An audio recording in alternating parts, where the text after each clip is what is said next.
background to the Attlee-Truman discussions, 1 million people cram New York's Central Park to hear the president outline America's stand on atomic power. There has been talk about the atomic bomb. We must find the answer to the problems created by the release of atomic energy. Indeed, the highest hope of the American people is that world cooperation for peace will soon reach such a state of perfection that atomic methods of destruction can be definitely and effectively outlawed forever.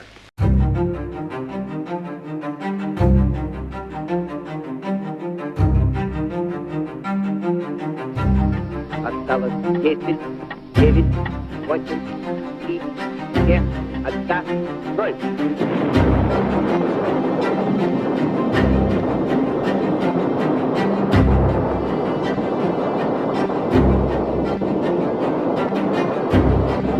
Нажатие кнопки, все спасибо ярчайшим.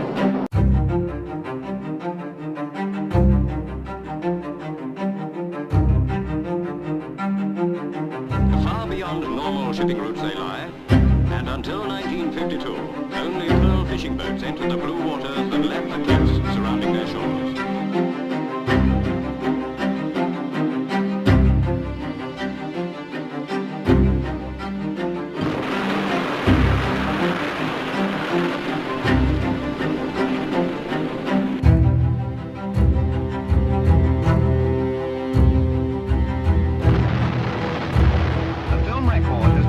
Censored by the French authorities, but this picture is impressive evidence of the bomb. The great result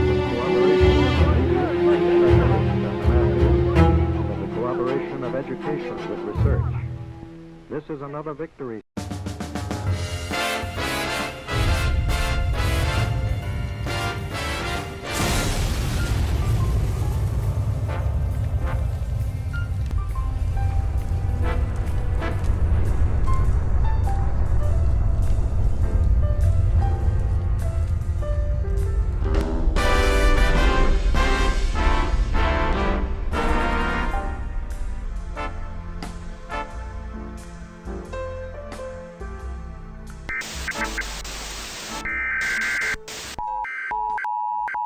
Emergency alert system capabilities. This is an emergency action notification. National Alert and Warning Authorities, in coordination with emergency alert system participants. My fellow Americans, as you know, our attempts at preventing nuclear war have failed.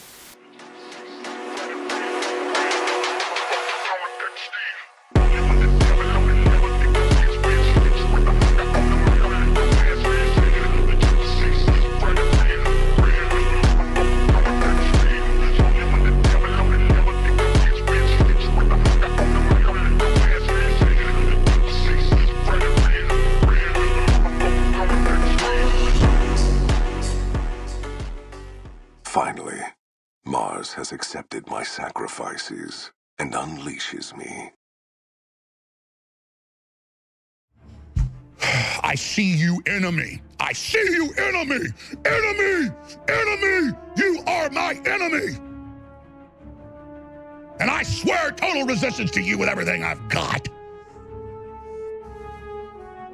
Disingenuous, fake, false, broke back, twisted, a defiler, a betrayer, a backstabber, a devil! You will pay. Yeah, you think I don't see your face, scum? You don't think I don't see you? I see you, you understand me? I know what you think of me and my family. I see you right back. You understand that? You understand that?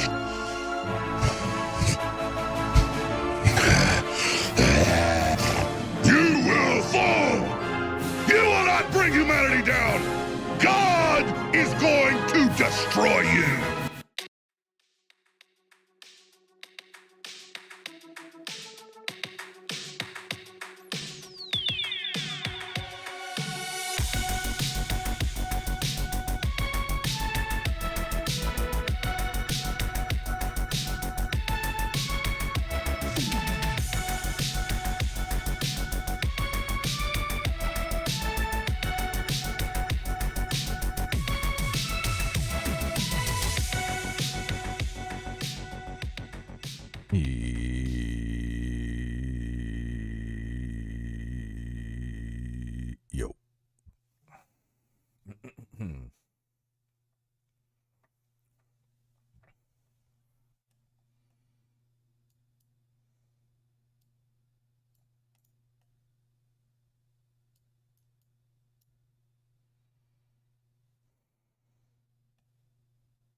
All right, who's ready for some more slop?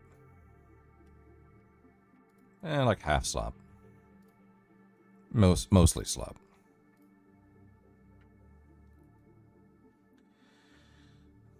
I figure we catch up on some right-wing watching a little bit.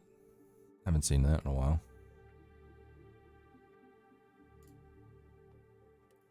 Participated in. And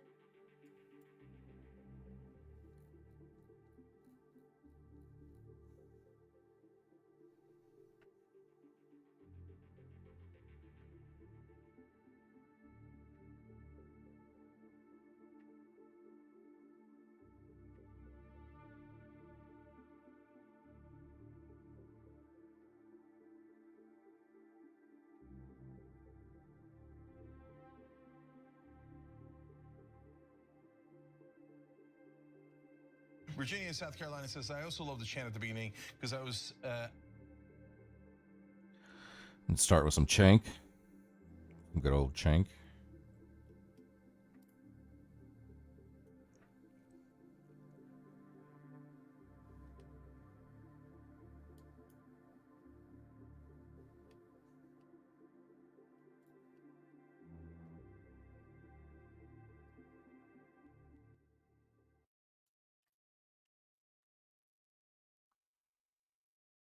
Let's do it.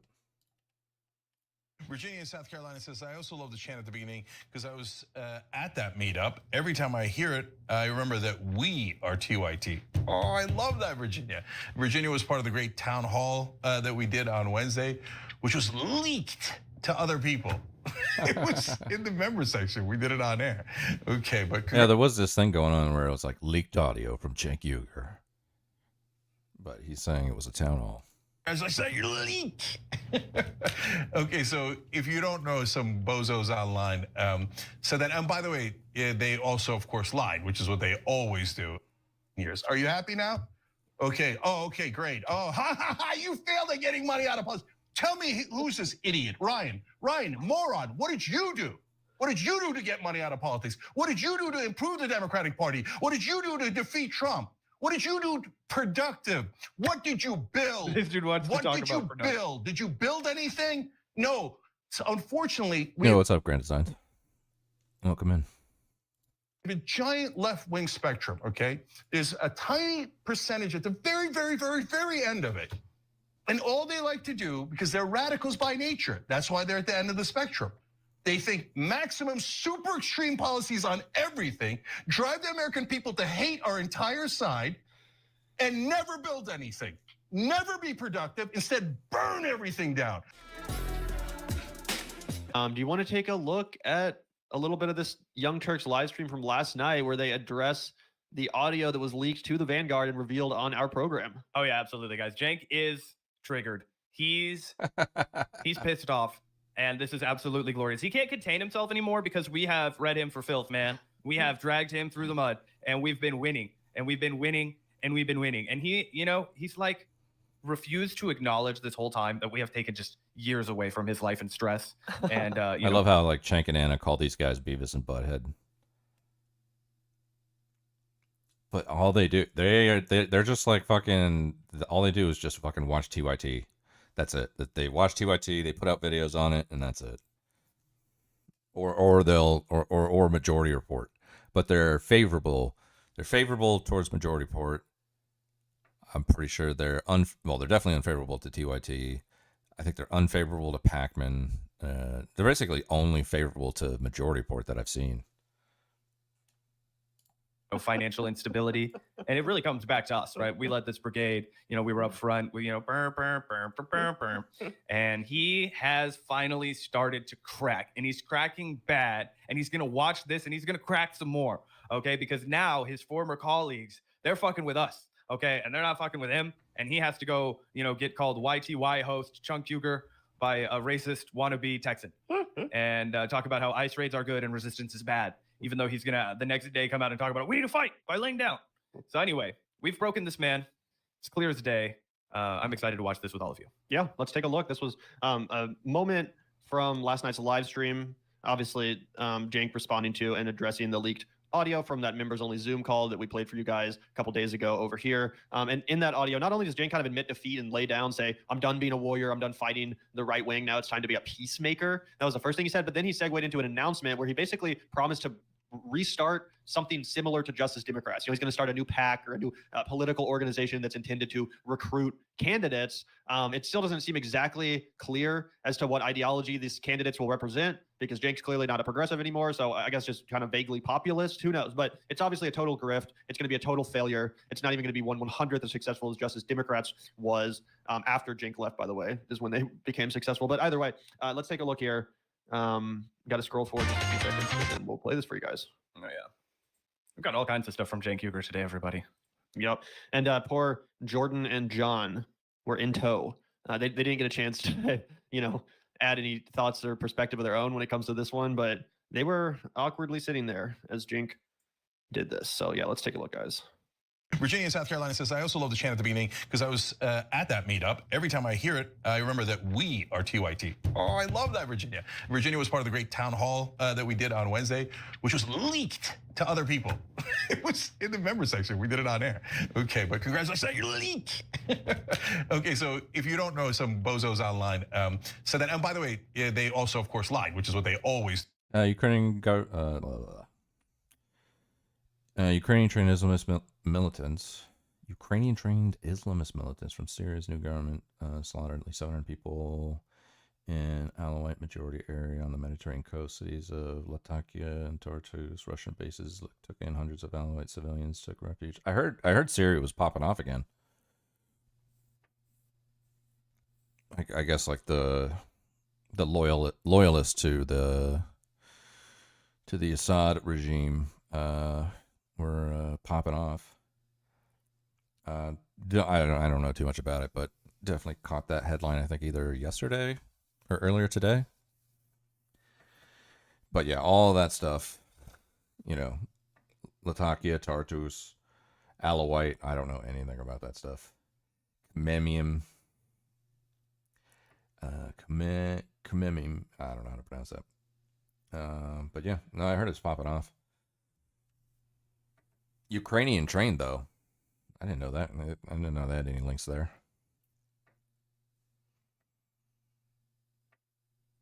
No good guys in Ukraine conflict nor in the Middle East. Turks stand with Islamist forces. Ukraine also trained. Okay, gotcha. Yeah, I think I remember Zelensky even talking about giving license to the U.S. for some of their drone technology. I've seen a ton of videos of fucking drone action in Ukraine, that's for sure. All right. First global update of the night. Cool. Very cool. And they say, oh, Jake's going to do a new project where he's going to get paid. Really? What am I going to get paid? What have I taken from any Wolfpack, Justice Democrats, Rebellion Pack, Calvary Pack? Zero. But did they say that? No. They just... Also, I mean, like, yeah, there are no good guys in the Ukraine conflict. I still think that people, from a layman's perspective, even though I'm a layman, especially when it comes to Ukraine, Russia, I still think people view Ukraine good, Russia bad, and it boils down to that. I obviously know it's a lot more complex there, and there's been stuff going on over the past decade that certainly has an impact today, but I don't know. I'm like slowly but surely just I'm arriving at the conclusion that sometimes the good guys don't win. I don't see any path to victory for Ukraine. I don't see Russia backing down. And I don't see any kind of fucking end of the conflict without some kind of concession. How Ukraine sent drone operators to train HTS. Okay. People are wrong very often, yeah. Yeah. Including me. Including and especially me. Okay. Let's see. Let's see what Shank's got here. Let's see what kind of cope. You just make up a lie because there's no accountability. So they just lie. They lie every time. Every single time. So they're like, oh yeah, he's gonna make money. Really? Where did I say that? Where did anybody say that? Oh, here we go again with yet another outrageous lie because they love to smear and destroy. And by the way, we We never actually said in that video, at least from what I remember, we never accused Cenk of having made money off of Justice Democrats or Rebellion PAC, at least not directly. What we did say is the reason why we think he will use this as a self-enrichment scheme is because of the fact that not even a year ago, when he was on the campaign trail running for president, he said on Crystal Kyle and Friends that he would take corporate PAC money, that he'd violate the one principle that he essentially built his whole network off of, which was to not take corporate money. He said, "No, actually, I think I will, and I would if it's offered." So that's why we said clearly he doesn't have any principles in that regard anymore. Clearly, he will use this as a self-enrichment scheme and at least try to attract that corporate money. Oh, 100%. And the other thing that we pointed out was how irresponsibly he had used your money already, particularly at Rebellion PAC, giving it to Brianna Wu, somebody who has done nothing but antagonize the left, just as Cenk and the Young Turks have. And also, let's hear it from the horse's mouth on how he feels now about corporate PAC money. I want to clarify your position here. Will you accept big money donations? Will you accept corporate PAC money, super PAC money, etc.? Yeah. So, guys, I'm not going to do unilateral disarmament and go, okay, Joe Biden and everybody else and their uncle gets to have giant super PACs, but I'm not going to. No, if super PACs come in on my side, which, by the way, is not enormously likely, but I'm being honest and I'm being principled. And I'm telling you, yes, I would allow the super PACs. And I want to clarify your... So, boom. Yes, I would allow the super PACs. Yes, I'm not going to do unilateral disarmament, right? So, excuse me for suggesting that your new super PAC venture over here might not be from the goodness of your own heart, but to grease some palms and get yourself some work. Because one thing that we always remember, and what we did suggest, was that he might be having to turn to the old liberal funding mechanism where you start a non-for-profit, or you start a think tank, or you start a super PAC so that you can pay yourself to run it. Okay, that was what we said. And I'm sorry to say, well, when you're taking money from Polymarket, when you're taking money from Dr. Phil to go on his stupid show, and you're not doing inauguration coverage on your news network, and you're not responding to the State of the Union address live on your news network, and instead you're running around grabbing checks every single other place, yeah, we can assume pretty justly your network's not doing too well. You're not too solvent right now, and yeah, it's fair to speculate. Yeah, 100%. Let's look at this awesome projection also from Cenk. Not that he isn't correct in the substance of this point, but I think there's a lot of projection here because, of course, Cenk himself ran for president in 2024, and this is basically exactly what we said about his run for the presidency. So he says there's rumors Donald Trump Jr. might run for president in 2028. He denies it, but even the rumor being out there increases his value. People will want to come on his show more. His speeches and books will be more valuable. This is how the game is being played behind the scenes. And he's like, and I know because I just did the same shit. That's exactly what his run for president was, guys. That fake, stupid run for president where he wasted everyone's time and begged for money that wasn't actually going to go to anything that would amount to anything, obviously, as we told you guys from day one. No, that run for the presidency was about attention and selling his goddamn book. We talked about this endlessly, guys. He released his stupid book, Justice is Coming, basically the same weekend he announced his presidential campaign. Therefore, yeah, clearly it was all a self-enrichment scheme, right? That's obvious, especially because he had no chance of actually winning, right? At least Don Jr. would actually be a contender in the GOP primary if he put his hat in the ring. So, yeah, it's probably, obviously there's a rumor out there that he would run. Of course, he's one of Trump's kids. He's one of the heirs to the throne. But when Cenk did it, it was literally just to sell his book and to get attention, which is exactly what this new Justice Democrat style PAC or organization will also be. A way to get attention, a way to get invited on a bunch of dumb shows like PBD and Timcast and Glenn Beck and whatever, and also probably to conveniently, promote his new book or, tyt.com/shop or whatever the fuck. Yeah, I think what Cenk really had in his mind was that he was going to pull like a Andrew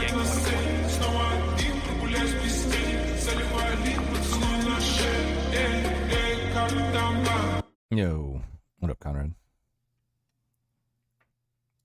Right, so you have this guy who isn't really well known, but he gets on the Joe Rogan podcast and he starts talking about the UBI, and then he becomes a national commodity pretty much overnight, right? You had Andrew Yang, Tulsi Gabbard, a lot of these outsider candidates creeping in along the edges, and they were trying to replicate the success of Bernie Sanders, who had come before them, right? A guy that they viewed as an overnight success, not understanding that what made Bernie Sanders a lasting president was the fact that he was real, was the fact that he'd been doing this night after night, day after day for decades and generations, right? Always keeping his eye on the ball. People could smell how phony Andrew Yang was, and then we busted his balls for the next 2 years on our show, talking about his, bipartisan bullshit, talking about how he was only interested in selling books, just like Cenk. And then Cenk came so late to the party in 2024 in the early primary season thinking, oh, I'll just leverage my political celebrity, my internet clout, into a presidential run. I'll get in on all of these podcasts, and then people will want to buy my book, not understanding that he'd missed the boat, that there was no longer any market for what he was selling, that after COVID, things had changed dramatically, and he was so not plugged in that he was just humiliating himself, and he didn't learn a single lesson from his first failed run for office against Christy Smith. In fact, he learned the exact opposite lesson, which is that he needed to run for president instead of a local election that nobody would pay attention to. Yep, 100%. All right, and I guess that was the last of that one from Cenk. And pretty crazy that he's so obsessed with having strategy, right? Cenk, whose strategy was cuddling up to Elon Musk. Cenk, who said, oh, no, don't worry, Donald Trump is afraid of his base. And then here's Cenk from just the other day trying to take a victory lap as if Donald Trump and Doge didn't just it's doing it again, yeah. decimate the entirety of the American infrastructure and the national park system and OSHA and IRS and the USAID. I told the left that Trump would recalibrate when something he's doing gets unpopular. They said he would never do that. Yet today he scaled Doge back because it became unpopular. No, it's because Elon Musk already got everything he fucking wanted. He already accomplished his wet dream. They're drafting notices to fire half of the people that work for the IRS. They've already fired all of the people that work for our national parks. They've already taken a fucking sledgehammer to OSHA and workers' rights. That was what Elon Musk cared about. And right as the economy was about to collapse, Donald Trump had to be like, all right, I'm stepping in and giving the adults in the room the controller again. Yeah, that's what it seems really happened. It doesn't have anything to do with Trump responding to the base or giving a fuck about the will of the people. No, what happened was, as we discussed at the beginning of the show, the actual... Do you want long debate? What do you mean? Like, do I want to watch a long debate? No, I don't want to fucking watch a long debate. What is it? What's the debate?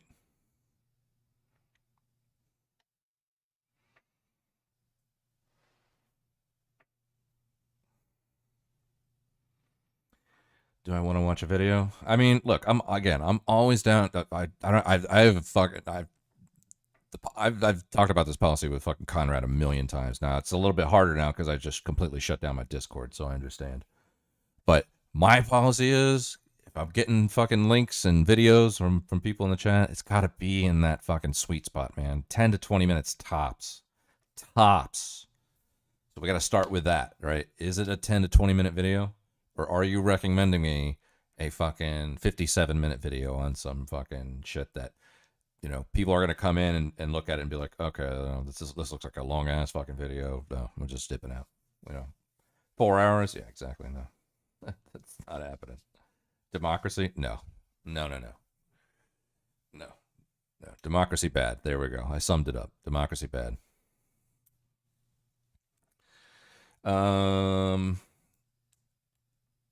I have one? Okay, well, how long is it?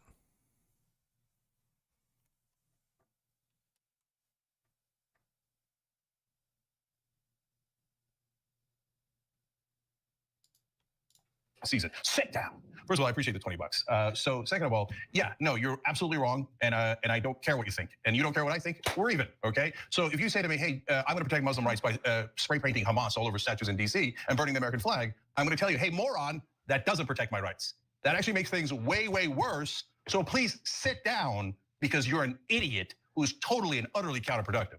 And wait, Gavin, when have the transgender athletes been spray painting Hamas all over downtown? I want to sign up to do it too. I'll bring my own spray paint. I'll bring some of those little water bottles that everybody likes. We'll have ourselves a ball. I want to be a part of that if it's going down. Yeah, I honestly don't even know what specific trans activism he's referencing. Just the existence of people advocating for the right to participate in sports, I assume, is what he's comparing to the defacing of monuments and bells. Pretty nuts. Do you speak for all trans people? I don't know who you are, okay? But I went on a show that with 4 trans women. They 100% agree with me. Do they speak for all trans people? Of course not. No one. By the way, that podcast was Brianna Wu's podcast that she hosts with 3 other trans women. And the whole point of that show is to be like, we're the good trans people who shit on other trans people. And there's even an episode of that show where they literally said, we're not women. We're a secret third category of human. That's what trans people are. They literally admitted to the right-wing framing that trans women aren't real women. That's the show Cenk's bragging about going on. And that's a person that he pays a sum of at least $40,000 in a year, or it's $39,000 in change, because I know Cenk's listening and we don't want to get the lawyers involved. But yeah, we put that up the other day. That was what triggered Cenk. So that's the only person that he can reference, somebody that he pays thousands and thousands of dollars to. Trans people, all Muslim people, all Americans, no matter who online yells louder. Oh, I'm the one protecting them because I have the most counterproductive moronic strategy where we go super extreme. And when we go that extreme, the Americans will love us. No, they won't. They'll hate trans people. Don't do that to them. By the way, every one of the people who say we're anti or I'm anti-trans is a giant liar, okay? So for example, I do the Jillian Michaels interview. I get Jillian to agree, yes, trans people should be protected in bathrooms. They should be able to go to any bathroom they like. They should be protected in the military and they shouldn't be kicked out of the military. Did anyone ever tell you that in the shows that you were watching? Of course not.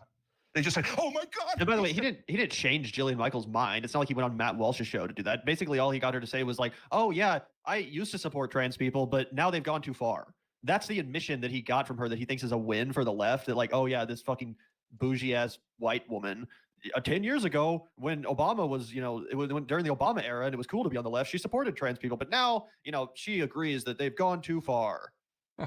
Yeah, the woman that just recently made the 24-hour news cycle for saying she didn't care about starving children and was happy to see U.S. aid cuts. That's the woman that you were so eager to collaborate with and, get her to agree that trans people, they're deserving of some rights. Yeah, some rights. Enough to make me feel good. I don't want to feel like I'm prejudiced, so just, we don't have to make him a third-class citizen, just a second-class citizen.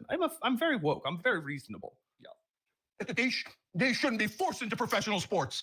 How dare he? I am the great protector of trans people. And I will tell you what is true, and I speak for all trans people and all marginal communities. Oh, crap. You don't speak for anyone. So run your mouth, and I don't care. And you think you're like Martin Luther King because you have these insane ideas of putting, like, again, I hate to use this example, but it's the most over the. It's so funny too because he's like, what do you think you're Martin Luther King dreaming of a better tomorrow?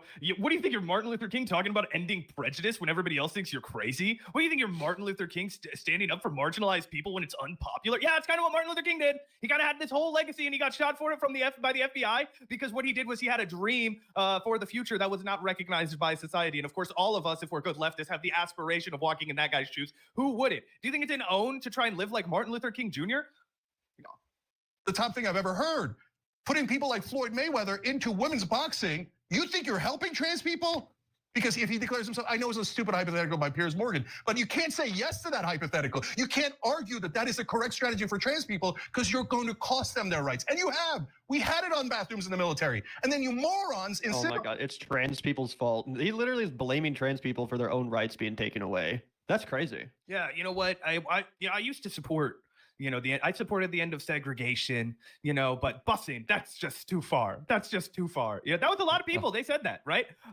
School integration, yeah. They're like, oh, we can ride the bus, but I'm not sending my kid to the same school as a black kid, Of course. Joe Biden said that. He was like, oh, I'm here to support the end of segregation, okay? But I don't want a kid going to a racialized jungle, right? That's essentially the role that Cenk is playing in history right now. I know, audience, it's not a perfect comparison, right? But it is always somebody who's willing to say, I've got one foot in to supporting one group and my other foot into keeping them down, right? And really what it comes down to is the fact that they just want to feel comfortable. They don't want to feel like a bad guy. So they want to keep those people away from them because they don't trust them or like them, but they want to feel like a good liberal neighbor. And that's essentially what line that Cenk is straddling right now. And again, he's trying to say that trans people are responsible for their own oppression because they didn't play nice and they didn't play by the rules. That's something that we constantly hear liberals say about minority groups. Yeah. No. These extra privileges are constitutional rights. You don't have a constitutional right to play in the WNBA. You don't, okay? And when you insist on absurdities, you drive hatred towards that community. Stop hurting my community, the Muslim community. Stop hurting the trans community. Stop being so stupid. Well, he's gonna come back here in just 1 second. Yeah, there's a little bit more, right? Jordan with you guys. Also, some guy and Amir Mujikovic, I believe. Thank you for signing up, guys. We appreciate it. Disco Stew. Thank you for gifting 5 memberships. And all right, I'm going to do one comment here real quick from Super Chat. Ryan Isbell wrote, somebody who's not triggered. And Wolfpack has been fighting to get money out of politics for 14 years. How's that going for them, Cenk? Your own logic for Nancy Pelosi used against you. Oh, you're so clever, Ryan. So the guys at Wolfpack are like mechanics and electricians and nurses, et cetera. They're all beautiful American people, not involved in politics otherwise. They're trying to get money out of politics. How's it going? They miraculously won in 5 states, including California, and including states like Illinois in the middle of the country. They did amazing, amazing work. 23 minutes. All right, what's it about? And they did it for 99% of people there are volunteers. There's a couple of guys who get paid so terribly there. Nobody else has ever taken any money from Wolfpack. They're barely surviving. The Democratic Party. Is that supposed to be a flex? He's like, it's not about, this is the kind of infrastructure. What did I do? I offshored all of it so I could take credit for it on my show. And these guys, they're living on a shoestring budget, but I'm out here with Dr. Phil and I'm not doing anything to promote Wolfpack. I'm starting a new venture because I'm leaving those guys high and dry. And I'm going to just bring them up every once in a while and talk about how they're mechanics and they're nurses and I don't know their names and I don't know exactly anything much else about them except for the fact that they're working people. They get their hands dirty. And that's why I can pay them peanuts on the dollar. You know, oh, come on. This is essentially the argument that he's presenting to you guys. And he wants you to finance his next operation, which is not Wolfpack or, Justice Democrats or Rebellion Pack. It's this new shiny thing that he wants you to pay for. Yeah, 100%. Also, it is I wish these people were getting paid more. I wish Wolfpack was doing better for sure. But it's kind of on the organization to properly fundraise, right? If they're not creating a compelling pitch, if they're not raising attention and people don't want to donate to it, anti-Russian policies, civil war, and Zelensky. Let me see.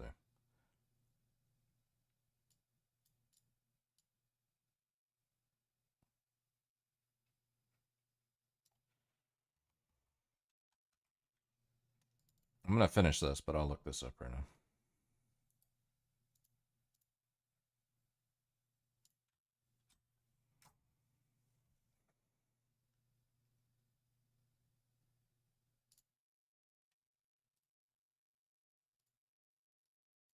Okay.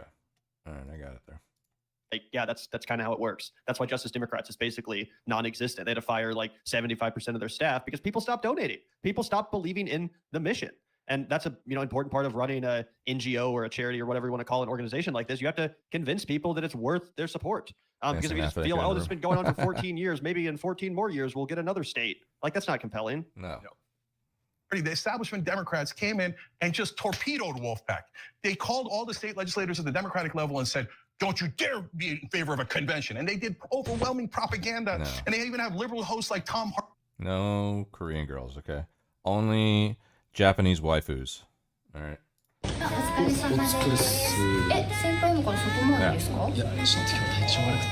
Only Japanese waifus. No fucking Korean twerking girls. 大丈夫ですか？ちょっとだけ熱あるっぽくて。本当だ。一人で帰れます？ちょっと病院行って帰ろうかなと思って。私今日半休なんで後でいろいろ買って持ってきますよ。大丈夫。いや先輩いないと回らないんで看病は任せてください。じゃあ後で住所だけ送っておいてください。That's what I'm talking about. Nihongin.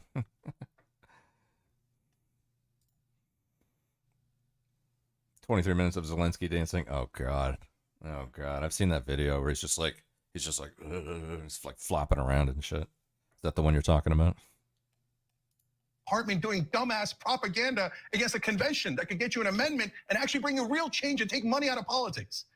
So what are you going to do? You're going to blame those poor guys because you'd like to score a point against me? Okay, fine, blame me. I didn't magically get money out of politics, even though we've been trying so effing hard for the last 14 years. And then you just rolled over for your own political ambition. We've played the tape of you over and over saying that, yeah, you're not going to unilaterally disarm yourself. You're going to take corporate money, bro. It's like for me, but not for thee. That's your entire model for all of life. Are you happy now? Okay. Oh, okay, great. Oh, you failed at getting money out of politics. What the hell did you do? Tell me who's this idiot? Ryan, moron, what did you do? What did you do to get money out of politics? What did you do to improve the Democratic Party? What did you do to defeat Trump? What did you do productive? What did you build? This dude wants to talk what did you about build? Did you build anything? No. So unfortunately, we have a giant left-wing spectrum, okay? There's a tiny percentage at the very, very, very, very end of it. And all they like to do, because they're radicals by nature, that's why they're at the end of the spectrum.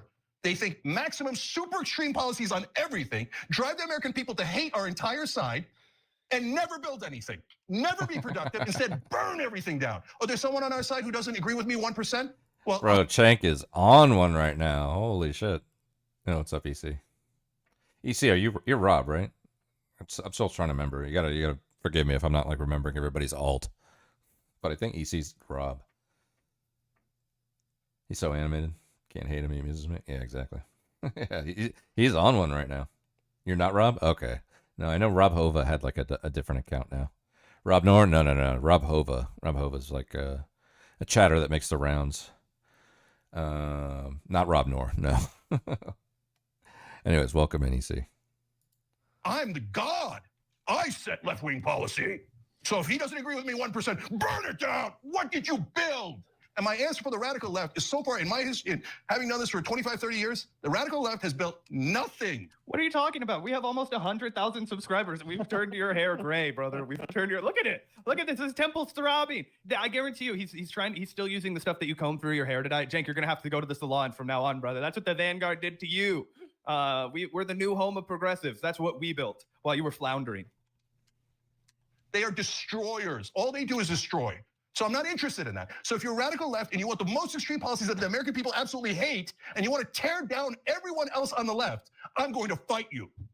I'm not going to say, oh my God, I'm so scared. Oh, are you going to cancel me? Or are you going to, you're going to say some bad things about me? You already do anyway, because you're a bunch of morons. So come at me, come on, let's go. Come and at all me. reasonable people, all people who actually believe in 99% of Democratic voters, who actually want to get positive things done in this country, who want paid family leave, who want Medicare for all, who want these things, higher wages, who cares about the American people, and who doesn't want to play silly culture wars. I'm more pure, I'm more moral. Me. You're the what? Okay, I'm not interested. Bro, you're the one that won't shut the fuck up about trans people in sports. As I just said, there is no issue that is more just culture war fucking nonsense than that. I'm not saying it isn't important for trans rights. I'm not. But what I mean is that 99.95% of Americans never will have to deal with that issue. It's not something that is relevant to any normal person's life. But how long have you fucking spent talking about it? How long have you spent scolding the left for having the wrong position on it? And then you want to say that we're the culture warriors? No, the only time we fucking talk about trans people in sports is when we're responding to your odious propagandistic talking points, bro.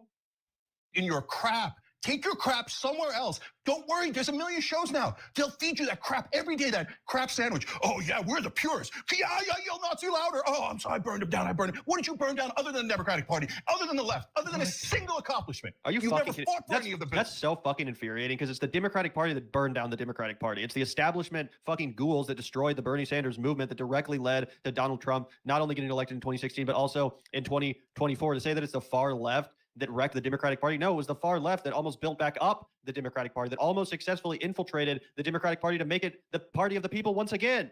It's the establishment that fucked us. Like, is that not the most infuriating It's a shit? dude on the left, If we were yeah. in charge, Yeah, it is. if our faction, the radical left, the Bernie Bros, if we had our way and hadn't had the primary rigged against us, then we never would have had to fucking deal with Donald Trump. Yeah, that part right there. The reality is the only path to prevent Donald Trump was committing to the Bernie Sanders movement. And to Cenk's credit, he was there along the way.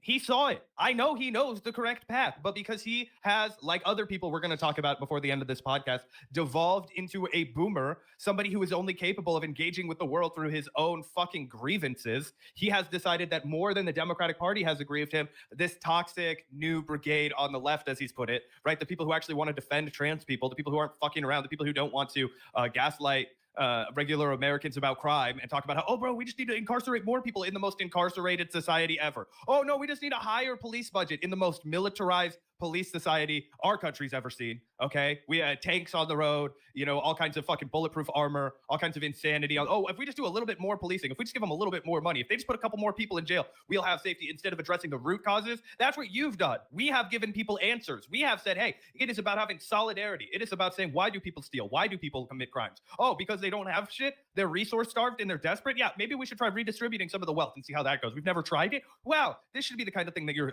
hearing. Oh, but it's loudmouths like me who are 27 and recording from my house and talking about how, yeah, my trans homies deserve the same rights as me. You know what I mean? Oh, I'm the problem. I'm the one that's kept people down. Fucking bullshit.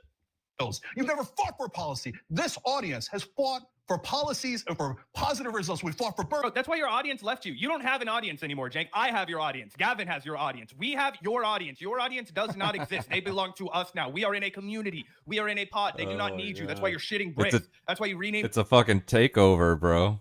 These guys are fucking flexing on Cenk so hard right now. Holy shit. Your studio, Polymarket Studio. Okay, that's why you're out here with Polymarket Barrett TV Studio, and Dr. yeah. Phil, who you're going to support in a failed gubernatorial effort that's only going to debase you. Okay, everybody around you is fleeing like rats from a sinking ship. Okay, you're playing the last note on the Titanic anymore. You don't have shit, Cenk. You don't even have an audience. You don't even have a crowd to speak through. Okay, you're just an empty voice on a television. You are existing to be mocked. Okay, we get far more engagement mocking you than you do on your own network. How do you like them apples?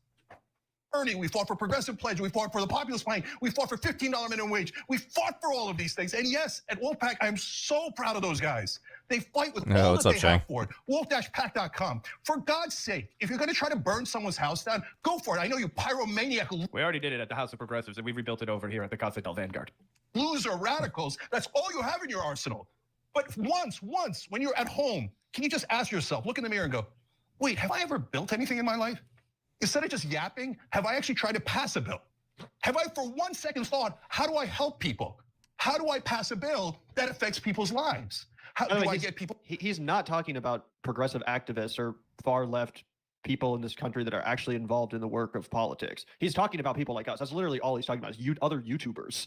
It's like, yeah, bro, we're political commentators. We're not fucking part of a think tank here. Our goal is not to craft legislation and pass bills. Our goal is to give our opinion passionately. But yeah, go talk to the actual progressive political operatives that exist in this country, the people that are actually doing activism, the people that are actually working at a progressive think tank, whatever. Yeah, those people do exist and they are building things. Like, I don't know why you're assuming, though, that YouTubers are going to have some impressive political resume. It's just a stupid straw man. Bro, I do impersonations and tell dick and fart jokes when I'm pretty stoned, okay? I'm an entertainer. And yeah, I believe deeply about politics and in the politics that I espouse on this show, and I'll never waver in them. But it is not the same what I do and what people who pass legislation do. And I would be the first one to tell you guys, and Gavin would be the first one to tell you guys that. And you know what Cenk could be doing if he actually gave a shit? He could have people on like Casey Tenants, who just led the first ever successful rent strike in Kansas City history, or at least in like a fucking 100 years. He could talk about how they were actually able to draw a manual cleaver down to the Independence Apartments building and have him look around and be like, oh yeah, if they don't cancel your guys' rent, like we're taking all the HUD money from this place. This place is no longer getting subsidized because of this. That's what real activists do.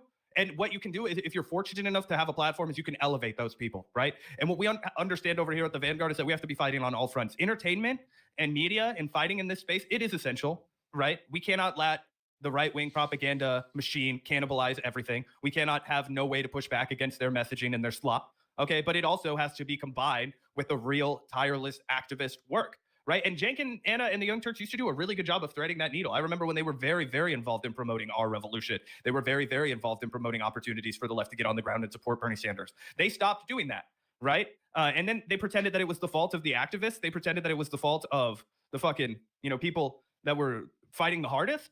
What? The people who are on the ground fighting for progressive change are the people who want to stand up for trans rights, 100%. Yep. Full elect. Same rights. I don't want to be in the Vanguard community. I don't know. Yeah, it's like, I don't know. Vanguard is just like the, Vanguard is like the Antifa to TYT, I guess. They're just the anti-TYT brigade. Trans sports people do want trans people to have the same rights as you to compete in sports leagues corresponding to your sex using performance-enhancing hormones. Did you know everything Cenk is saying, Lennon was saying all this during his time? Lennon spent most of his time going after the left. I did not know that. I don't know much about Lennon. You'd have to school us on that, Conrad. I don't care about team sports in general. What do people surrounded private groups organizing sports competitions do? I think teams should choose who they play with. And Lennon wrote a book, manifesto called Left Wing Communism and Infantile Disorder. Oh my god. I can't even tell if that's fucking ironic or unironic. Left wing communism and infantile disorder. That could be real and I wouldn't know, and that could be a fucking meme and I wouldn't know. That's where we're at today. I don't care about team sports in general. Why do people care so much what private groups organizing sports competitions do? I think teams should choose who they play with. Look, I don't know. I gave my take on fucking transports fucking a million times. I love sports. I mean, I watch a lot of sports. I play fantasy football, fantasy hockey. Fucking, I grew up playing baseball. I love sports. So, but regardless of whatever organizations decide to do or choose to do, there's only a few fucking outcomes, right? Even if set aside people getting whatever rights it is they want or need or feel they deserve or should have or whatever, put the rights aside. Here's what's going to happen if trans women start competing against cis women or trans men and fucking cis men or whatever. First of all, if there was trans men that could play in fucking men's leagues, people would be all about it. People would be like, all right, cool. You can hang with the guys. If you can hang with these guys, all right, fine, cool. People would respect it. People would be like, wow, okay, you're fucking really talented.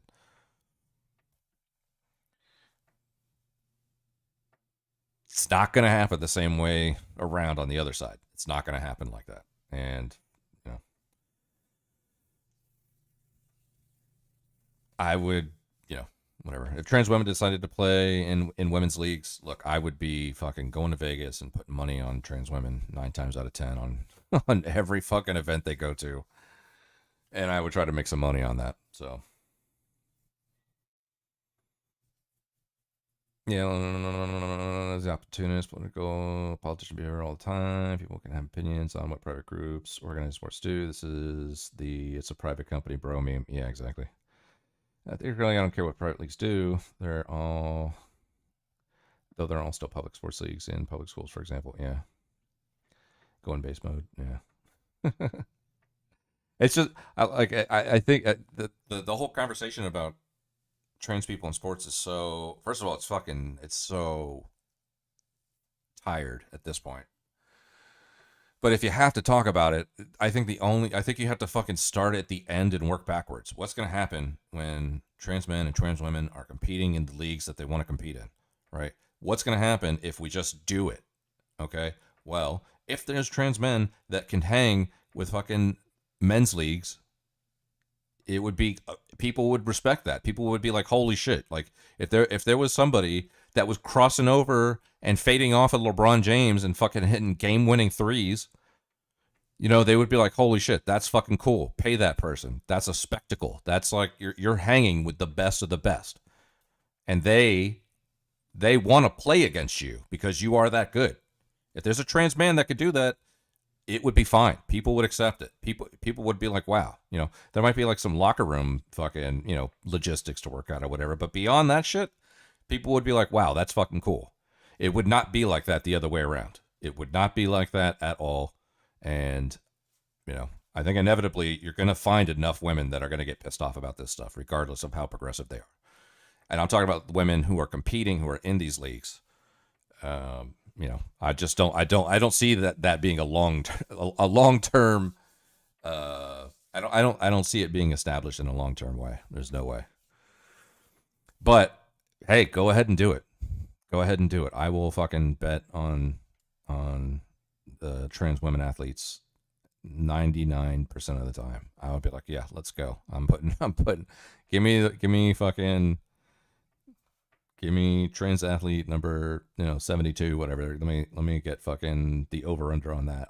I would just be flying to Vegas and just putting money on that shit. I would fly for the weekend, put a shit ton of money on all the trans women competing in whatever leagues, and fucking make some money. You know, that's my take. Yeah, what's up, Edgewax? But people get so wrapped up in the whole bone density and lung capacity shit, and it's like, okay, whatever. I mean, you guys can fucking science the fuck out of this to no end. By all means, go ahead, okay? Debate bro it to your heart's content. But from my perspective, let's already arrive at what it looks like and work backwards, right? Fucking, let's just say that they are competing in these leagues. What does it look like? What does it look like? Well, if trans men are hanging with the men's leagues, that will be respected, and people will want to pay to watch that. And other male athletes will be like, wow, that person's that good. Yeah, bring them in. We don't care about the locker room shit. We don't care about the bathrooms. Bring them in. I want to compete against that person. I want to fucking beat them. I want the challenge. You know, that's how male athletes operate anyway. It will not happen the same way around on the other side. It won't happen that way. It'll just be a fucking shit show. So the whole bone density, fucking lung capacity shit, you know, I'm not into that portion of the debate. Nobody fucking cares about the science of it. All right. This is a fucking socio-cultural issue, and I think it always will be. Now, if you're talking about, like, you know, playing chess and darts against each other, that's a whole different story, you know.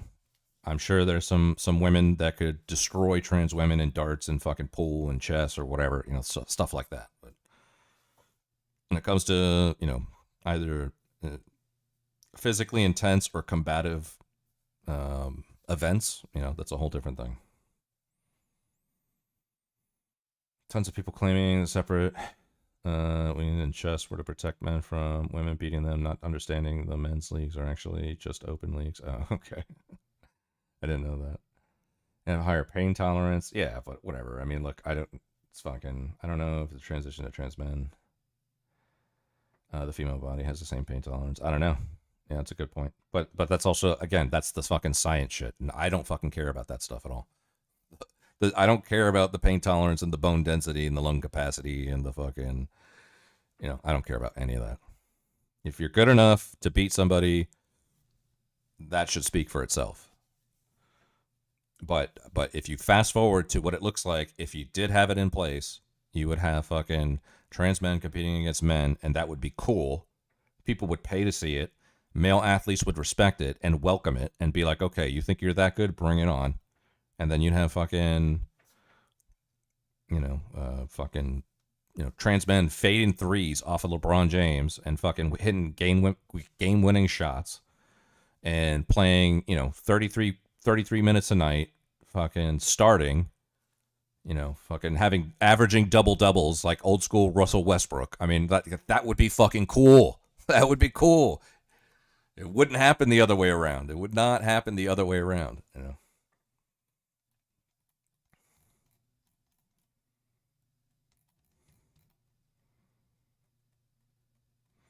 Left-wing communism is an infantile disorder, a disease of growth, but one that must be outgrown quickly or it will not rot the revolutionary movement from within. These gentlemen think that shouting revolution at the top of their lungs is enough to make it happen. Oh, really? That's a fucking quote right there. Okay, so, all right, well then, I mean, this is something I just don't know enough about, but I was under the assumption that like leftists lionize Lenin, but it doesn't sound like he and them would jive from a worldview perspective after hearing a quote like that.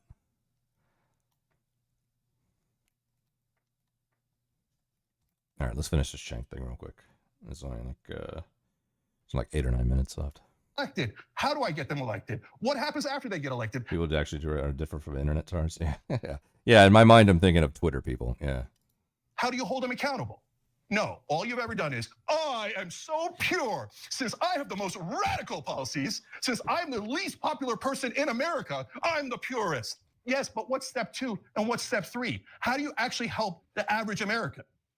Oh, you haven't thought of that. Of course you haven't. Now watch. After this, of course, it'll go viral because like the guys, what do they call that thing at the bottom of a boat? Whatever they are, right? He doesn't even know how to be funny. Jank, I'll tell you what, I feel so bad for him. Off air or on air, you take your pick, Jank. I'm gonna coach you. All right. I'll be your, instructor for a while, and I'll help you get your groove back. I'll help you work on your comedic timing. I'll give you some real easy jokes to keep in your back pocket in case you ever need to, backhand a loudmouth yapper like me. I want to help you right the ship again. Jank, I think maybe the word he was looking for was anchor. I don't know. His brain is so cooked. I can't even tell where he was going with that. Honestly, I don't know what he's referencing either. The stuff at the bottom of a boat. Do you mean the bottom of the barrel? Like, what the fuck are you talking about?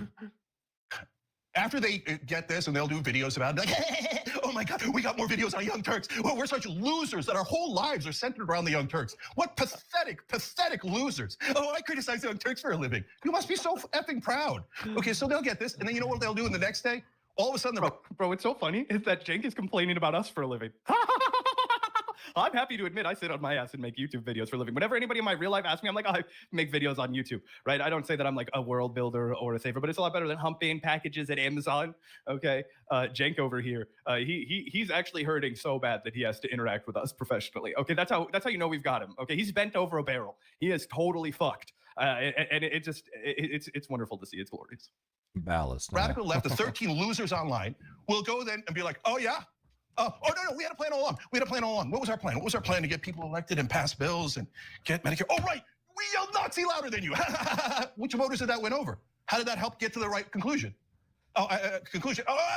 What's your goddamn plan? And watch, they will all pretend to have a plan. Right now, you go back and watch their videos earlier. Did they ever have a plan for passing anything that helped your life? Zero.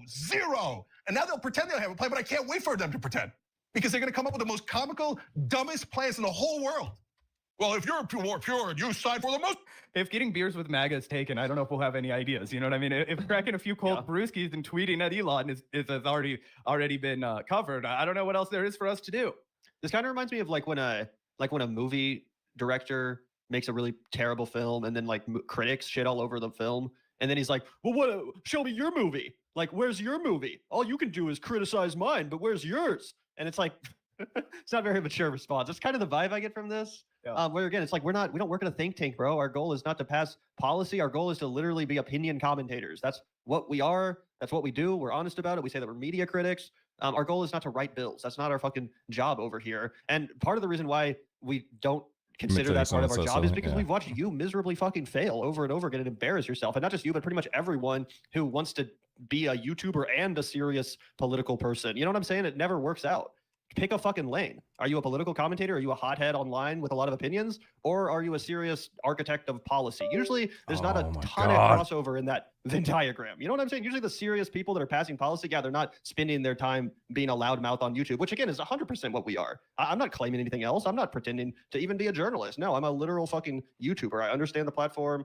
We create videos based on what's popular on the platform. We try to meet people where they are at, but we don't pretend to be above this. Also, I would say that even with all of that said, our advice to the Democratic Party is actually still far better than Jake's. They would actually be better off if they took our fucking advice and analysis strategically, right? With all of this bluster, it's like, yeah, what have you built, Jake's? A bunch of failing PACs that you use to funnel money into Brianna Wu's bank account? And then a bunch of electricians who apparently get underpaid or whatever by your own admission, miserably fucking underpaid. Meanwhile, Brianna Wu gets $45,000. That's what you've built. And then 2 other ones that are abject failures that no one talks about anymore, including yourself. Okay. And then you ran for president and got negative 5% in the polls, and you ran for Congress and got 4%. Like, what the fuck have you built, bro? Again, our advice is actually better than yours, even with all that experience I just mentioned. Any Democrat in the country would be much better off taking our advice and listening to us than the Young Turks. 100%. Those extreme policies, we will magically win. Okay, where's the goddamn magic? What is step 2? What is step 3? How do you actually help the American people? But you don't care about the American people. You don't care about the left. You don't care about anyone but your own stupid ego. Sorry, John, next story. It's okay. I want now to transition to a light story for everyone. LOL, dude. It's like fucking Shank, dude. This is a wife in an abusive relationship, right? Like, oh, it's okay, dear. I'm sorry you lashed out at the dinner table. You were very stressed. You know, let me just give you the big piece of chicken, and I'm gonna ask you to tell your favorite story about back in the day when you were a boy.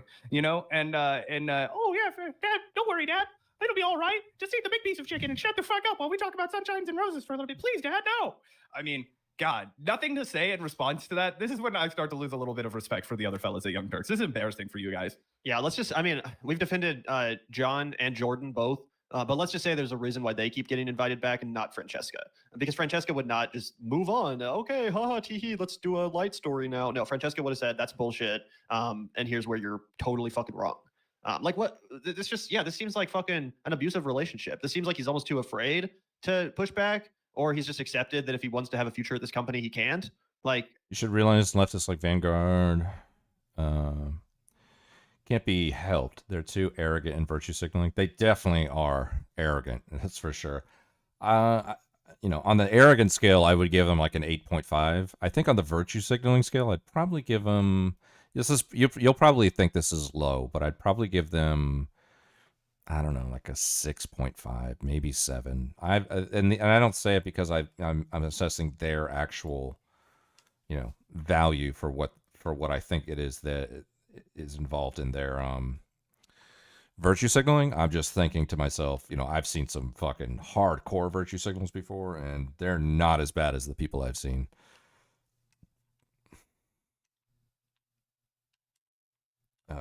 So.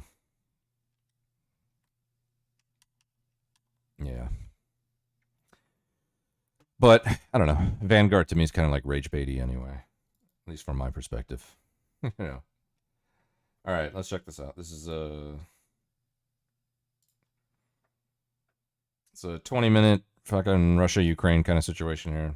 So you Geo people out there will like this. We'll absorb this. Ivan Kachinovsky. Anti-Russian policy, civil war, and Zelensky, the weak president.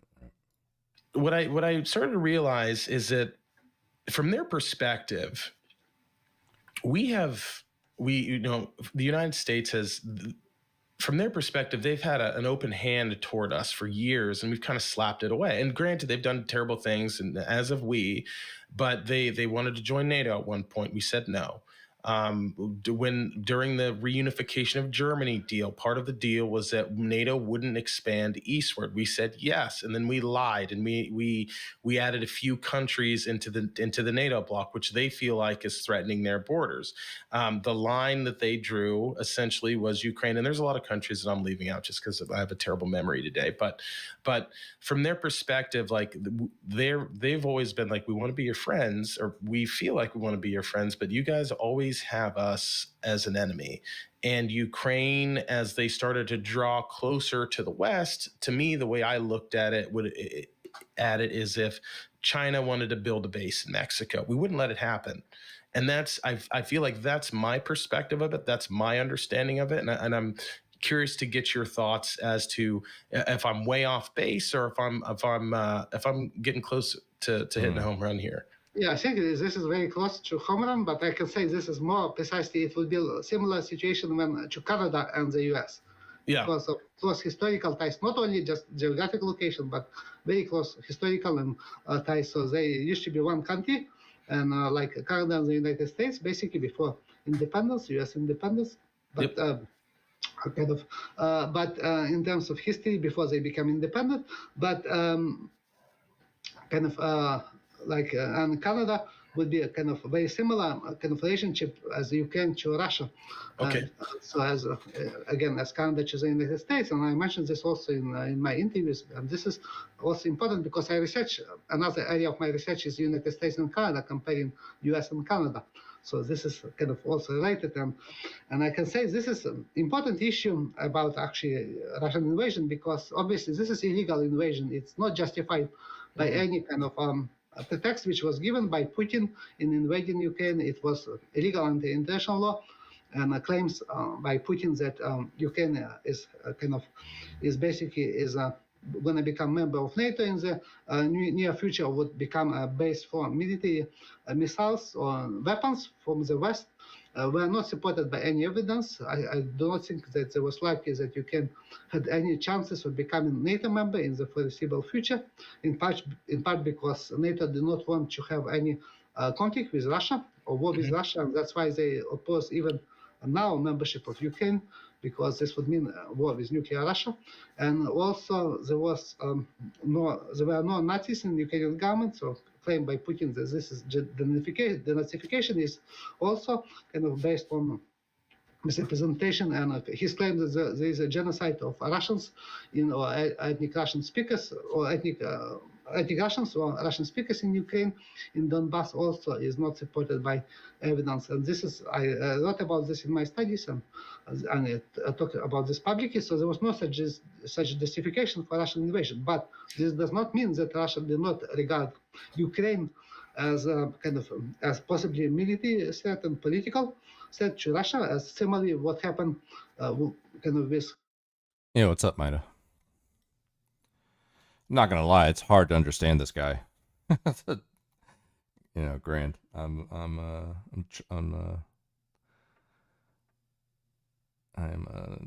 trucking through it, but it is hard to understand. Ivan Kachanovsky. I think maybe you could split the mainstream left into three main factions: the establishment faction, the populist, and the theocratic faction. The first just want to maintain the status quo, anti priori, and to the Trump presidency. The second want a populist movement that will engage in various economic reforms, like instituting single payer, raising minimum wage, debt forgiveness, and so on. And the third wants to advance the ideological agenda rooted in universities, and intersectionality, and critical theory, and so on. Yeah.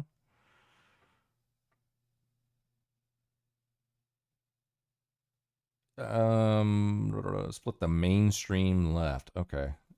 I'm gonna piece together the context there. I mean, by mainstream left, do you mean like Democrats?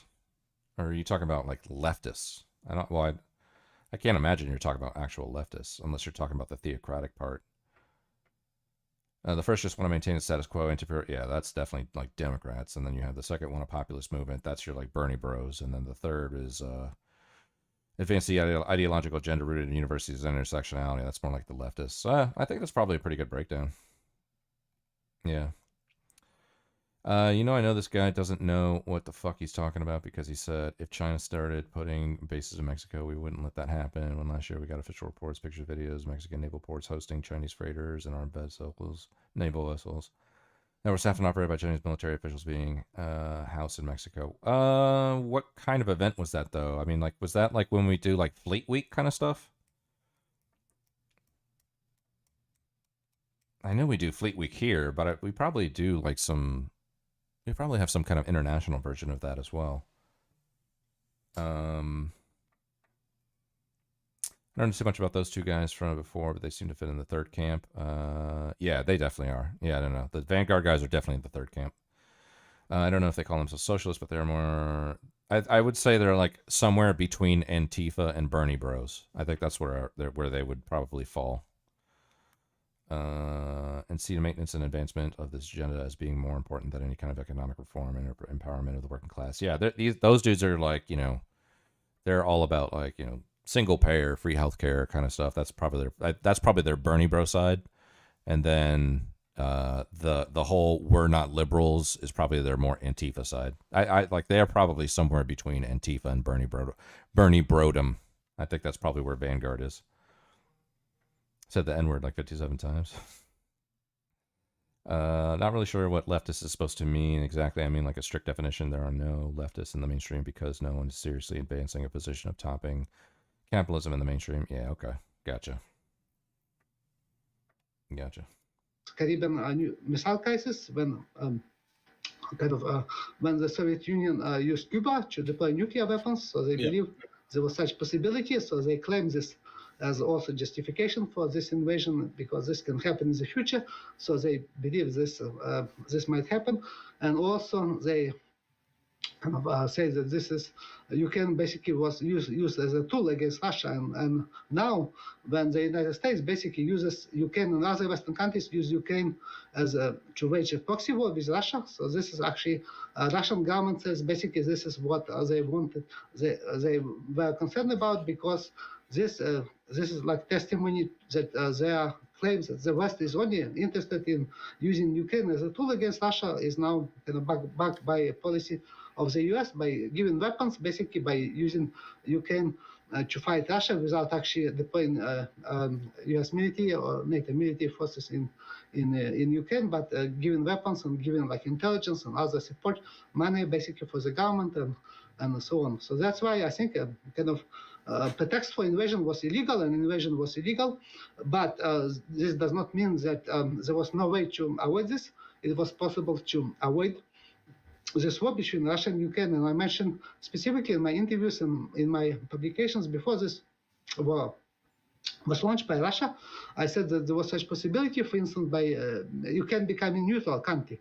So there was no possibility of NATO membership of Ukraine, even so such membership was mentioned as a possibility. But I can see why they have fucking. I can see why they have captions at the bottom because he speaks pretty quickly, but it's a bit hard to understand. By NATO in 2008.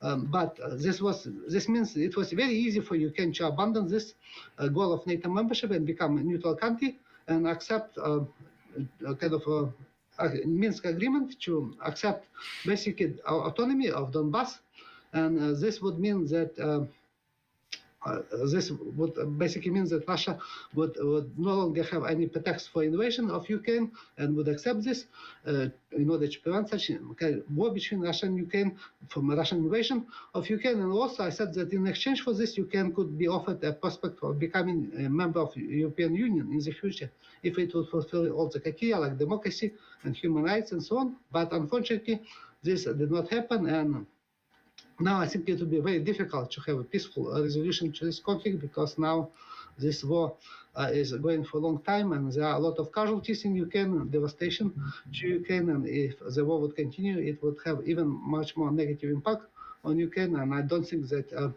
a peaceful resolution is now very likely unless there would be any significant change in the military outcome of this war. We're getting to a point where too much blood is being shed, but I do want to push back on something. You did mention that there was no evidence for like a genocide towards Russian speakers in, I believe, the Donbass region, correct? Yes. But I am curious because it's my understanding that there were laws passed to kind of get rid of the Russian language, right? Which could be a bit of an aggressor. Language is very, very important. Your home country of Canada, they have laws in Quebec that it's illegal, I believe, to not teach French. So that's a very, very important language. Is very, very important. The second thing I want to know is there any credence to the Russian claims that Ukraine was shelling Donbass? Because there was, I believe, a separatist movement, and then also it's like a three-part question. How deep is this separatist movement in those regions, Donbass and Luhansk? Is it as widespread as the Russian propaganda machine wants to make it, or is it as faint as the West? It's probably somewhere in the middle, but I'm kind of curious. So just kind of to reiterate it, was Donbass shelled by the Ukrainian government? Were there laws passed against Russian language speakers? And how deep is this so-called separatist movement, or is there one? Yes, I researched all these issues, and I can say that there was shelling of Donbass by the Ukrainian forces since 2014, when the civil war started. And this war was started not accidentally. It started in Donbass because I published my book about regional conflicts and divisions in Ukraine in 2006, before this conflict started, in which I said that there was a real possibility that Ukraine could face a breakup of a country, basically separatist division in Ukraine, in particular by looking to separatist two regions in Ukraine, which I identified were Crimea and Donbass. Based on my research, based on public opinion surveys, which shows that there was absolute majority support for joining Russia in Crimea. In the 1990s, it became smaller when Yanukovych was elected, but still very significant, and majority supported joining Russia after the Maidan, when there were laws adopted against Russian language and a new government came to power which was anti-Russian. So the similar situation happened in Donbass. So in Donbass, I mentioned this separatist, that this was separatist region, significant support for separatism even before Maidan. After the dissolution of the Soviet Union, there was significant support for separatism in Donbass, and in addition to Crimea.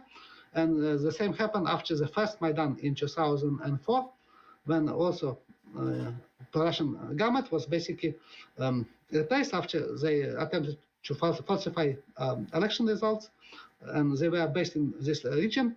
And Yanukovych in particular, was not elected president, and he was actually, and other politicians that supported separatism or autonomy for this region. And after the Maidan happened, I conducted actually a survey.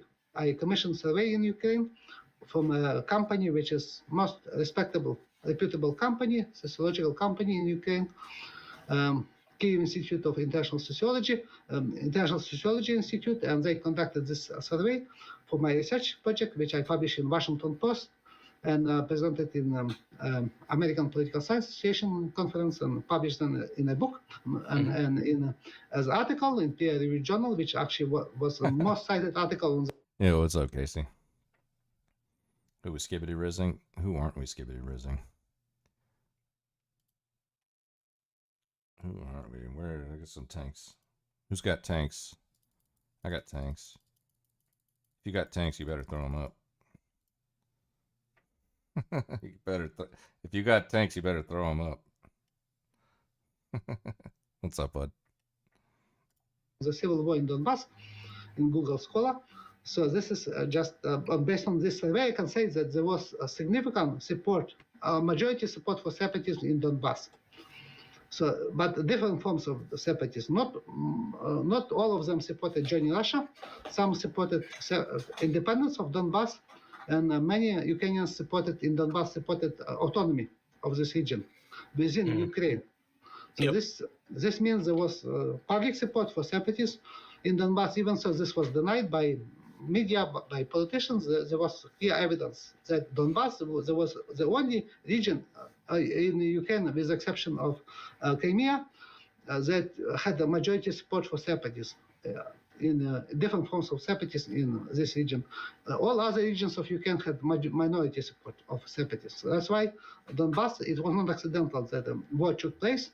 And shelling of Donbass happened, and most active fighting in Donbass happened in 2014 and 2015 between separatists, and most of them were local citizens. I also collected all the data, but there were also Russian volunteers. But in addition to this, they also obviously could not match Ukrainian military forces. Ukrainian military came very close to capturing, basically defeating all the separatist forces in summer of 2014. But then Russia deployed covertly their military to Donbass to support separatists. They did not recognize this publicly, but all the evidence suggests that they were Russian military forces. Just few, like several battalions, maybe a few thousand Russian military forces, they were able to, again, push back Ukrainian forces and kill many Ukrainian soldiers and members of paramilitary battalions and far-right-led battalions, and they were able basically to kind of to establish de facto independence of Donbass separatist regions. But they were not recognized by Russia because Russia still publicly recognized them as a Ukrainian part of Ukraine, but it supported separatists. And after a second attempt by the Ukrainian forces to capture Donbass in 2015, Russia again deployed military forces covertly and was able to encircle Ukrainian forces. And after this, Ukrainian government had to sign Minsk agreements in which they basically agree under pressure from Russia, military pressure from Russia, after a result of basically defeat from Russia, military defeat, they sign agreement to basically give autonomy to Donbass and de facto independence of Donbass within Ukraine. So basically Donbass would become a region with their own government, with their own militia, basically their own prosecutor, justice system and so on, but still nominally within Ukraine. So this was a possible way to resolve this conflict.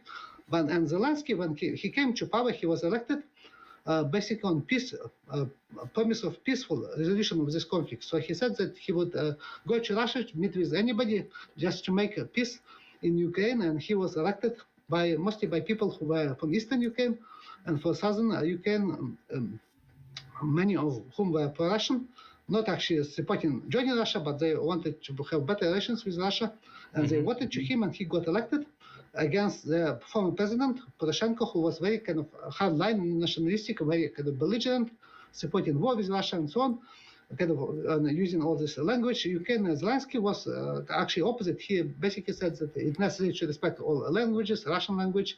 It's necessary to have peace with Russia. So this actually election was giving hope that the Ukraine might have again possible the resolution of this conflict. And afterwards, there was a meeting between Zelensky and Putin with leaders of France and Germany I think in Paris, in which there was agreement basically to try to defuse this conflict and implement the Minsk agreement, there was a dispute between how to implement this, and basically Zelensky and Putin agreed that there would be a withdrawal of military from front line in order to defuse, to avoid shelling of these forces. It was agreed that Ukrainian forces would be and separatist forces would be withdrawn from their line of combat, and this led to reduction of shelling for 1 year, maybe 2 years. But then Zelensky changed his position. He became again very radical. He started to advocate for military takeover on Donbass, and this happened after he visited Donbass and far-right or neo-Nazi organization linked to Azov. Told him basically that they would not leave this region. They threatened him that he would be dismissed from president, or he would be killed if there would be peace with Russia. So he had to change his policy. He became this kind of new Poroshenko, very kind of anti-Russian, and starting to support not only kind of military takeover of Donbass by force, but also military takeover of Crimea, which was annexed by Russia. So this led to intensification of conflict between Russia and Ukraine, and Russia supported separatists, even so there were no separatist military forces in Donbass until 2022. And with exception of these two short Russian military interventions in 2014 and 2015. And there was increased shelling shortly before the war started, but the shelling of Donbass was not comparable in any form or in scope to what happened in 2014 and 2015. So there was increase in shelling, but there was no evidence that the Ukrainian forces wanted to again capture Donbass or take it back from separatists or from supported by Russia. Even so, the Russian government claims that there was such evidence. There is no such evidence, which I examined, or reliable evidence. And the shelling was significant, but it was not comparable to what was before, and in no way comparable to what happened after the Russian invasion of Donbass, because now Donbass is the main area of battle between Russia and Ukraine. Yeah, that's. But I mean, just the him going down there, meeting with those people, and then trying to get it back and then shelling. That's not the best political move, right? If you're trying to make peace, but it's I'm confused by that, right? Like why start doing that? Like does that make sense to you? Yes, because he basically Zelensky, he's I think what I call him is a weak president. He's not. He just plays very strong president because he was elected after he became very popular on Ukrainian television after the television show in which he played a very kind of strong president, kind of, which he now became basically after or tries to present himself after the Russian invasion of Ukraine, basically supporting ordinary people, becoming very tough. Again, and so on. So he now this basically the same Zelensky who played such president in this fictional movie, which got him elected as president of Ukraine. But in fact, he was very weak, and even kind of as a leader, because he was elected not only by his own kind of based on his own popularity, he was promoted by oligarch. Who was a very powerful oligarch who owned television channel in which this television show was shown, and Zelensky was basically backed by oligarch to presidency of Ukraine. So he was already. Yeah, but all right. So why would Ukrainian oligarchs want him in power? Is it because he's saying these Ukrainian oligarchs are essentially in charge of the media over there? Was it because Zelensky was that much of a media figurehead that they wanted him in that kind of spot to further their interests from a media perspective, or did these Ukrainian oligarchs have some kind of national strategy to regain lost territory or reimagine Ukrainian sovereignty or something? Kind of client of this oligarch. So he was elected to basically not only again become president, but also to support economic interests of this oligarch who had the problems, and he actually recently even investigated in the United States for corruption. By he bought a lot of property from money from his bank, which he laundered from Ukraine in Cleveland and in Texas. He bought a lot of factories, buildings, and steel mills and so on in Texas and in Cleveland, in Ohio. And now FBI investigated him. So he was in very hot water, but basically he he supported Zelensky, and Zelensky became his president. But after election, Zelensky became actually more influenced by the United States and also by far right. So who threatened him publicly if he would make a deal with Russia. So he basically caved to such pressure, and that's why he's not very strong, because if he was a leader of Ukraine, he would just do this, even because he had popular mandate. He had 73% support of Ukrainians, but he basically was threatened, and he felt that it's more dangerous to oppose far right, who could have shot him or just tried to overthrow him. And there was a real possibility of this because they attacked his office. They put a swastika on his office just 1 year ago, this was again kind of they threatened him publicly to harm him in Kiev if he would make a deal with Russia. So this is done openly without any consequences, and basically police stood by. The police stood by, and so this means few thousand people who have no power, like they are not elected, but they have power basically to overthrow Ukrainian president. And this is why this was very dangerous. And the U.S. government also did not, because U.S. government had very strong influence on Zelensky, and they could tell him basically to try to make a peace deal, but they told him opposite. And when this impeachment happened in the United States, there was a very famous case of a phone call between Donald Trump and Zelensky. And what surprised a lot of people actually when this in UK, when this phone call transcript was released, that Zelensky became in his phone call, he was again very kind of deferent to Trump. So he will like say all this kind of trying to please Trump. So this was not like talk between two leaders of countries, but Zelensky was basically trying to do this all this kind of to please Trump by giving him everything like and saying all that he regarded Trump as the greatest politician and so on. This is like all this talk, basically kind of trying to be liked by Trump and not to be a kind of a leader and kind of preserve this kind of independence. And that's why kind of this was shock to many people that Zelensky basically was trying basically to kind of to not be a kind of real leader of Ukraine, but was trying to be liked by Trump and basically trying to please him in any way and form. And this is happened the same with Biden when Biden was elected. So Zelensky tried to please him, and he one way to do this, he also closed opposition television channels because they were supported by a relative Russian party, and so and Zelensky decided to please Biden by giving him present by closing opposition channels which were linked to Russian political party, which was relatively Russian. They not supported Russian invasion, but they advocated closer relations with Russia and peace with Russia, which was considered then again kind of basically a treason. And now this leader of this party is arrested by Zelensky and put in prison.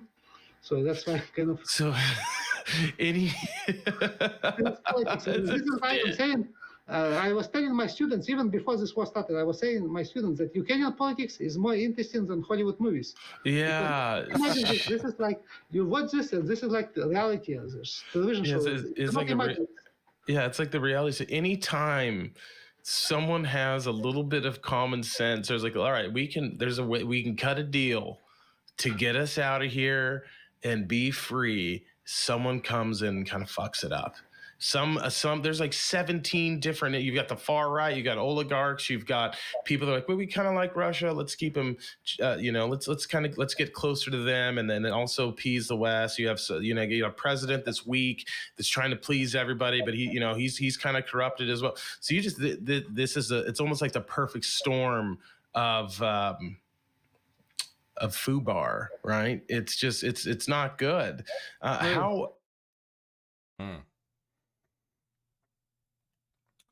Well, props to who's this person? Rick's Mind, whoever Rick is, for being able to. I mean, he didn't have the closed captions like we did. Because I could not even understand. I was just reading the captions the entire time. I was not even listening to him.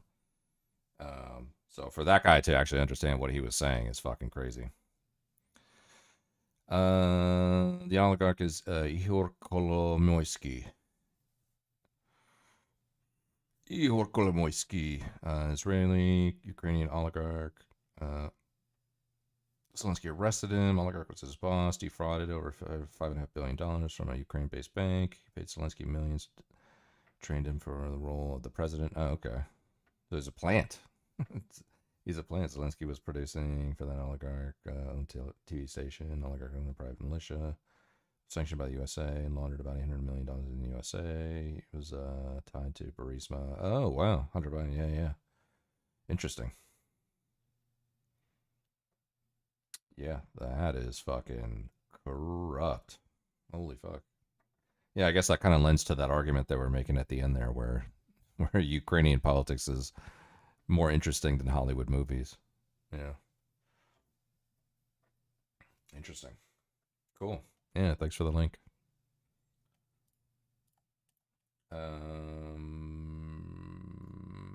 Okay.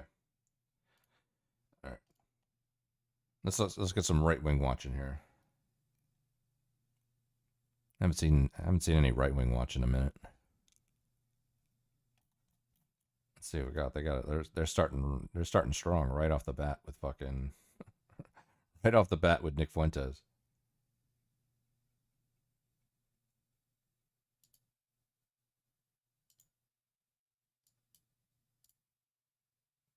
Candace on Theo Von. And Theo Von's clearly red-pilled. Stephen A. Smith had Candace Owens on. He's clearly red-pilled. Jason Whitlock is praising Andrew Tate. He's clearly red-pilled. Andrew Tate is on Nelk, red-pilled. Tate is on PBD, spreading the message. Ian Carroll on Joe Rogan. And Joe Rogan seems to be, I don't know if we could say he's red-pilled, but certainly he hints every now and again that he knows maybe more than he lets on. So it is a very exciting time, and I love to see it. It does make me very happy, and it's very white-pilling because, like I said, 10 years ago, when I went to Charlottesville and we said Jews will not replace us, that sort of encapsulates both of the problems, right? Which is replacement migration and if Jews run society, are they not responsible? Back when I did that, I was radioactive, I was ostracized, I was canceled. They said my career was over. And largely it was the Daily Wire and Ben Shapiro who were responsible for that. And they were untouchable at that point. And what a long decade it has been, what a long 8 years it has been since that time. And now it's almost reversed. Daily Wire is crashing and burning, desperate for relevance. Candace Owens has gone independent, going full red pill, talking about the things I've talked about on this show for years. It seems like the message is finally getting out there. So it's pretty remarkable to see. Yeah, he's always got that vibe. He's always got this. For that. He's always got this fucking boring suit vibe. It is weird to see kind of Daily Wire on the downswing or the downturn, whatever you want to call it. Candace Owens, Brett Cooper, anybody else leave? I don't think anybody else left. But I mean, if they lost somebody like Matt Walsh or something like that, I think if they lost Matt Walsh, it would be over for sure. I think Matt Walsh has done a lot to carry the Daily Wire over the course of the past 5-6 years, something like that. Like I don't think if they lost Michael Knowles or fucking whoever that old guy is, the Catholic old guy, they're not gonna lose Ben because Ben's their fucking. He's executive vice president or some shit of the company. I don't know.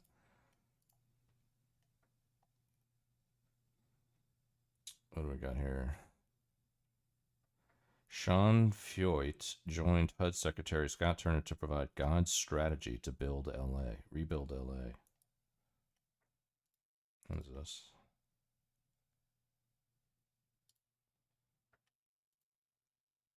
Would you pray with me? Would you stand with me? Would you support me today as I go up to Los Angeles to meet together with HUD Secretary Scott Turner and his entire team that are flying in from D.C. to view the catastrophe of these wildfires across Los Angeles and to meet with faith leaders so that we can pray to get God's strategy on how to rebuild this great city and this great region. And I can't overemphasize how amazing this opportunity is. I'm bringing my guitar. We're going to worship. We're going to pray.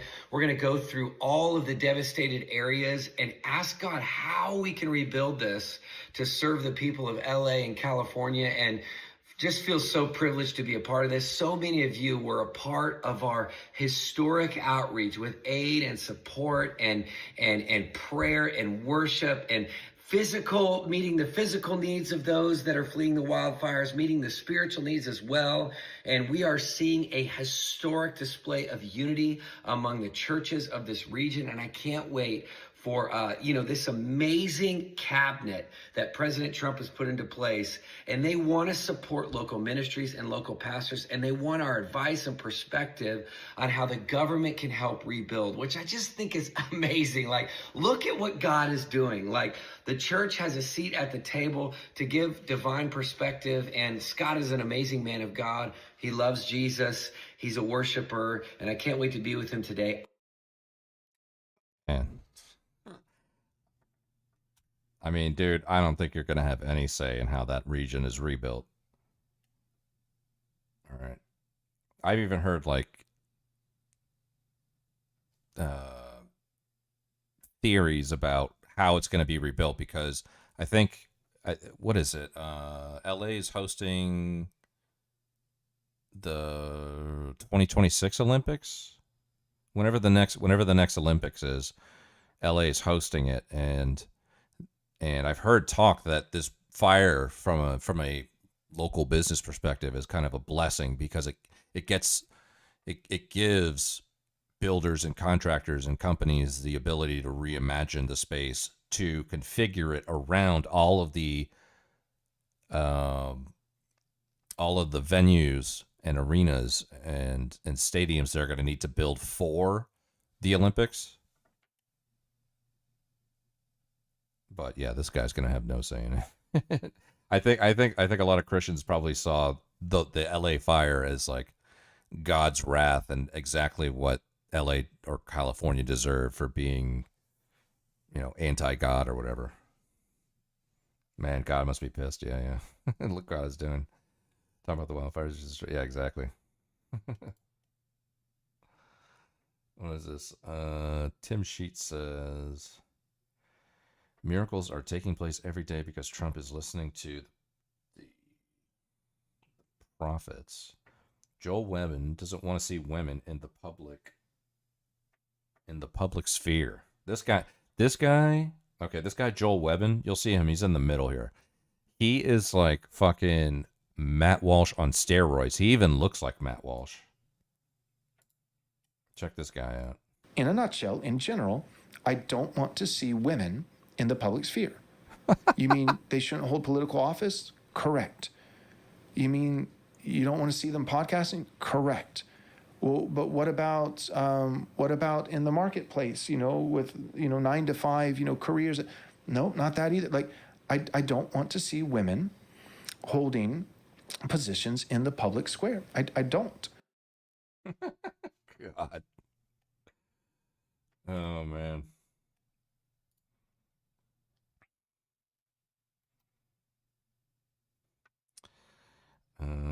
Diana Harshberger says angry constituents are probably paid protesters. Brian Gibson says Trump saved America from, quote, totalitarian communist hell.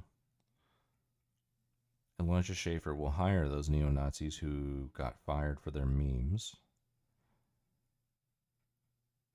Hank Kuhneman says Trump is a Moses-like figure sent by God. Michigan State Rep introduces resolution to overturn Obergefell. Lena Lochtef wants to repeal the Civil Rights Act to keep black people out of all our white spaces. Holy shit, we're going to see this. What's this? So women can make podcasts, women can have jobs, women can't hold any position of power, and this person is a reasonable position. Yeah, dude, I've seen this guy right here, Joel Webben. That guy, I've seen his podcast. It's like, it's all like that. It's like Christian nationalism and fucking, women should be barefoot and pregnant and stuff. It's very, like, you think the Daily Wire's bad? Listen to that guy's fucking podcast. The Joel Webben, I don't know, I forget what his podcast is called, but just look up Joel Webben and listen to his shit. Dude, that puts it, the Daily Wire doesn't even come close. In order to have true freedom of association, you have to repeal the Civil Rights Act, because that is in literally fighting against the Constitution. The two cannot exist at the same time. Barry Goldwater even talked about that back, when this was a thing. He was talking about how the civil rights regime was going to be built out. It would end freedom of association. And ultimately, what has it given white people? no rights. It's given political prisoners, thought crimes, censorship, banning, and now we can't have our own spaces, but they can have their own black everything and be in all our white spaces. All of this because they couldn't. All of this because they couldn't drink in the same water fountain or use the same toilet. Was it really that big of a deal? Oh my God, dude. Bro, I got to hear that again. That was crazy. In order to have true freedom of association, you have to repeal the Civil Rights Act, because that is in literally fighting against the Constitution. The two cannot exist at the same time. Barry Goldwater even talked about that back, when this was a thing. He was talking about how the civil rights regime was going to be built out. It would end freedom of association. And ultimately, what has it given white people? No rights. It's given political prisoners, thought crimes, censorship, banning, and now we can't have our own spaces, but they can have their own black everything and be in all our white spaces. All of this because they couldn't. All of this because they couldn't drink in the same water fountain or use the same toilet. Was it really that big of a deal? That is crazy, bro. That is crazy, man. It's a bit extreme. I think there are probably like at least 4 or 5 women who belong in the public sphere. Like, this is why I know I'd never make it in politics as an influencer. It's all appealing to radicals or stupid people, and I do neither with any of my ideological... Yeah. Bro, that lady's crazy. What's her name? Lana Lotkef. Let's see. She got a channel?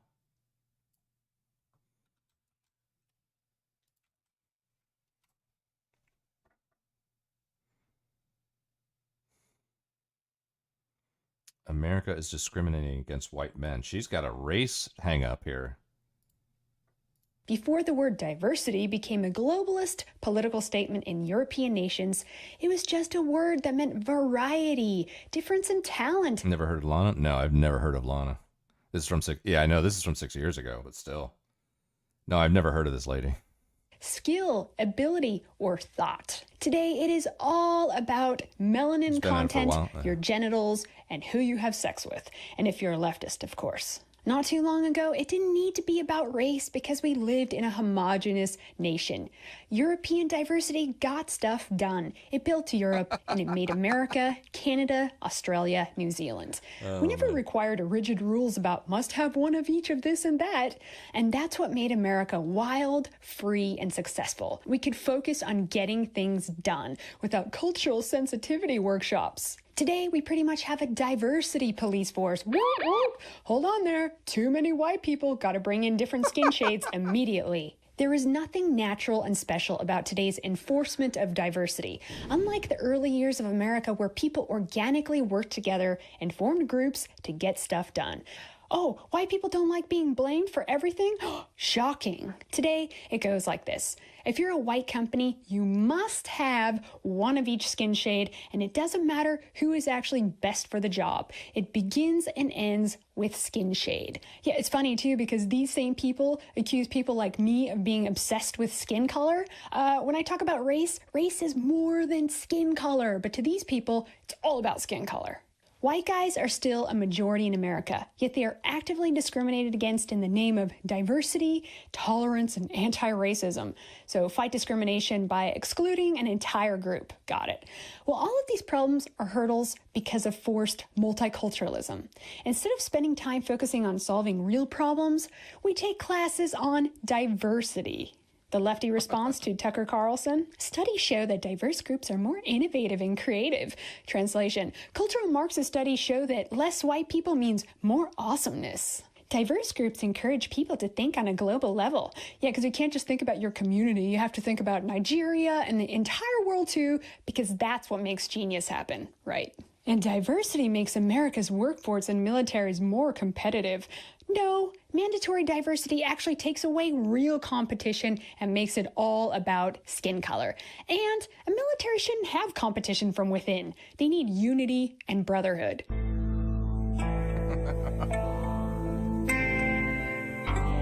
Wild. No, I have never heard of this chick. It's crazy. You should have been more about if it was okay to take Native people's land. Yeah. The rise of the farm right female influencers. Oh, that'd be cool. I'll put that in the playlist.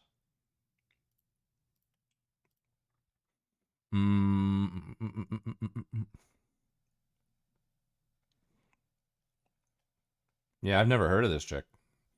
She's got like Ann Coulter vibes, but like probably like way harder. Let me see here. Lana Lockteff teaches Tree of Logic about the alt-right. Oh, man. I'm putting that one into the watch later. I've heard Tree of Logic, I think, on fucking, like on some fucking Destiny streams back in the day.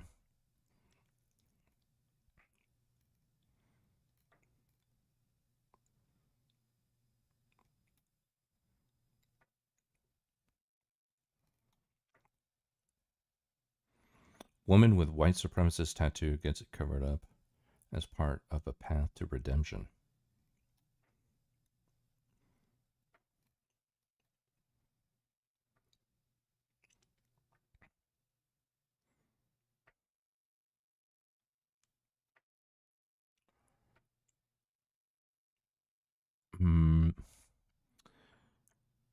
Alt-right radio host says Alex Jones is a gateway drug. Have you heard of Emily Yukas? No. Fortunately, though, I don't know how many good Twitch-friendly clips are. Okay, well.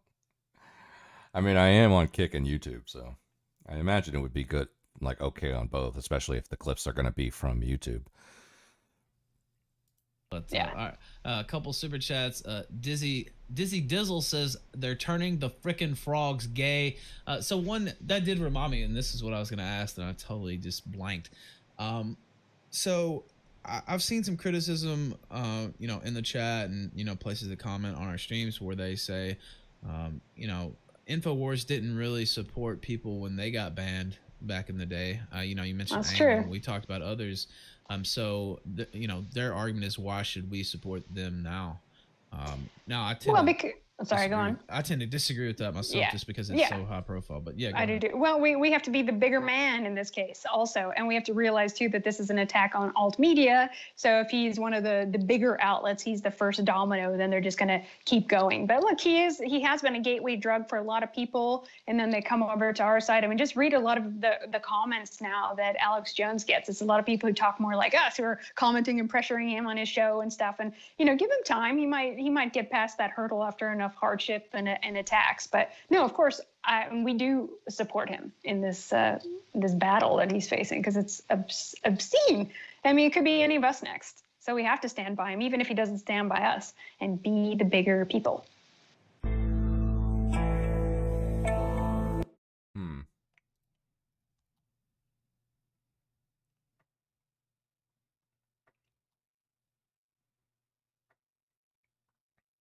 Alt-right YouTubers endorse ethno-nationalism. What's this? Lately, there's been a good trend, you know, amongst YouTubers, friends, allies who have been. You know, it's ironic how right-wing commentators and men's rights activists complain about how only low-value women have time to complain on the internet, but promote women complaining on the internet when it's in their best interest. Yeah. It's like have your cake and eat it too, you know. Lately, there's been a good trend, you know, amongst YouTubers, friends, allies who have been denouncing civic nationalism. And you two ladies have been on board with that. Molyneux actually came out. He was realizing that demographics is everything for his goal of getting to a stateless society. We have my friend Blonde in the Belly of the Beast, lots of people. So I want to ask you two ladies, what does it mean first for people that are newcomers? They have never heard this term. What does it mean to be a civic nationalist? Lauren, I'll start with you. Well, first of all, I have to neg civic nationalism a little bit because I think it's really an oxymoron. I think it should be called something rather like xenophilic nationalism. It's really not nationalism at all. And the oxymoron becomes more apparent when you treat it like that. Civic nationalism perpetuates that it's okay to bring foreign people into your country as long as there are a bunch of tolerant egalitarians. That's how I see it personally.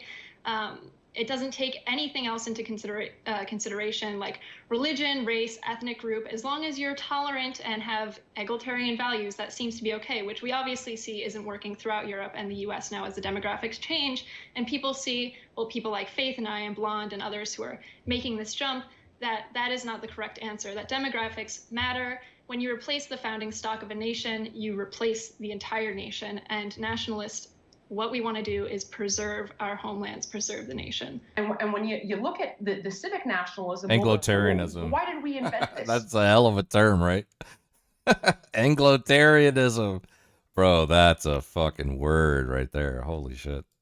Why did we invent this? It was an answer to ethno-nationalism. And I don't care what anyone thinks about ethno-nationalism.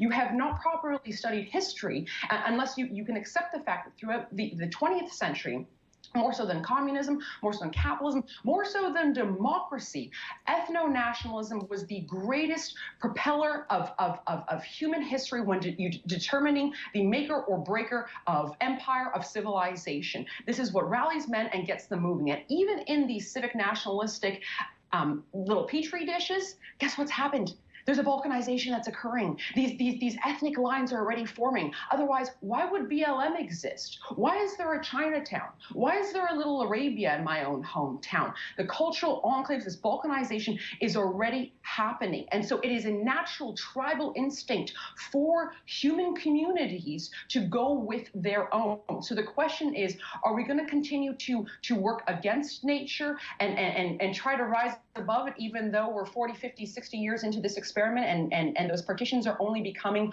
more distinguished and identifiable? Or are we going to say, maybe it's time to disaggregate? Maybe it's time that we reconsider how we've treated our borders to date.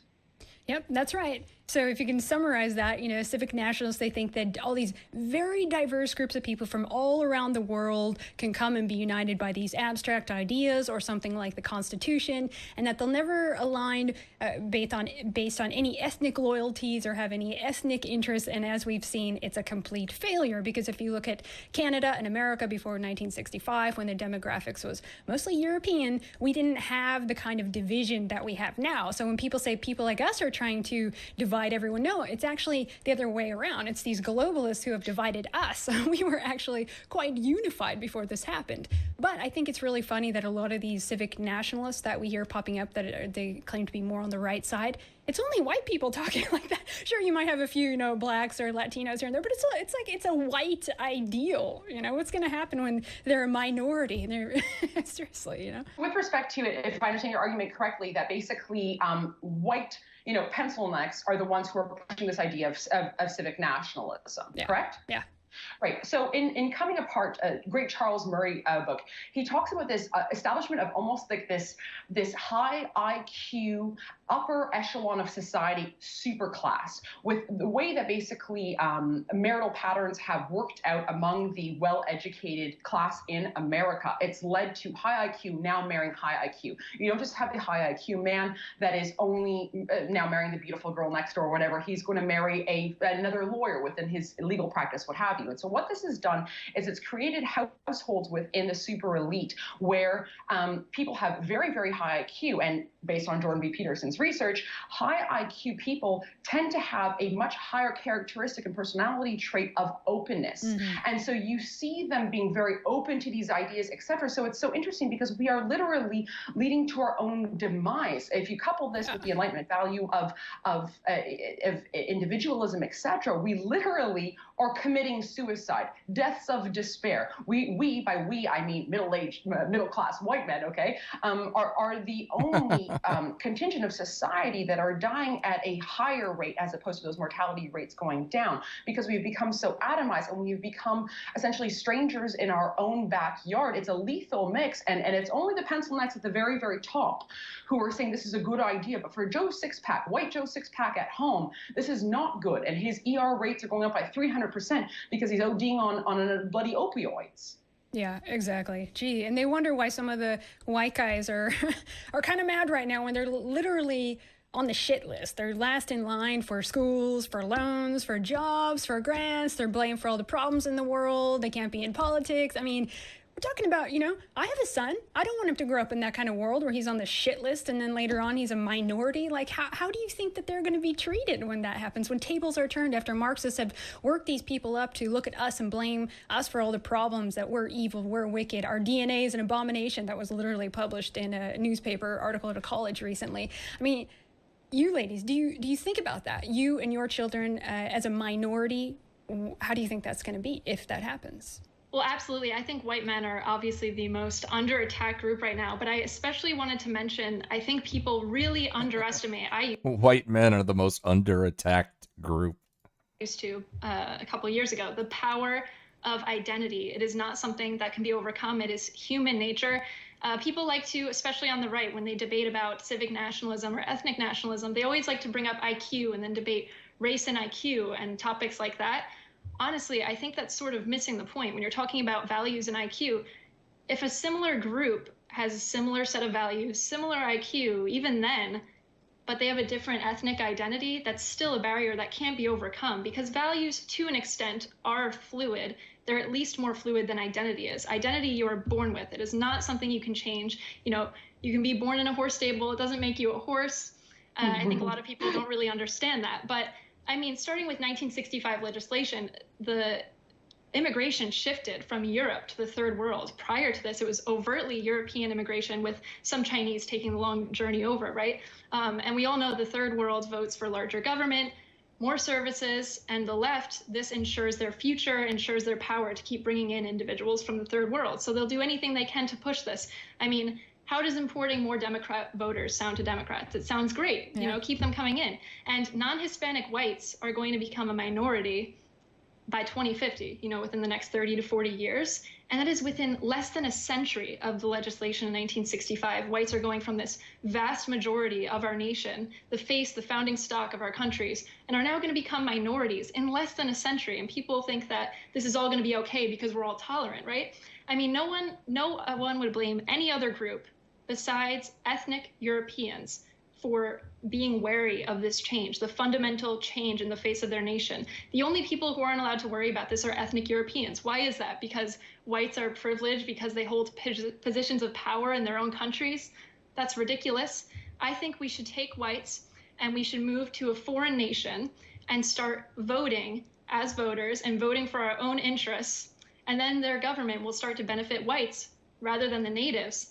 And then when they start complaining that their new system is now benefiting us and not the natives, we can call them privileged bigots.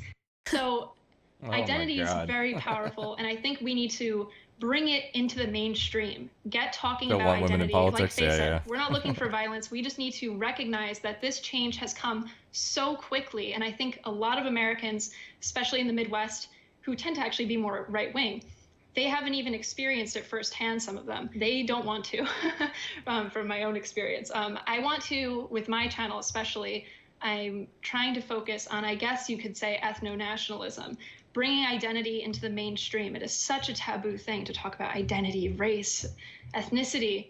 And I don't understand, well, I do understand why, but I think if we want to get anything done, the first step is to normalize the conversation. What comes after that?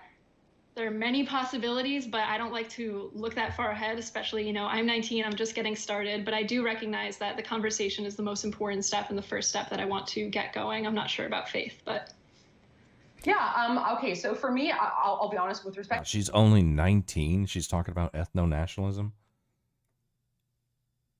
She got room at Tefradraki. Yeah, exactly. Yeah. I don't know if she looks 45, but she doesn't. She looks like she's in.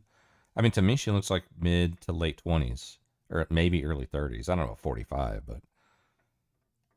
but yeah, 19. Wow, holy fuck. Back to Europe, I think it is largely lost. I think there's a permanent migration crisis there, and I wouldn't want to prescribe. I'm much more familiar with the Canadian and American case, and here I'm interested in participating at the ballot box, which is saying this: demographics are still going to be in our favor for basically the next 20 years, which is to say there is still a white majority. And I think that any sort of movement that we have going forward has to appeal to that majority, as Donald Trump did implicitly, whether he wants to admit it or not. But he did. And if you look at the racial breakdown between the vote differences between himself and Hillary Clinton, while it looked like just a few percentages, when you looked at, the multiculti vote versus the white vote, it was a landslide in either direction. So we want to I've heard fucking ethno-nationalists say that before. Multiculti. definitely mobilize that force. And I don't know if honestly talking about ethno-nationalism is going to do it for the people in an explicit way, but I think we can do so in an implicit way. You have brought up too before how ethno-nationalism seems, it's a no-no, but Israel is allowed to be that way. Basically, everyone around the world is allowed to be an ethnic majority in their own country, but we're only the ones charged for it when we want it. Right, ladies? I can't believe people don't understand that demographics is everything. It will change everything. The other thing, too, as we're talking about nationalism, there's this misconception that if we're talking about an ethnic-based or ancestral-based nationalism, that there won't be some kind of minorities there. Of course there are. We're not talking about, we're going to just go round them up and deport them now. No, but we want the natives to be the majority. There will be some people that aren't of that, native stock, but they need to be a smaller percentage of the population. Correct? Right? Yeah, I don't think it's unreasonable. And like you adequately pointed out, it's allowed for every other country. You know what I mean? So I don't see why this is a controversial idea. For me, I put it very, very plainly, just a simple majority. Let's start there. You know what's crazy? I've seen like a progressive version of this. Which one of you recommended this? No, this was me just exploring this Laura Lotkeff person. I've never heard. The Shang and Maida have heard of her before. I've not heard of her. But it reminds me, I've seen a progressive version of this. It's not as hardcore as this, but it's from a TV show. I saw a clip of it the other day, and it reminded me of this kind of fucking gatekeeping political bubble kind of shit, but from like a progressive Democrat perspective. Where is it?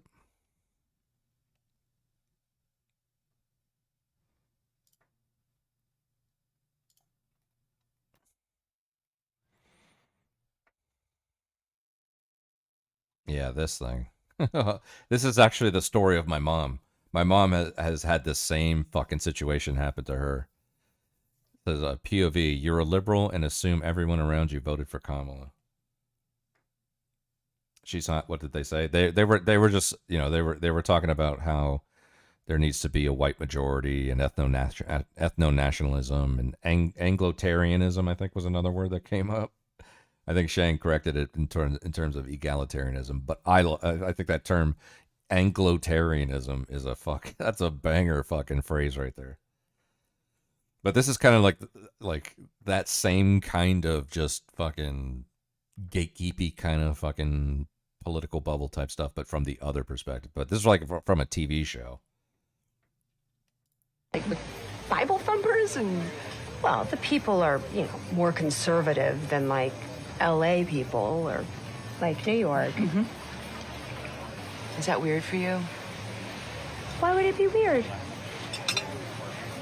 I don't know. If I was just around a bunch of Texans who voted for Trump, I guess I just feel a little alienated.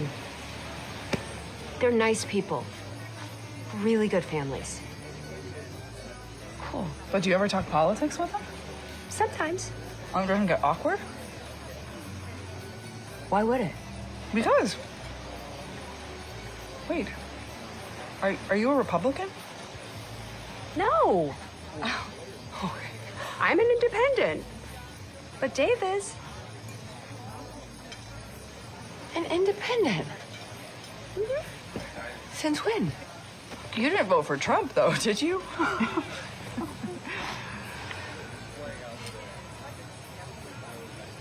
Are we really going to talk about Trump tonight? Like with Bible? Oh my god, that's even happened to me, like with friends that I had in New York.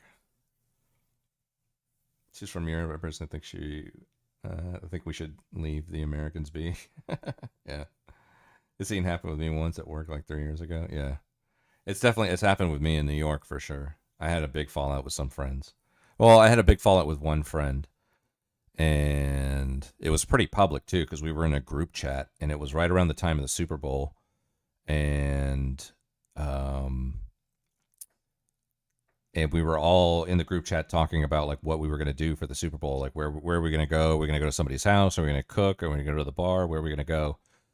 And one of the guys in the group chat like just started fucking piping up and was like, I can't I don't want to make plans with a racist guy who voted for Trump, or who wants to vote for Trump or whatever. He said something like that. And I was like, and I knew he was talking about me because that's the only person that in that group chat that would have been like that. Because like I said, all these people were from New York or lived in New York.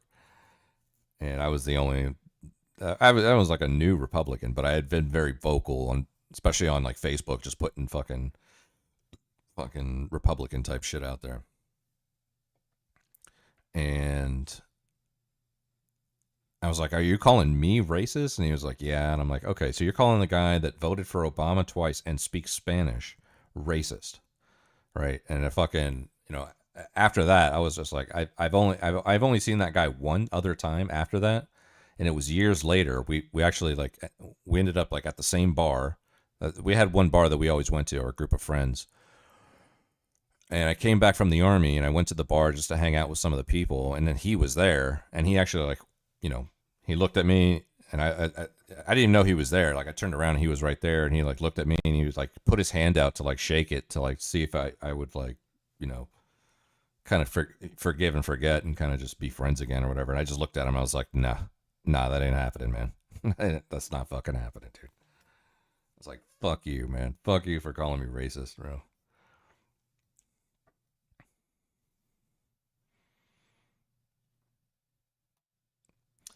People won't talk to me about politics because most of my friends know I worked at, yeah. They had a big fallout. I just stopped talking about politics after that. They have no idea what I believe in. Think just close their brains. Yeah. I have family like the other side of my family is like super fucking American liberals. They're just absolute, but they're also like devout Catholics, like super devout Catholics. But they're also like pro-vaccine, pro-abortion. I think politics has become their new religion. But we were an Irish, Italian, Catholic family. And fucking they just once COVID came around, they were asking us if we were vaxxed. They were asking us who we voted for, and like, bro, what is this? What kind of checkpoint did we reach here? I thought we were family. Be like asking an astrophysicist explain why the sun rises in the east and sets. Yeah. Catholic liberals subversive as fuck. Yeah.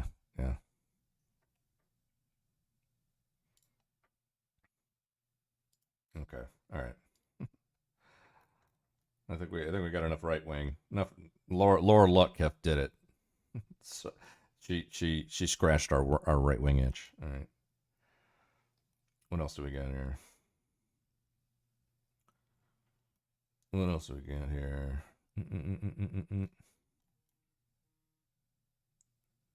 Couple Hassan clips. The alt-right pipeline for women. Gavin Newsom interview with Charlie Kirk. Some of that Joe Van guy, Joe Van Bradley.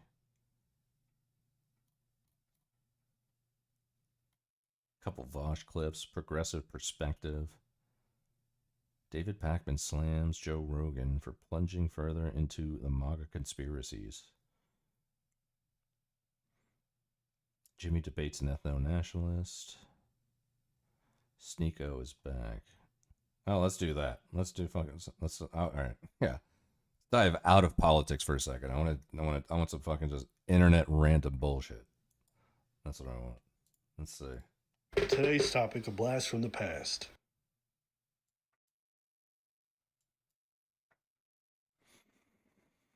My favorite politics video which casually explained. I think I've seen that, yeah. Or you talking about Channel? Abba Preach? Yeah. Yeah, they put out a video today about Sneeko. who I think apparently Sneeko just found out that he's like a quarter Jewish, from what I've heard, which would be fucking absolute irony. Having converted to Islam and fucking joins Myron in his journey towards extreme anti-Semitism and things like that. Yeah, I think so. I don't know where I heard it, but I heard that fucking Sneeko found out that he's like a quarter Jewish or something. Maybe he's got a little Ashkenazi in him or something like that. Anti-Semitism, Islamic Jew. Yeah, it sounds about right. Yeah. I don't know, but they came out with a video today about Sneeko, so I'm always curious when like internet figures start popping up in my feed.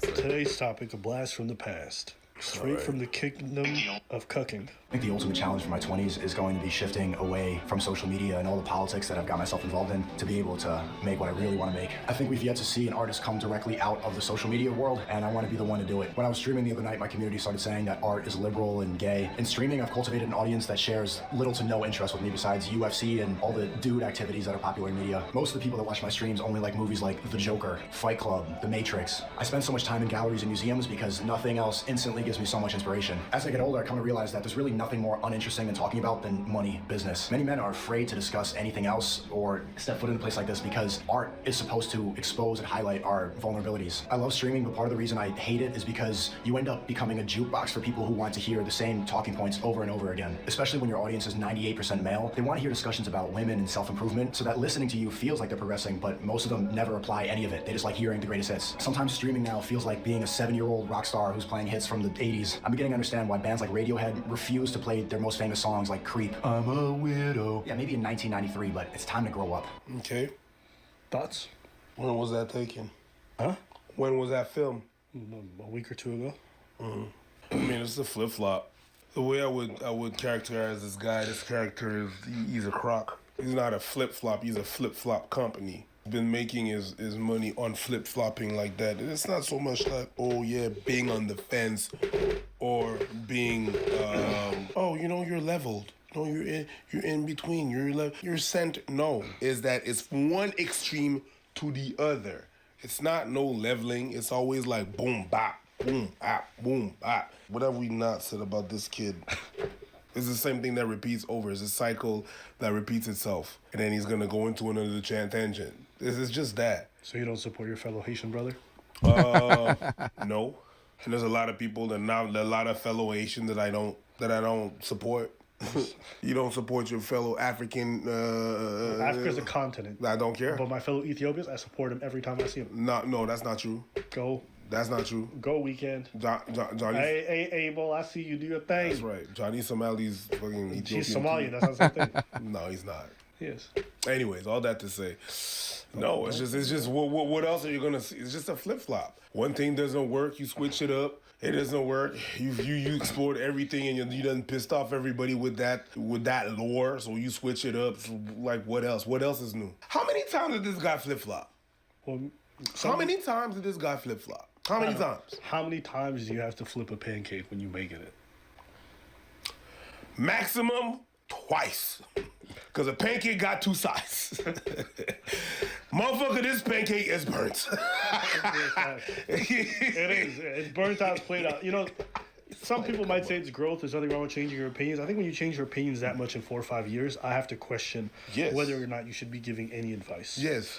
You know, listening to Sneeko is funny because it's watching somebody water a garden and then plants grow and being like, yo, fucking stupid plants. Like, bitch, you planted some cactuses. Come to find out the bitches stink. Yeah, your audience thinks art is gay because you made them think that shit's gay. Yeah, your audience only likes UFC and all the other shit because you told them hypermasculinity is the best thing possible. Being a man is about being able to defend yourself, this, that, and the third. You explained to me that the masculine man is supposed to protect, but you can't even protect yourself? Okay. That's kind of, it seems to me like you're failing at... Oh, color me surprised. They don't like art galleries. It's like, hello, see? Now you're doing the Muslim grift. And even if the people that are calling me a Muslim grifter, even if I am grifting and everything that I talk about is promoting Islam, it's a net positive for the world. Congratulations. Art in Islam, a lot of it is haram. Yes. A lot of it. If you replicate living animated things, that's considered haram. Like, you're doing all these grifts, and then you're getting mad at the people coming to follow you for them adhering to the beliefs that you told them to adhere to. No. It's you progressive art. are Yeah, pissed yeah. off whenever they are not into something that you shame them into thinking. Yeah. It's not He even, does, though. It's like Sneako's been like a fucking total shapeshifter his entire fucking internet career. You know, I think having met Myron and Fresh and Fit and everything definitely set him off in a whole nother direction. I don't know. I mean, because even Myron, I think Myron grew up Muslim, but he's not devout, and he's definitely not practicing anymore. He can't be. I can't imagine him being fucking practicing. So how fucking Sneako probably just went to Dubai, because that's what cool internet rich people do, is they hang out in Dubai. And when he went to Dubai, he just fucking met people, and then he's like, oh, I'm going to be like you guys now. Because that's what I do. I just go somewhere and I find people I want to be like, and then I start being like them. You know, bros cooked, yeah. even so much that, oh yeah, it's really a thing that like that's what I'm into. No, you shame people when they don't think like you. Also, I'm going to give the other take. Yes, arts are liberal. You guys made fun of all the liberal arts students who went to school for that shit. Arts are liberal. It is. It's about self-expression. It's about pushing boundaries. Conservatism is about the opposite of that. That's why all the greatest artists come from hyper-liberal places. Vast majority of the time, at least in them as personalities, they generally are. They think of your favorite artists. They dress flamboyantly. They dress oddly. They sing about things that are complicated, things that are taboo. Or even when they don't come from that, they are the polar opposite from where they come from. That's the definition of being progressive. You know, this makes me think of like when a woman says, I want a traditional man who's progressive. It's like, okay, what the fuck are we talking about? You want a conservative man who's progressive. You want him to pay all the bills, but at the same time, you want him to tell you that go get a job, girl. You don't have to clean up the house. You don't got. It's like, how do you guys? You are the exact same thing. You cultivate a conservative audience. You're shocked when they don't like liberal things. You know, it's not liberals telling you not to play video games. It's conservatives. You want something that is washed. That's when you say something like that. You want something that is washed. Yeah. I want a white nigga. He's gonna be washed. Chances are. No. It's crazy watching this guy's talking about I go into an art gallery. Yeah, your audience is never going to go into an art gallery. The vast majority of them are not. When have I ever heard anybody in these red pill spaces ever talk about the fact that they go to art museums, that they have any kind of culturally enriched lives? No, they talk about going to the gun range. They talk about training for a boxing match that's never going to happen. They talk about all kinds of goofy ass shit. They talk shit about sex workers, and then they get... They just had that fucking thing, like, just fucking phasing into these... They're doing it right now with Fit. With Fresh right now, but they did it with Myron before. Pregnant behind closed doors. It's all a facade. And Sneako's coming here talking about, oh, my audience, they just want to hear me talk about women and dating and self-improvement, but they never want to self-improve. Yeah, we told you this movement is a scam. All this talk about self-improvement is all a facade. It's like it's LARPing for red pillars, you know? It's like when those little niggas go in the park and they grab a sword and shield and pretend they're a warrior. You guys are pretending you're like some kind of version of masculinity that's really supreme. It's not real. None of it's real. Everyone pretends in this field. And that's why you get called gay for dancing, but somehow sleeping in bed with a bunch of dudes is not gay. It's fine. None of it needs to make sense. No one is even pretending it makes sense. We're all just pretending it's all... I'm like, okay, none of this makes sense. But you can't deny that you play into the nonsense. You cultivate the nonsense. Then you gonna sit back like, oh, why are these audience members, all they want to do is hear me talk shit about women? Yeah, because you guys made that the main selling point. You cannot provide anything other than pussy. That's all you got. You got a mouth, you got pussy, but that's it. No woman wants to be in an equal relationship. Women are submissive. They're here to nurture, and we're here to provide. You guys cultivated a gender war, got them all inflamed. Come to find out, these guys don't want to talk about anything other than shitting on women. I don't know.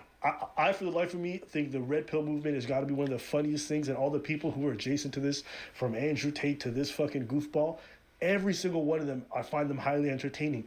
because they cultivate these areas and then they get surprised Pikachu face when it blows up in their face. Andrew Tate out here talking about how he trafficked women, how he pimped them out, treating them like hoes. Now, what does he want to do? I'm a great Christian, or I'm a great Muslim man, treat women with respect. But it's like, guys, did y'all not hear yourselves? You guys not even gonna address what y'all said? No? Okay, we just gonna pretend you're something different? Okay.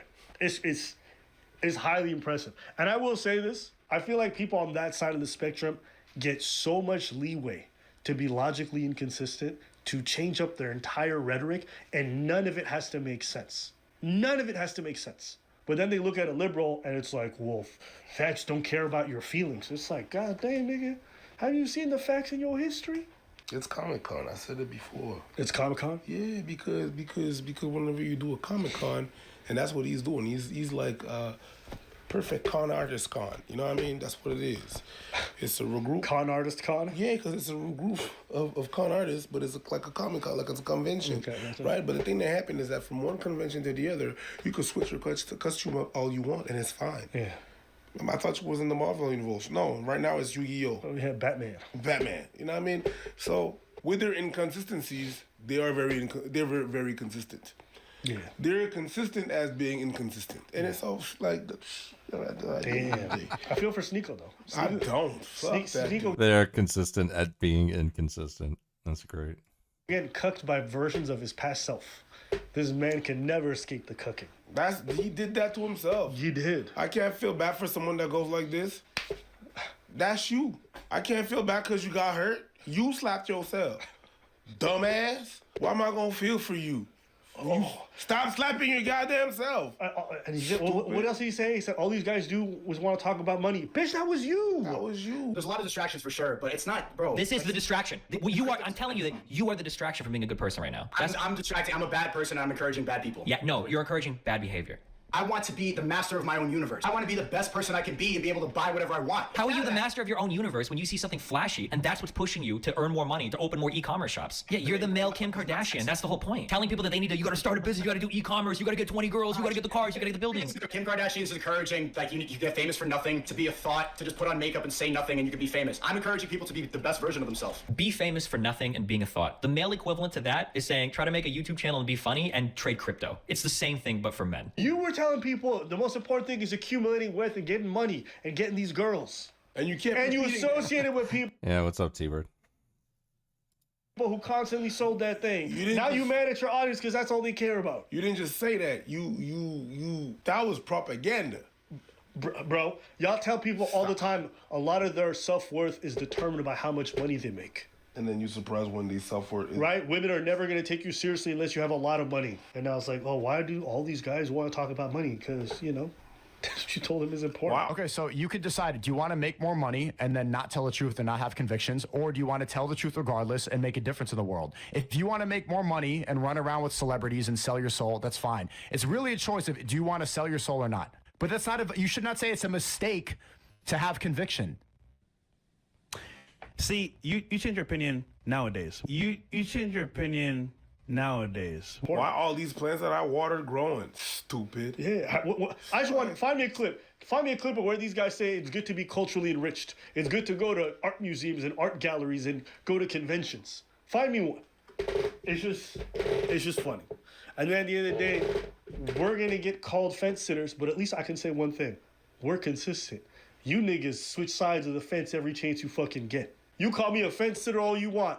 Bitch, I done seen you hop over this fence like you're supposed to live in the middle too. All of a sudden, now you want nuance. Wow, I want to be a conservative, but I actually really like art, and then I really... You know what it sounds like? It sounds like you're on the fence, no? It sounds like you might be not as conservative as you thought. It's not on the fence, because eventually he's going to, give him 2 weeks. Give him 2 weeks, a nap, and a glass of water, he's going to change his tone again.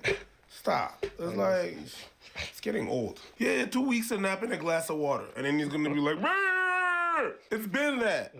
Crazy. So, you know, where did this guy start? At first, he started as like a really artistic person, then said art was gay, and then really focused in on the whole red pill stuff. Then he went to like the anti-vaccine stuff. Then he went into like, I'm not religious. Then he became religious. Then he went away from like necessarily religious stuff and going back to like, you know, art is great. I don't know why these men are just want to be hyper masculine. that's in the span of 3 years, bro. It's like, God In the damn. span of 3 years. And yes, you can grow. but I ain't never seen a man who puts on values the way women put on makeup. It's crazy. But I digress. Anything else you want to say about our good friend Cuckoo? Actually, why don't we look at some of the reactions before we go? See what the audience thinks. They're like, boo, hey, yo, you that got punched by a frog. Someone said, sounds like Sneeko needs a safe space for his heart. Someone said, he's moving on to his next exploit is all. Sneeko went from cuck to conservative, far right to Muslim, whatever else that led him to art to now. Someone said, yo, you created that audience, my guy. It's all on you. Shut up. Yeah, shut up. Yeah, shut your ass up. Someone said the rebrand is going crazy. Hey. Generational rebrand. They know. They fucking know. It's been like that. Oh no, it's the consequences of my own actions. Oh no! Oh no! Oh no! Oh no! Oh. Oh no! Oh my God, is it me abusing myself? Yeah, I guess everyone's kind of got the same take. He's a bozo then. He brought this kind of lack of expression audience to his own page by spouting bullshit. Ain't that the case though? What did he always do when people were not talking about worldly events? When people weren't talking about politics? You guys are fucking losers. You're talking about nonsense? You guys want to do comedy? You want to laugh? You want to do art? Then you guys are just too afraid of Jews. And now what does he want to do? He want to be staring at Jewish art. Hey, if you don't shut your ass up. But just before that, he was doing comedy. You understand what I'm saying? He did some open mics. He tried. He did an attempt. That didn't work. Boom. That didn't work. Right back to this bitch. It's like, yo, the rebrand is hard. Going hard in the motherfucking paint. Get it? Paint. No, I think ever since Sneeko got punched and lost half his tooth, I think he started realizing, bruh, this movement don't get me no bitches. Maybe that bouncer knocked some sense into him. Maybe, because I didn't hear much about Sneeko since then. I guess he's been praying. Anything else? Nah. Definitely not. Let us know what y'all think. Why do you... Oh man, I didn't know I didn't know there was a new Sneeko arc out there.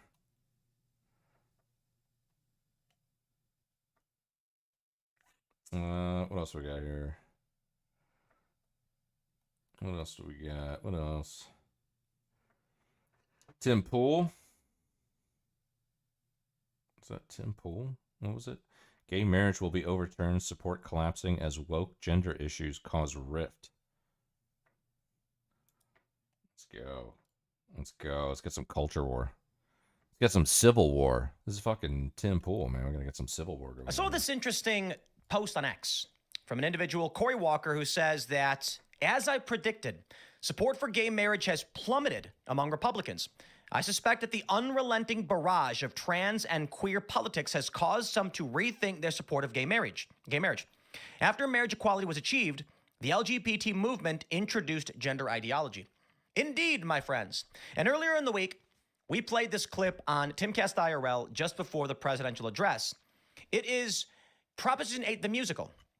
For those unfamiliar, it was this video that went viral back in, I think, like 2008, about a proposition in California that would put into their, I believe it put in their constitution, I could be wrong, that marriage was only between a man and a woman. Well, in fact, it passed. California, as liberal and progressive as we view it, back then said, yeah, marriage is between a man and a woman.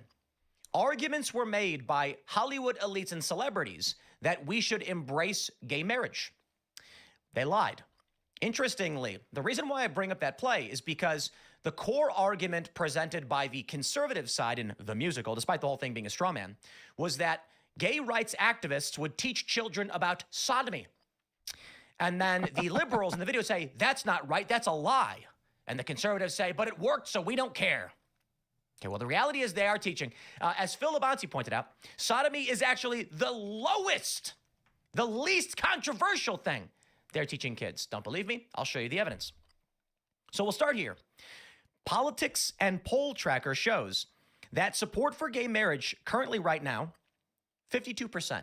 That's way down. It was 71 according to Gallup. Gallup now has it at 69, so it's dropped off only a few points, but opposition at 36%. This guy, Cory Walker, I'm not super familiar with him, but I saw the post and I said, this is an interesting take on these things, and he's right. We all agree. I, as well as many others, pro-gay marriage. Saying, yeah, I literally don't care if like two dudes or two chicks are minding their own business in their house. The problem was, the narrative always, in the beginning was, it's in the privacy of your own house. Where are we today? At pride events across the country, there's always been gratuitous sex. That's a fact. As far as I can remember, my family owned a business on North Halsted in Chicago, which they call Boys Town. I wasn't allowed to go outside during pride events because it was gratuitous sex, like literally men doing things to each other in the streets.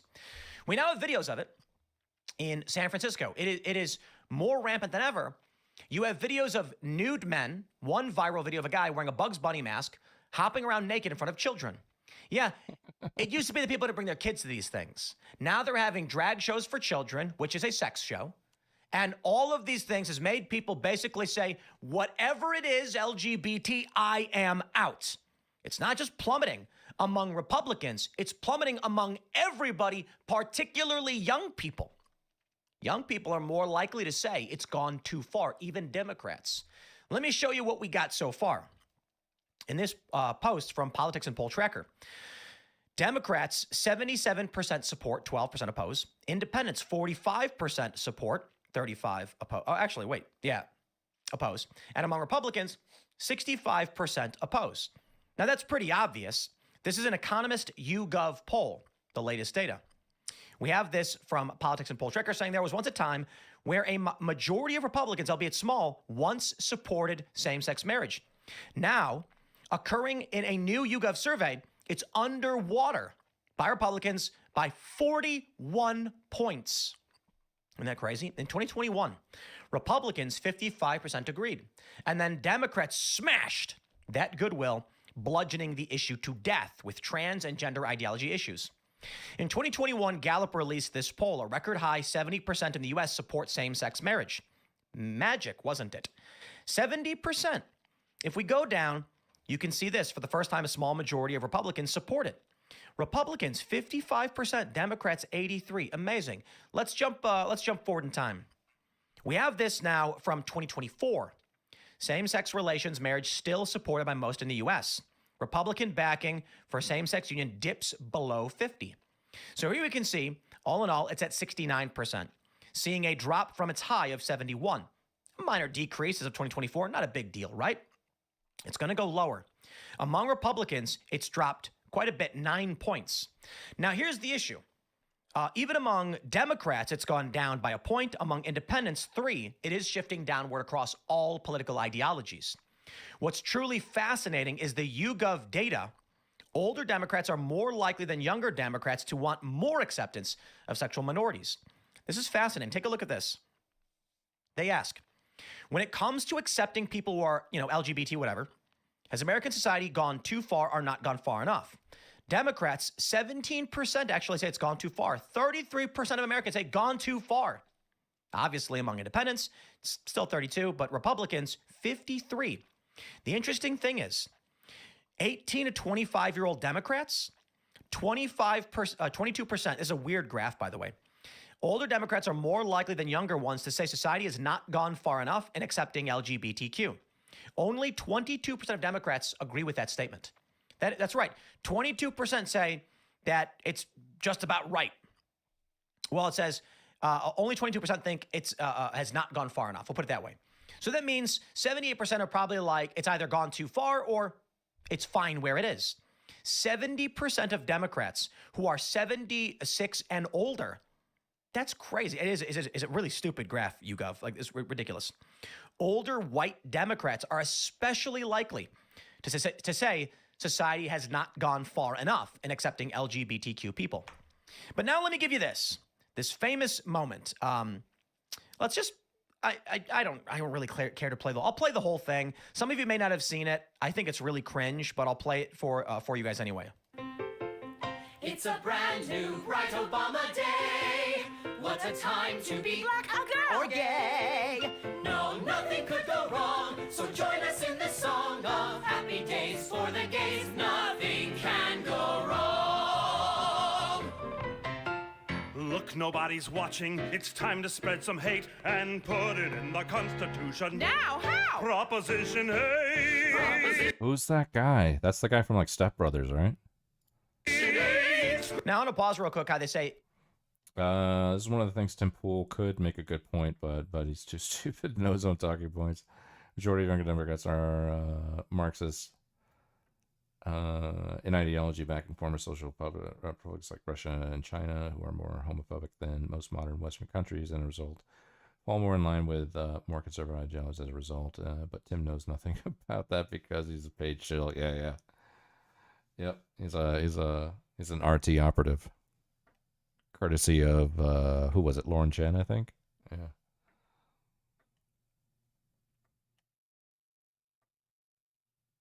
it's hate. It was literally just a question.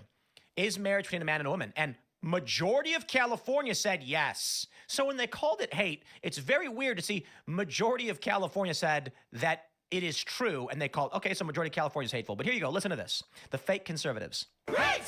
People listen to our plea. They'll teach kids about sodomy.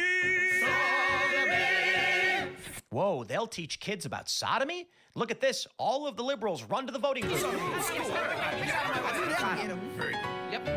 That wasn't right. That's a lie. That wasn't right. That's a lie. It works, so we don't care. Now you wish we'd all shut up, but make our clothes and fix our hair. And our love's not a sin. Well, the Bible says it's so. Well, the Bible says a lot of things, you know? Jesus Christ! Hey, how's it going? Jesus, doesn't the Bible say these people are an abomination? Abomination? Yeah, but you know, it says the exact same thing about this shrimp cocktail. Shrimp cocktail? Leviticus says shellfish is an abomination. Abomination. What else does the She keeps saying Obama nation. Yeah, he was an abomination. Bible say? Jesus? The Bible says a lot of interesting things. Okay, you get the point. The fake conservatives eventually realize they can make a bunch of money. He's right. It's time to groom, say paint that wedding hall, and lavender's the shade. There's money to be made. And conservatives threw away all of their morals for money. That's the argument.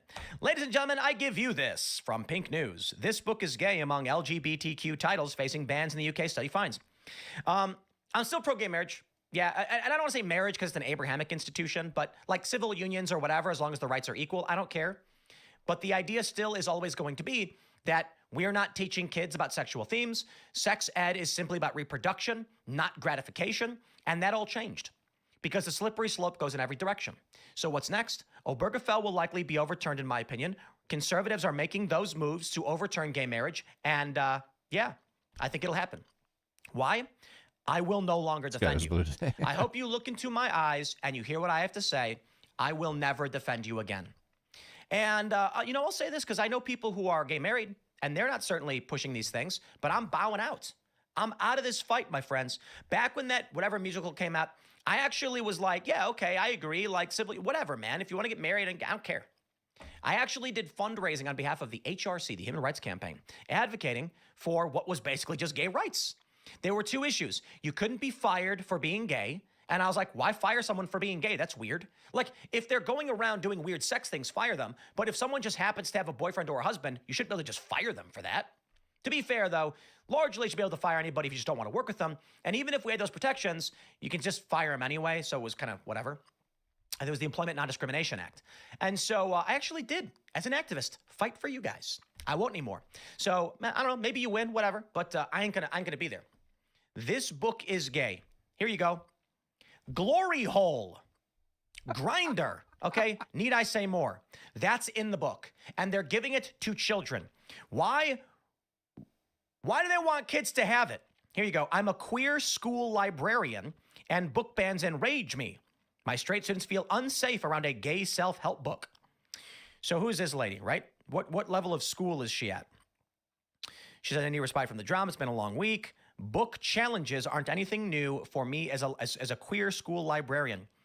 Okay, let me ask you. School implies either grade school or high school. And I will tell you this, restricted section. These books that explain how to use a glory hole and how to use Grindr should not be given to children. But let me give you one better example. Teacher, Oh my God. Police Book, Illinois. Here we go. Let's pull this one up. Ladies and gentlemen, parents call police after Illinois teacher offers LGBTQ book for her students. Heavens me. What book did she give? It's an elementary school, and she gave their kids a book called This Book is Gay. Sarah Bonner held a book tasting, including Juno Dawson's This Book is Gay, which quickly became the epicenter of controversy. The parents called the police because the book explains how to use Grindr, and she gave it to children. Why are they trying to teach kids about glory holes, Grindr, and also, don't get me wrong, I only showed you one page. There's scat in there. Like, there's stuff that kids should not be learning about. She says the notion that I was putting kids in danger, blah, blah. You were. I mean, this is disgusting stuff. Now, what's funny is they all use this image, igniting social action in the ELA classroom. That's not the book she was giving people. She was giving kids the book, This Book is Gay. That's predatory behavior. She's giving kids a book that teaches them how to use Grindr. Why would a 10-year-old in grade school need to know how to do that? And this was back in 2023, mind you, almost 2 years ago. So, where are we at now?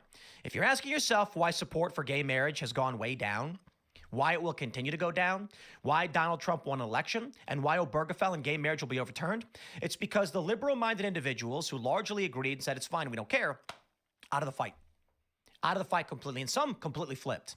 Republicans have abandoned the issue. They're abandoning it en masse. And people like me, who I'm an independent, not a fan of the Republican Party. There's like 7 members of Congress that I like. And I voted for Trump, who was a former Democrat. I tell you this, you will not see me voting for anything related to expanding quote-unquote LGBTQ rights. Never going to happen. So you're not going to have me advocating. And you know what? From the looks of things, you ain't going to be having young people either. Because young people overwhelmingly say, yeah, we're fine where we are at the bare minimum. So go get your elderly Democrats to advocate for this. Because across the board, Republicans, independents, and Democrats largely agree. When asked if you think society has not gone far enough, only 40% of Republican youth, 21% of independents, and 22% of Democrats agree with that statement. It's coming down. I'll leave it there. We got more segments coming up. Smash the like button. Share the show with everyone you know. Thanks for hanging out. Oh, man. We'll see you all in the next segment. Classic Tim Pool segment. All right, what else we got here? Did we hit fucking daylight savings time?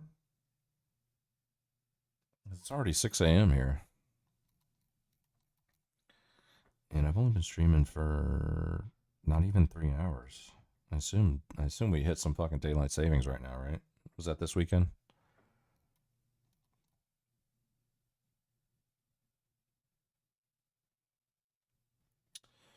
Oh, Jovan. Was this the Korean guy? White counterparts. Criminal. No. I'm asking in general. Incorrect. For Wait, the incorrect. normal, uncriminal. Incorrect. black. Incorrect, How are they actually. oppressed? Incorrect, actually, because black men are, 40? Okay.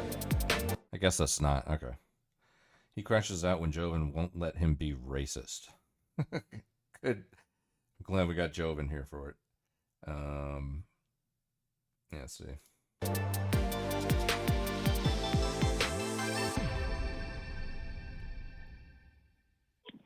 Hello, are you here to debate? Yes, I am. All right, what's your name, age, pronouns? My name is a little difficult. It's Guillermo, but you can say G. Age is 33, and I'm him. And I am him. Okay, Guillermo, what are you here to debate about? Well, right now, I wanted to add on to the previous discussion you had about contraceptives not being available. I'll entertain that for a little bit, but I want to talk about now. You're speaking a lot about the past. Well, that's right because now, we were I don't specifically believe talking about that- Margaret Sanger, so that's why we were talking about the past. Okay, but so I guess I wasn't here for that. But systemic racism, I don't believe is a thing anymore. Okay, when did it end? Can you? Fine. Can you tell me how the black population is oppressed at the moment? Well, hold on. If you're claiming that it doesn't exist, what year did it end? Like, when did we get rid of systemic racism once and for all? Thank you, Boo. Okay, I'm asking you a question that is very similar to that because I don't have a definite answer for that. Oh, it ended in 2008. No, that's not Weird. quantifiable. What I'm Why saying wouldn't is why right wouldn't now, we have an end date? how are the black population of America oppressed? How is that race oppressed? Well, I currently? just real quick, I just think it's interesting that we're claiming systemic racism is over, but we Just to be clear, Temple was once again not telling the whole story, but I expect that the teacher in question who gave the copy of the book, "This Book Is Gay" to her students was done at a book tasting event where the students picked the books in question to add to an extracurricular reading activity. Unfortunately, the books in question were not vetted or read by the host in question, and as a result, she was not fired, nor was any action taken against her. In fact, action was taken against the student who requested it. Okay. There we go. This is why I'm glad you're here, Maida. You gotta keep these motherfuckers in check. All right, let's see. Let's see how Joven solved racism here. Let's go.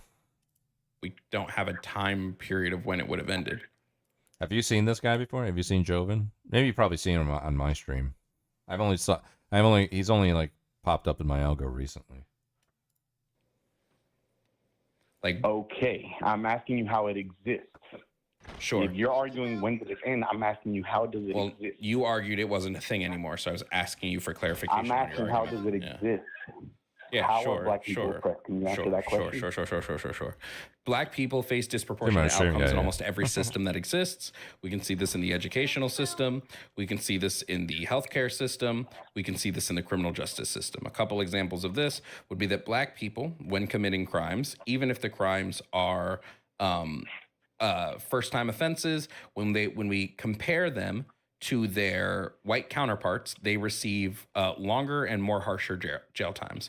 We can view this by looking at the U.S. Sentencing Commission's website. They have an entire database, and you can like sort by race. You can sort by first-time offense. When you add in all of the variables, black people get longer and harsher jail sentences than their white counterparts.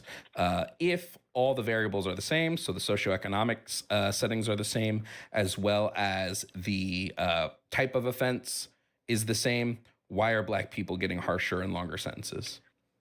Fine. Does that affect you? Are you a criminal? Are you being oppressed currently? I'm sorry, does that have anything to do with the point?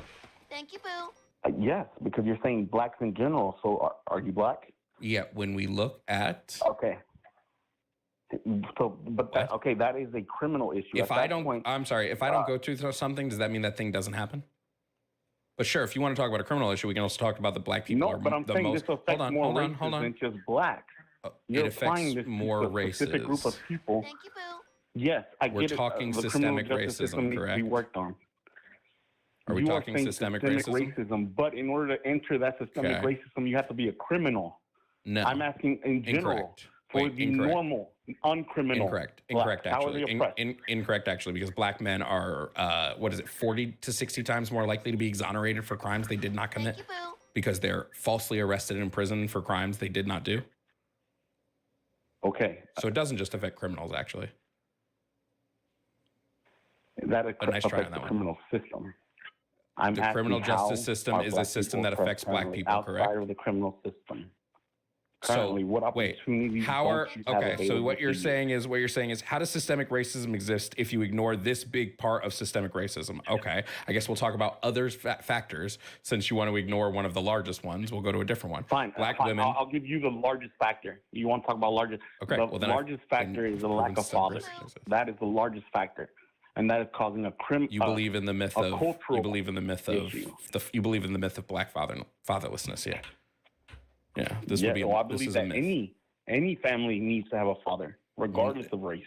That is what causes the claim that black fathers are missing from the homes is a myth. It's a myth. It's not real. How is that a myth? Oh, no way. I can't.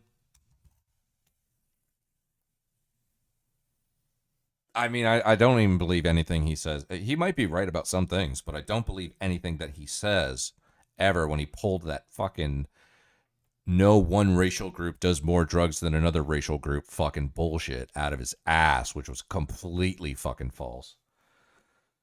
Oh, man. All these Jovan clips give me fucking instant rage, man. Instant rage.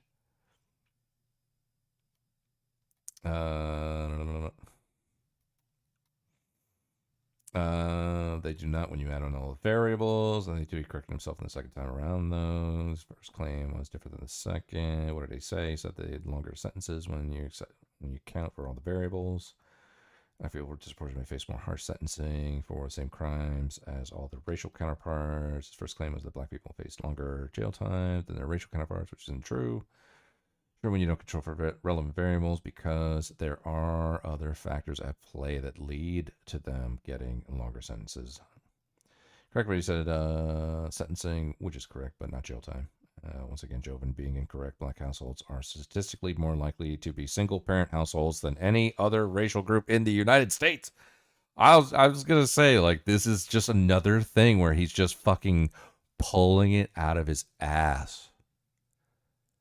And not only that, he called it a myth. He called it a myth. Yeah, I can say. Largest factor. You want to talk about largest? Okay. The largest factor is the lack of fathers. That is the largest factor, and that is causing a You believe in the myth of. You believe in the myth of. You believe in the myth of black fatherlessness. Yeah. The myth of the myth of black fatherlessness. Here we go, bro. Yeah. This would be. I believe that any It's family a myth. needs to have a father, regardless of race. That is what causes the claim that black fathers are missing from the homes is a myth. It's a myth. It's not real. How is that a myth? Most black families are you want me to go over with it? Yeah, sure. When we look at to see if we have a single mother, what do they use? What do they use to determine whether that mother is single? That she has a child without a father? Yeah, what do we use to determine that if she has a child without a father? I'll just answer the question since you don't know. Just defined it's the U.S. It's the U.S. Census. It's the U.S. Census. That's how we determine those things. The U.S. Census takes and collects that data. How does the U.S.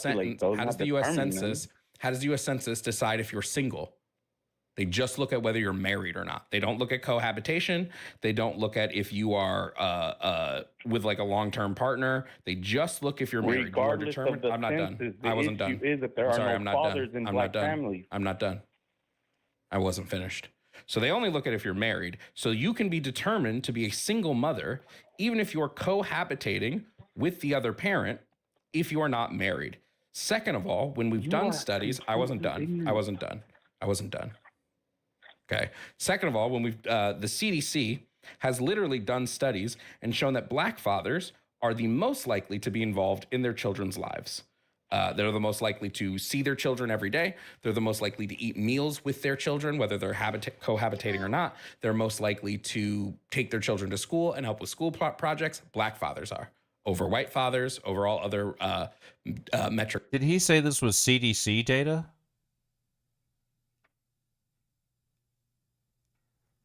What would longer time be? More jail time? A little bit confused. Okay, did he say this was CDC? How does the U.S. Census? How does the U.S. Census decide if you're single? The census. They just look at whether you're married or not. They don't look at cohabitation. They don't look at if you are with like a long-term partner. They just look if you're married. Regardless you are determined. of the I'm not census, done. the I wasn't issue done. is that there are no fathers in black families. I'm not done. I wasn't finished. So they only look at if you're married. So you can be determined to be a single mother, even if you're cohabitating with the other parent, if you are not married. Second of all, when we've done studies, I wasn't done. Okay. Second of all, when the CDC has literally done studies and shown that black fathers are the most likely to be involved in their children's lives. They're the most likely to see their children every day. They're the most likely to eat meals with their children, whether they're cohabitating or not. They're most likely to take their children to school and help with school projects. Black fathers are over white fathers, over all other metrics of fathers. This is a study done by the CDC. So yeah, it's a myth. It's a myth. You're just sure you want to give some evidence for your side. I now? think that study is a myth because I've seen it with my own eyes. I don't care about what you've seen with your own coach eyes. Football. A majority of the less. kids do not have a father. I and they don't. are I don't mainly give black. two shits what you've seen with your own eyes. Thank you, Boo. So you're discrediting that because you Yes, saw a anecdotal study? evidence means Ask your audience, anecdotal then. evidence Ask your means audience. jack shit to me. Ask your Anecdotal audience. evidence means nothing. It's an anecdote. I don't Then care what ask you have your seen. Audience. Let me. Have you ever seen Walt? Like, have you ever been to Walt Disney World? Have you ever seen it with your own eyes? No. Does it exist? You're claiming something Does it completely exist? different. I know Disney World exists. Why? You're claiming that single Why do you know motherhood in Disney black World homes exists? does not exist. No, I didn't say it doesn't exist. I said it's a lot of a. apartments Hold on. that are I'm also sure you do. not the I'm best, sure you do. and I see a lot of single Yeah, I'm sure mothers you there, do. and most of them are black. Yeah, I'm sure you do. You are in denial. Yeah, I'm sure you do. I haven't claimed it doesn't exist. I said there's a myth that goes around about motherlessness in the black I'm saying homes. if there were and that more I wasn't. I'm black, sorry. I'm let's talking. start, fine, I'll agree. talking I'll now. agree with your point that black fathers are the best fathers. Yes, Oh, I'm there you saying go. we need more of them. There are not enough of Except them. Except they are there, because they're the most likely to be involved in their child's life. Great. Now I'll go tell my football team everybody's stupid because they have a father. They just No, are it's claiming just that they your don't. limited experience does not dictate what does or does Okay, not happen then in the world. broaden the- But let's the spectrum. hold on. Ask But let's your audience. analyze this a little bit. Let's say the black fathers are gone. Where are they? Where are they? Fathering many other children with many other women. Fathering many other children. And what's your evidence for this? Yeah. What's your evidence? Life. Life is Life. your evidence. I'm sorry that I don't have statistics Oh. like you, but I've seen it with my own eyes. Oh. Now, I'm not claiming Interesting. that black fathers are bad. I'm saying that there is a cultural thing where women, while being pregnant, already plan for single motherhood. They don't. But here's Well, a then it's here's a impossible here's to a fun argue. here's a fun fact. Could it be that we have a large population of black men Fine. sitting in I'll- our prison I'll system bring out right a study. now? I'll Google it. Could we possibly have a large population of black men sitting in our prison system right now? Could there possibly be an over Bro, I was literally just saying shit and hoping people don't know. He's a CDC. Said that black fathers are more like that. Yeah, exactly. Yeah. abundant number of black men who are in prison, even for crimes they Mhm. don't commit? Okay, let's say 15% of those people are innocent. The other 85 are not.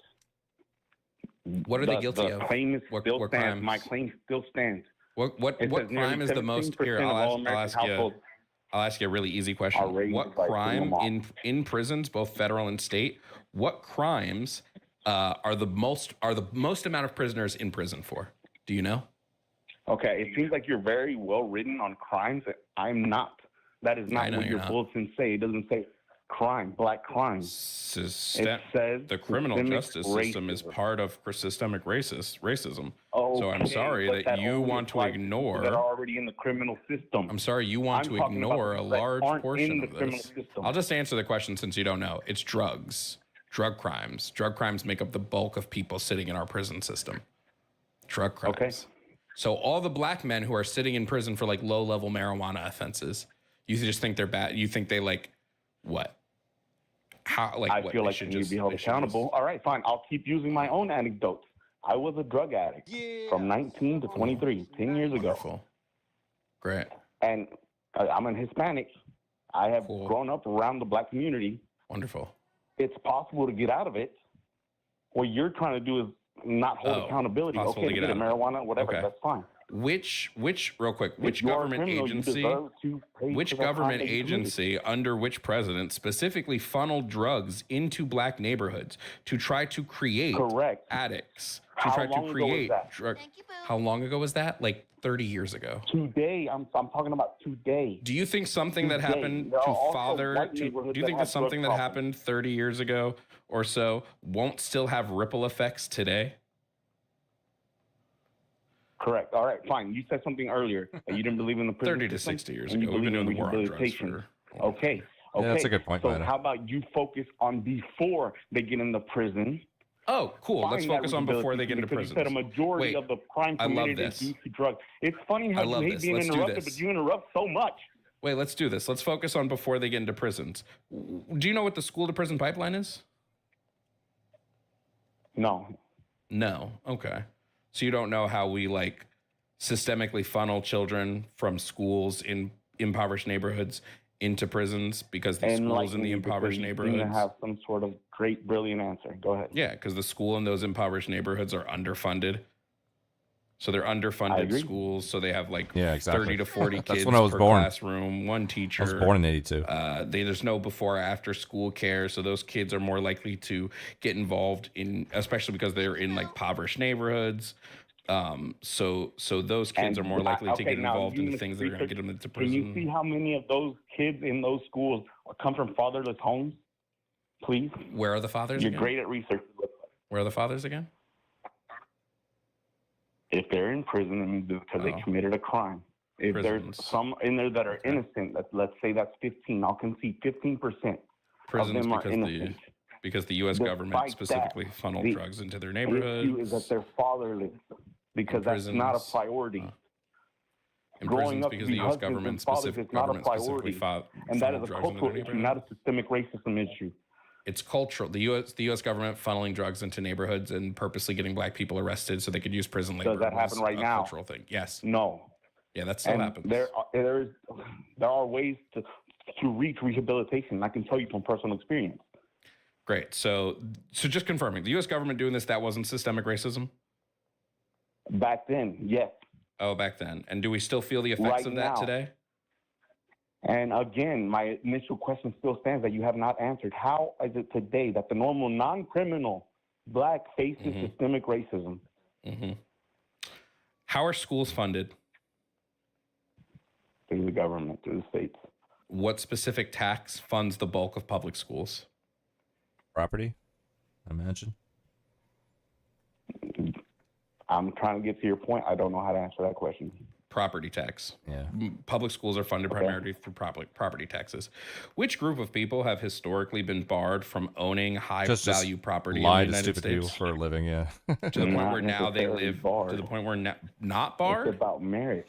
They weren't barred. He's trying to say that black communities still feel the effects of this today, but literally said it in the last debate. No racially based community uses drugs at higher. Yeah, exactly. So which is it? Yeah. Yeah.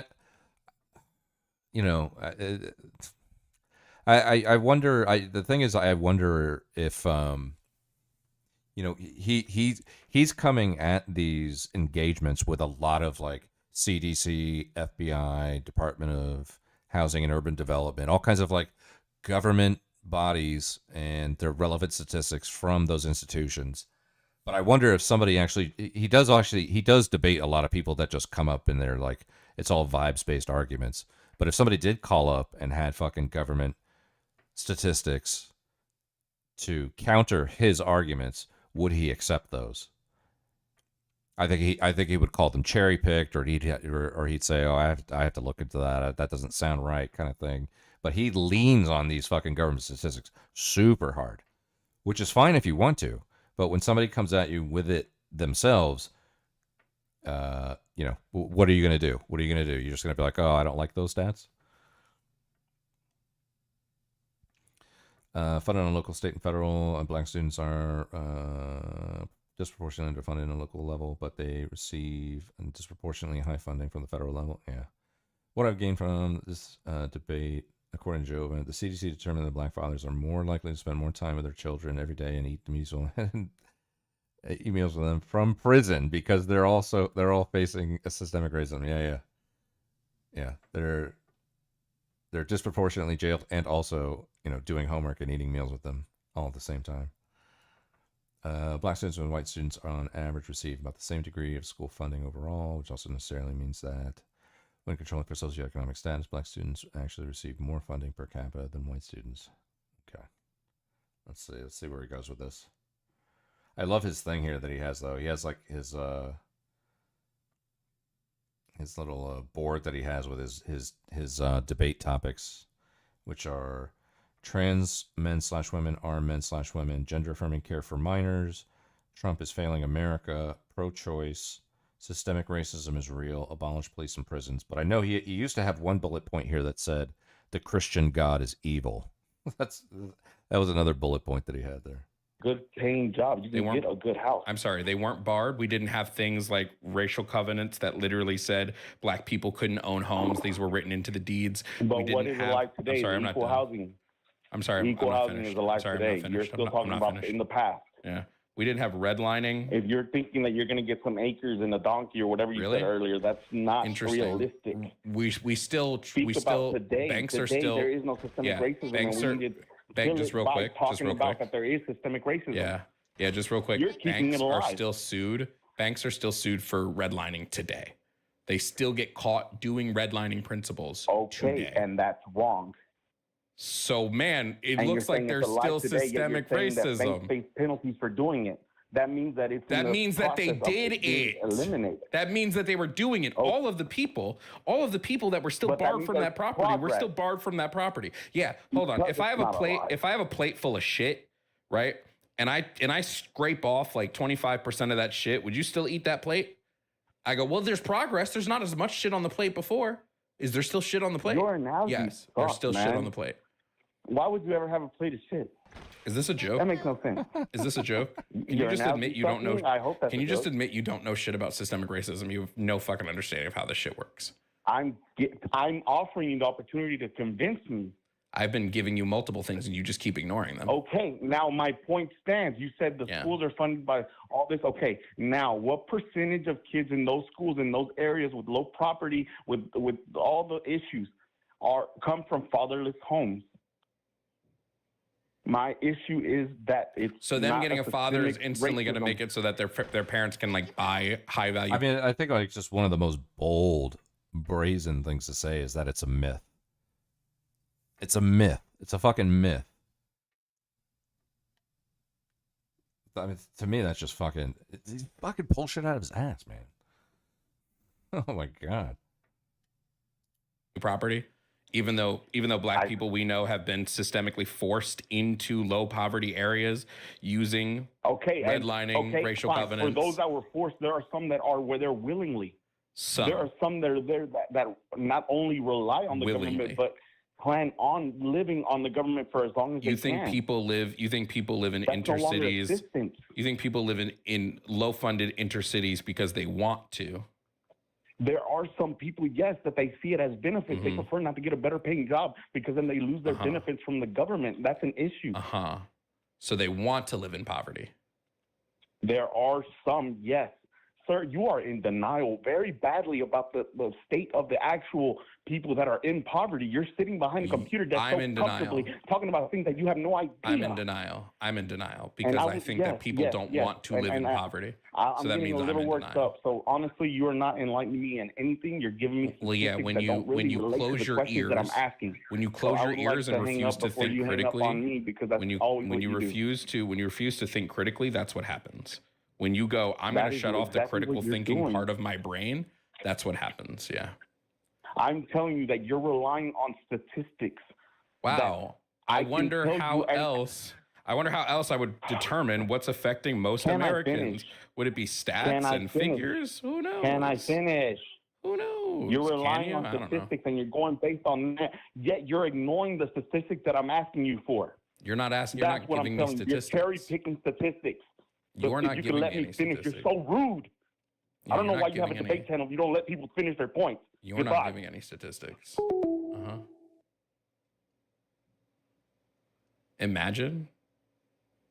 Imagine being racist and crashing out because you can't prove your racism. Bro, it's so wild, dude. So wild.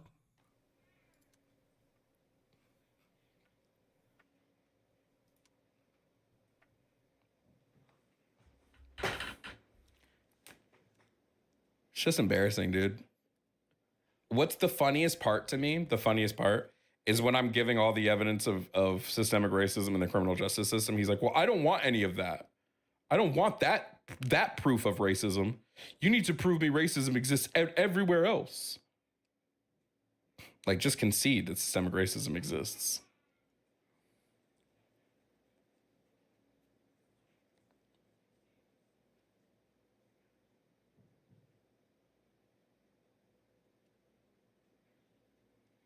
Oh yeah, the welfare queen trope.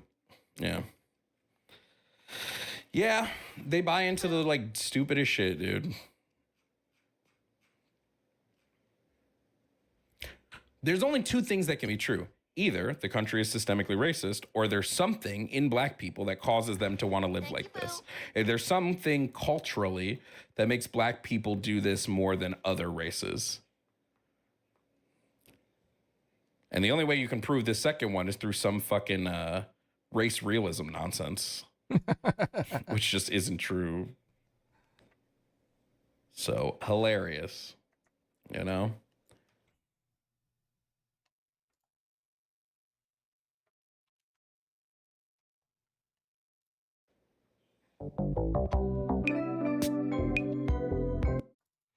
I'm curious. I want to watch another one. I want to see if it gets worse. I had a few here that I put it to the playlist. Let me see. This was the racism one. Something about homophobia. We need to stop the not all cop debate. Let's do that one. Since we were on the race tip. Let's do this.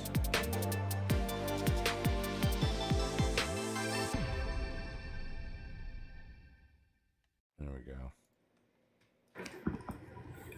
go. What's up? You here to debate? Yeah. All right. What's your name, age, and pronouns? How does one have a conversation? He streams daily. His name's Jovan Bradley, Jovan, and he has a phone number you can call into. I'm sure there's like a Discord kind of thing, but yeah. I want Mida to debate him. He'll pick up to you, but he never fucking pick up for me. Yeah. No, I want Mida to debate him, bro. Dude, you should go on there and destroy him, dude. That'd be fucking hilarious. That would be hilarious, man. Because I know that you would be coming in there with good faith. And just because somebody is good faith doesn't mean that every conversation is going to be like, fucking, roses and rainbows and shit. It doesn't have to be like that. But when you bombard somebody who's bad faith with good faith and stats and facts, they get frustrated. And that's what I want to see. I wanted to see him get fucking like Mida level frustrations where Mida's just fucking destroy. And he has to fucking pull shit out of his ass so much to attempt to defeat someone who's good faith and comes with information and stats and stuff like that. And knows how to speak, That's I want Mida to go on there, bro. You need to go on there. And Shang. Fuck it. Shang and Mida, both you guys, you need to go. That would be fucking banging. Hi, my name's Paul. I'm 40. He, him. I just wanted to preface by saying I'm very left-leaning and progressive. I love your videos. But I do have a question. How would you abolish police and prisons? How does that work? Yeah, so the movement for the abolition of police and prisons calls for a removal of the carceral and retributive state that the police and prison system in the U.S. operates under currently, and replacing them with a system of transformative and restorative justice. So for police, it would be...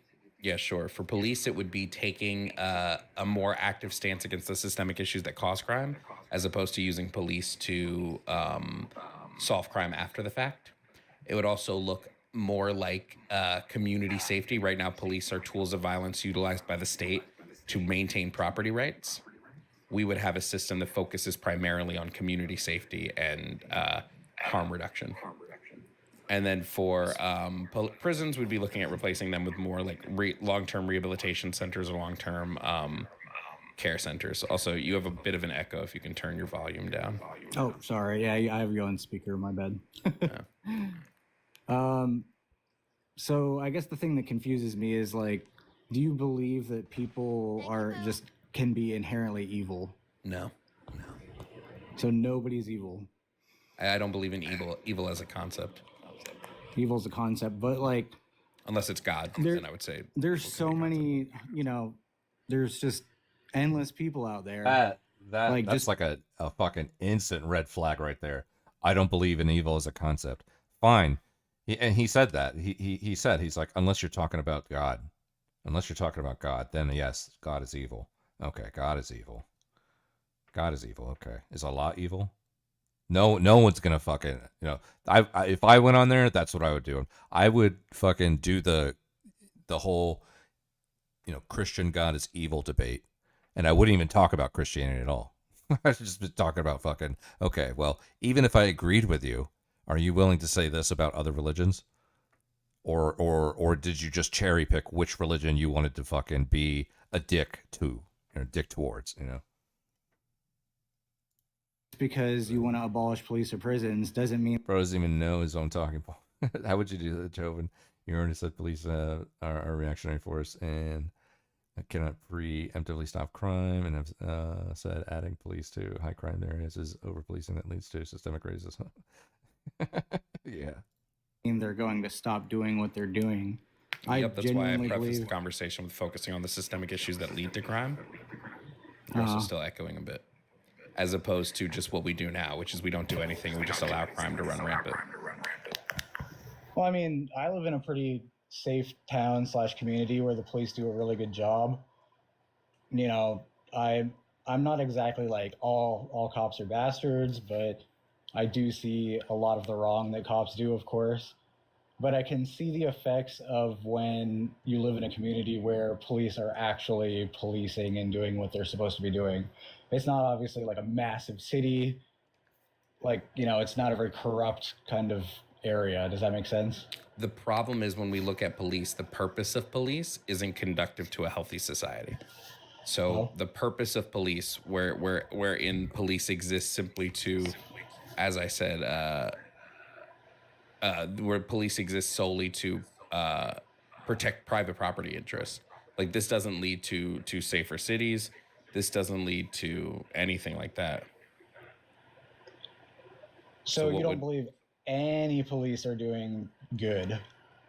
I don't believe that the system of policing is conducive to betterment throughout society, or a more positive society, or even reduction in harm. I think the system of policing leads to negatives in this regard. What about courthouses and judges and that, like the whole court system? I think the court system is set up to harm poor people. So I would say the same thing, poor people and people of color. So yeah, same answer. Okay, I was just curious about that. Gotcha. I don't know, the idea, I feel like the phrase abolish police and prisons sounds like you're literally just getting rid of them. Like you're just abolishing it and then chaos ensues. You know what I mean? Is abolishing the right term? Yes. Wouldn't it be like replacing? You can't replace without first getting rid of. So how does that, there's a period of time where there's no police in prisons? No. Well, yeah, at the end of it, you wouldn't have police or prisons. But abolition is a bottom-up model, but you're still getting rid of the current system that exists. I don't know. It's hard for my brain to wrap around that idea. Wouldn't people always say defund and things like that. Wouldn't I always thought shouldn't it go the opposite direction? Shouldn't there be better, more properly trained system? Shouldn't, rather than, or I guess I should say, the reason there is so many problems is lack of training. Would you agree with that? Or I don't know if that's true or not. I'm asking you. The training doesn't matter when the purpose of police, as I've said, is to maintain private property interests. So it doesn't matter how much training they get. They're not there to protect or serve the people. They're there to protect and serve private property. Yeah. So you don't believe that police are there to protect people at all? No, there's quite literally was a Supreme Court case, Castle Rock v. Gonzalez, where the Supreme Court said the police are under no legal obligation to protect anybody. But would you agree that many of them try to at the very least? It's case by case kind of thing? I think when you look at the overwhelming amount of police, they're going to protect themselves before they try to protect others. We can look at Uvalde as a really good example of this. There were 300 officers on the scene for over 70 minutes. They did not try to protect anybody. They just tried to protect themselves from getting hurt. as opposed to trying to stop a gunman. And this is indicative of things we see with police all the time. Yeah. Yeah. I mean, but for every one of those types of situation happens, how many situations would I wonder, do they get called out and they, help like a woman that's getting attacked by her husband, or help a child that's being abused? Like, how many cases are there? Except we actually know that police tend to do more harm in domestic abuse cases. Police are really bad at handling domestic abuse situations. That's what Castle Rock v. Gonzalez was all about. This was a case in which a woman had an order of protection against her ex, and the police did not enforce this order of protection, and she was killed because they did not enforce this. Police don't do these things. Police don't do the things you see on Law and Order. They don't do the things you see on The Rookie. They don't do the things you see on TV. Most police spend their day sitting behind a desk. Like, police tend to only engage in about 4% of violent of calls having to do with any violence whatsoever throughout the year. Like, only 4% of the year is spent on violent cases because they tend to just be doing desk stuff most of the time. It's just like, I know that there's bad situations, but to deny that there are times where they do good, you know what I mean? Like, there's how many, thousands, hundreds of thousands of cases have a positive result. You know what I'm saying? Like, there is bad results, like you're saying, obviously, but is there not good, situations? The good does not outweigh the vast amount of harm that they do. It doesn't even come close. Is there some kind of like statistic that can back that up? Yeah, I mean, just look at the fact that they only solve 14% of property crime and 40% of violent crime. They're that's like in the negatives. Or... Yeah. Okay. So, yeah, I don't know. It just like I said, I agree with a lot of the stuff you're saying, and I personally consider myself like pretty liberal, left leaning, but I have personally been in situations where police have helped. You know what I mean? And but then like, you recognize that you're coming at it from a bias perspective. Then. Well, yeah. I mean, I'm saying. Well, I was gonna say there's so many, like, you ever watch like documentaries where all the cops are failing, and then there's like that one lady that like solves the case and like saves people's lives. You know what I mean? Like, even though I've watched just as many documentaries about how like the cops fucked up and the murderer got away, or the cops planted evidence and framed a different person, or the cops were racially insensitive and hard. Like, look at what happened to Khalif Browder. This was a kid who got arrested for stealing a backpack, a crime he did not commit. He spent 2 to 3 years, I think, in Rikers in solitary confinement. They eventually were like, oh shit, he didn't do this crime. They let him go, and he killed himself because of the fucking the torment that you go through in solitary confinement and like all the shit he went through there. Like, the police are not the criminal justice system as a whole in the United States is not doing good. It's doing bad. We have the highest prisoner per capita. We have the highest recidivism rate in like the world. Like, globally, we have one of the highest recidivism rates because it's not doing anything. So what about like versus like other countries that are doing it right? Like, would it be effective to, rather than I guess, could that be, I don't know, I don't know how to word it, like, rather than saying like abolish police and prisons, wouldn't you want to maybe restructure it to be more like other countries that do have a successful criminal justice system? We can restructure it all day, but if the goal of police is not to protect private property interests, then I don't consider them police. I consider them some other thing altogether. So I've never heard the like private property interest type of take, I guess you could say. Like, what does that mean? Like, they just protect buildings? Any sort of private property. Like, let's say somebody is vandalizing, like somebody's spray painting the side of a wall. Police will hurt you to get you arrested for spray painting that wall. Like, they'll tackle you to the ground. They'll tase you. Some cops will shoot you, right? Because your life is not as important as you spray painting the side of the building. Yeah. They don't care about people. They care about property. They care about Like it's not even their property, just any property. Yeah, they're just there to protect private property interests. Okay, and yeah, I do come from a place that's a bit more biased because, like I said, I grew up in a community where the police actually do things like. Just to be clear, also untrue, the United States does not have the highest prisoners per capita. We're 7th. There you go. And your ideal says, how does the police arrest someone and take them into custody without enacting violence upon them after they commit a crime? Yeah. Let's see if he's got an answer. It's a fucking stupid to assume a criminal will comply without force. Yeah, exactly. I mean, a criminal, right? Some people do comply without force. But I guess it just depends on the offense and the scenario, the context. But yeah. Let's see what he says. They solve crimes and they take bad people off, like people that are committing violent crimes off the street and things like that. So Except the issue is it's like putting a Band-Aid over a cut, but not addressing the cause of the cut, right? Like when we look at crime is like a nail that's sticking out of our wall. And every time we walk past this, we get cut. Like the nail scrapes our leg. Police are putting a Band-Aid on the cut. What I'm advocating for is taking the nail out of the wall.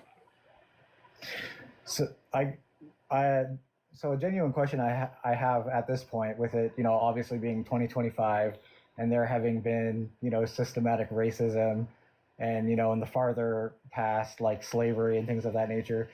And with how relaxed, I live in Florida, so the gun laws especially are extremely relaxed in Florida. Do you feel like it's too late? Like, how do you fix it now in this? Well, I don't have an issue with guns, so. I do with, bad people, like people that are killing people. People are hurting other people with them. Well, then why do we give guns to police? Our issue is not with people killing people. Our issue is with the people we want to see killed, right? Like, if our issue is with, like, we don't want guns because they kill people. Police kill people with guns constantly, even people who don't deserve to be shot and killed, right? Our issue is just who the target behind the gun is, which I think is a problem. Yeah. I think whether you're a policeman or not, being able to just walk into a store and buy a gun half an hour later and come out and then doing whatever you want with it is not good. Sure, I don't have an issue with us fixing the way we acquire guns. But guns themselves, I don't view as the problem. I view the problem to be poverty. Poverty mixed with capitalism. I view it to be the problem that leads to most things. I'm assuming you're pretty knowledgeable. Do police go through any kind of like mental health evaluation when they become a policeman? They can, but I don't think this is like, what's the word I'm looking for?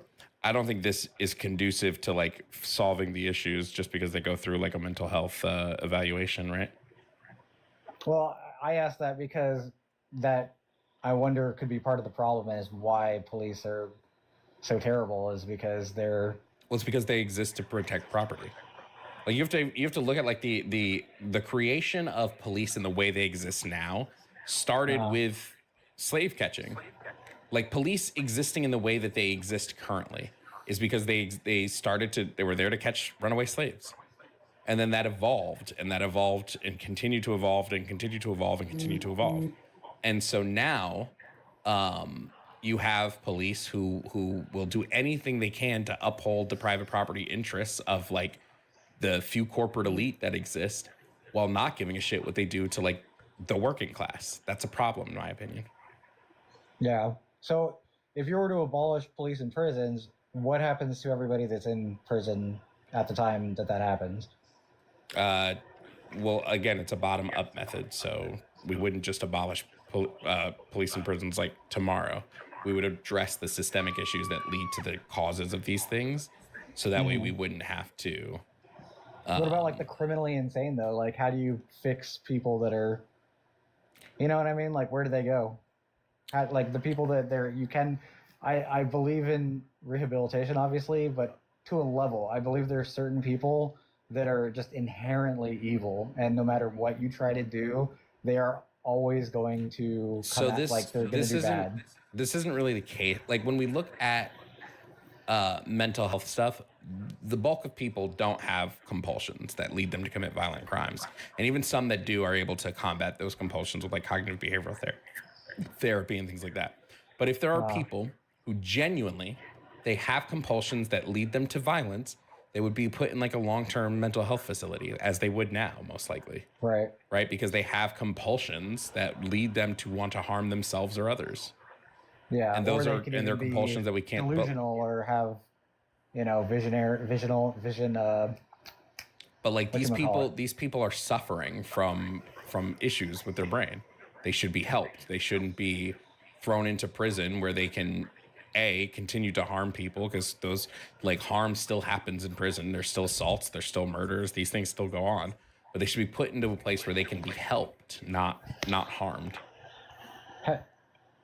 Aren't like the place, not a prison, but like a mental place for the criminally insane, aren't those typically worse than a prison? Isn't that what they always say? Not anymore. They used to be. No, they're really not anymore. I see. You ever see like those JCS YouTube videos where they talk about like people pretending to be crazy because they want to get out of going to prison, and then they say you probably shouldn't do that because it's worse than just a normal prison?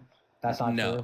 No, not anymore. Like back in the 90s, back in the 80s and the 70s, yeah, these places were terrible. They've gotten so much better, and we can continue to make them better, right? Like half the issue with these places is that they're criminally understaffed. Right. So like we need to make it so that we have more staffing at this place, and a way we can do that is we can make it easier for people to get degrees in like psychology and things like that. But yeah, most of it is just like these places are criminally understaffed, underfunded, and like we just fix that. Like these things aren't things that we don't know. It's not like we don't. He just said we just fix that, and he literally said we just fix that. Know what the issue is. We just fix the issue. Right now, we're not fixing the issue. Just fix it. So, I thought about the whole, police are protecting private property. I guess what is it about, like, if someone calls, like, say for example, if I have a home invader and somebody's trying to come in my home and hurt me or rob me or whatever, and I call the police because I don't have the means to protect myself. I don't have like a weapon to protect myself, like a gun.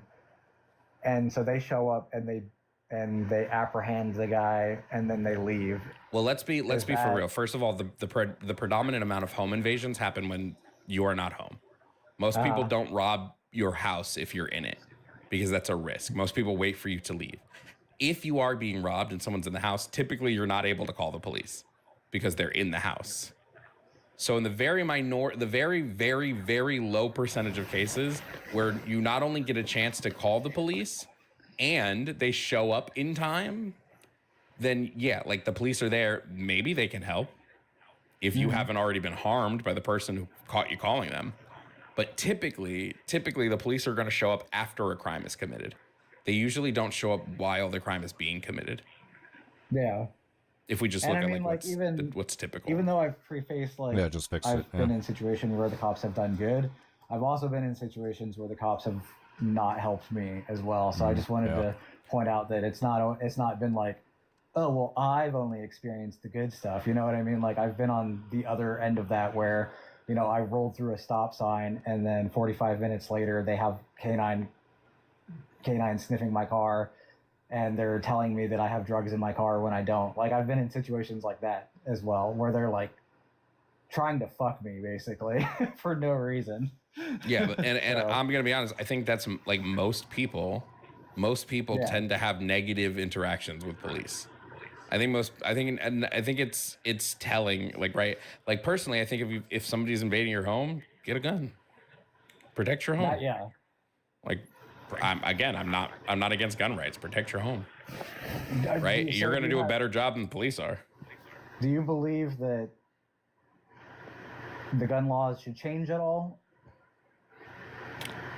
When it comes to guns. I just think possibly the way we get them should be a little different. Like I think getting a license for a gun should be a little similar to getting a license for a car. I think you should have to take a written exam. And I think you should have to log a certain amount of training hours at a range with a state certified training instructor.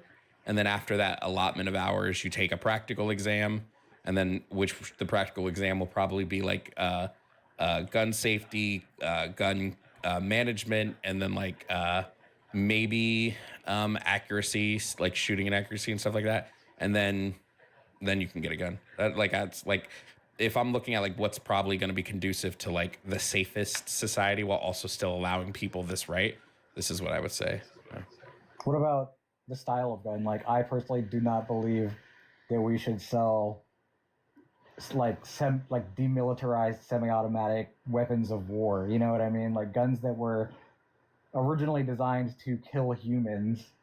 Because why would you need that? I don't necessarily know that I care about the type of gun. Like we Who's that? Nurjan? Are you a Trumpist? Are you a Trumpist? You know what? I'm going to answer you yes. I'm going to answer you yes. I am a Trumpist. Okay? That's what I'm going to answer you. How does that make you feel? How does that make you feel? All right. Could go back to the Clinton era assault rifle bans. I have no problem with this. Like I don't. You still can. You can protect your house with a handgun just as easily as you can protect your house with an assault rifle, right? So I don't have an issue going. And if you can't, then you're a bad fucking shot, and you probably shouldn't have a gun to begin with. So I don't have an issue with shotguns. I don't have an issue with handguns. I don't have an issue with hunting rifles, right? But if we want to say like we go back to like Clinton era assault rifle bans, well, because we did see during the assault rifle ban of the 90s, I think it was 93, we did see a decrease in gun violence. We saw a marketed decrease in it up until the bill expired and they didn't reutilize it. So, you know. I have a friend that lives in Australia, and we talk about the differences between here and there with gun violence and the police and everything. And I'll never forget, she said, well, you know, we had one mass shooting in the early 90s. We changed everything, and we never had one since. So the end. You know what I mean? And it always blows my mind that America just could not do that. Yeah, I mean, I do want to mention, chat said the assault rifle ban did nothing. We saw a 6.7% reduction in the homicide rate during the federal assault weapons ban. Like, if you guys don't know this shit, just say you don't know it. Like, I can't fucking provide all that shit to you. But anyway, yeah, I have no issue with any of that. So, generally speaking, your position on like the abolishing of the police and prisons, like, I guess I would ask, like, is it caked into the like police training and police protocol? I feel like owning an accuracy test to own a firearm. It's kind of like discriminating against people who have Parkinson's or poor eyesight. But you know, do your ableism, king. Disabled have the right to defend themselves, Joven. Yeah. I didn't even think of that. Honestly, I was actually just at least kind of refreshed. It was refreshing to hear at least some, you know, something I at least like kind of agreed with. You know, I mean, I look, okay. I do, you know, I definitely think that people should own guns, should have the right to own guns. I don't think it should be a fucking 90-day kind of thing, unless you have some kind of minimal criminal record, maybe. You know, if you have zero criminal record, maybe, you know, a background check, 3-day wait, that sounds reasonable. You know, the fucking, you know, the red meat, you know, fucking Second Amendment, the red meat 2A portion of my DNA, you know, recoils at the idea of that. But I'm willing to be reasonable if that fucking gets people off my back in terms of, you know, any amount of people wanting to just not let anyone have guns. But whatever. I will say though, I do like, I want to just shit on Joven, you know, all day long, but I can't, because I actually agree with him in the sense that I do think that people should fucking have like a class. And I'm not just talking about like the you know, taking a concealed carry fucking class with a, retired veteran who's going to, go, walk you through a fucking 2-hour PowerPoint and make you take a written exam afterwards. I'm talking about like accuracy, weapons maintenance, weapons cleaning, weapons responsibility, that kind of stuff. I'm a fan of that because there's too many fucking people out there that just go buy a gun and they have no clue what they're doing. So I am a fan of that. I will say I will agree with him on something. I gotta find something to agree with him on. So I do agree with him on that. But yeah, I didn't even think of the whole ableism thing. I was simply born in the USSR, served in the Red Army, Airborne Division, Soviet Lithuania. When the USSR collapsed in 1991, I was offended. I wanted to bring back the empire of the USSR, but it was impossible to bring back the USSR when Europe was protected by the United States. But thanks to your Trump, my dream will come true. The USSR will return again. After defeating Ukraine, we will seize the Baltics, then Poland, then Germany, then Scandinavia, thanks to Trump. Wow, holy fuck, man. Holy shit, that's a hell of a thing there.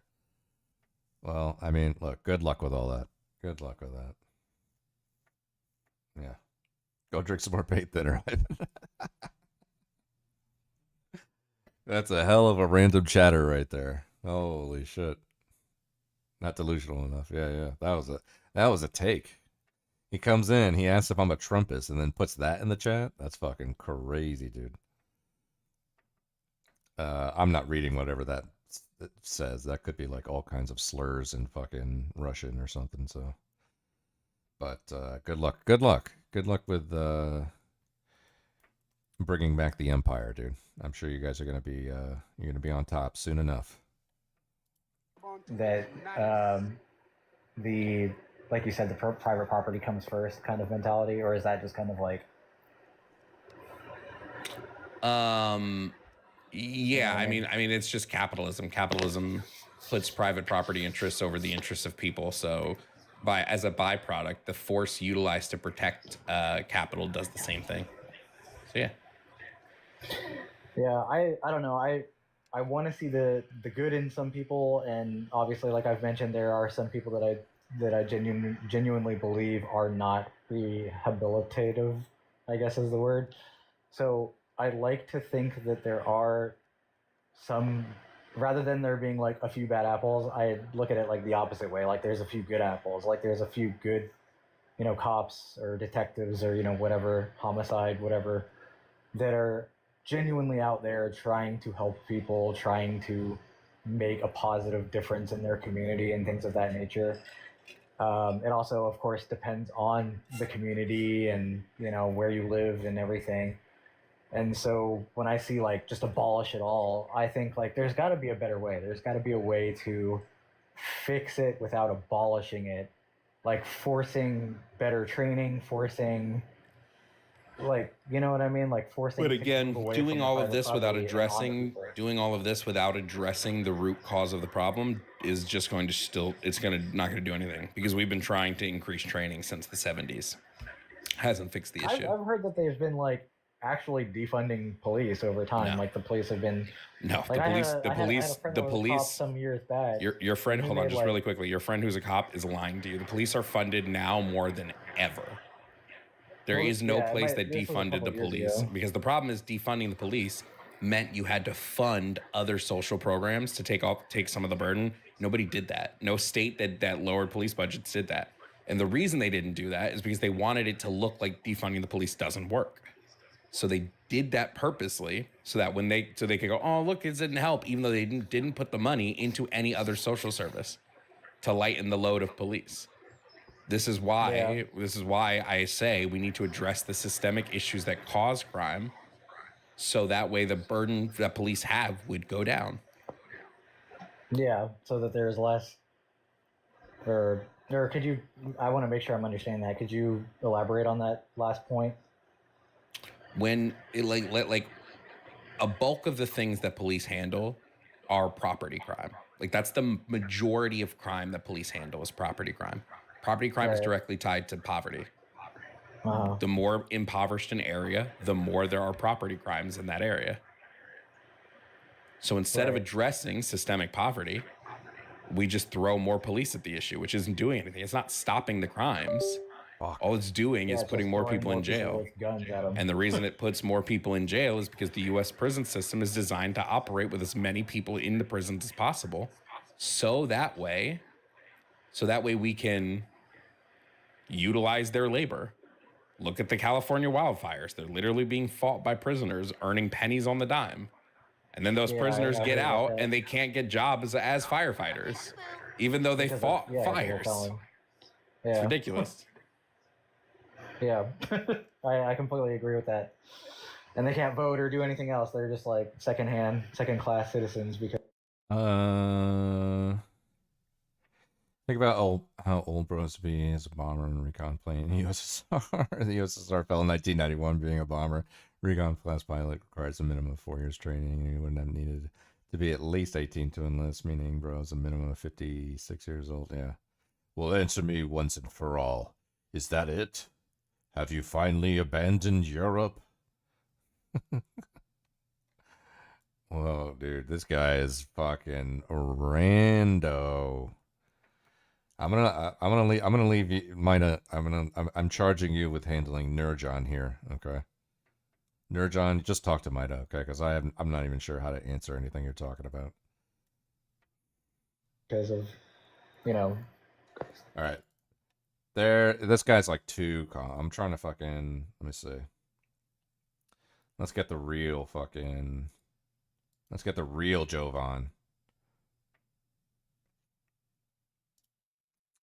Let's see.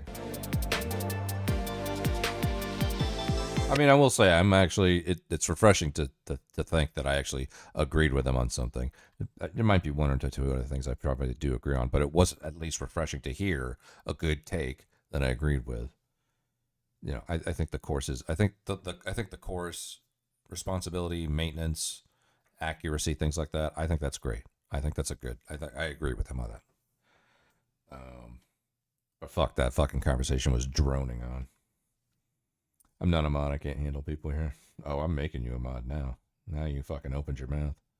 I'm fucking gonna make you a mod. It's happening. I mean, I'm not saying you gotta kick him out. He hasn't done anything to kick him out. I'm just saying, like, in terms of conversation. In terms of, like, beating him down with fucking facts and logic in the marketplace of ideas, that kind of thing. Not kicking. Yeah, if he does something to fucking warrant being kicked out, then yeah, go ahead. But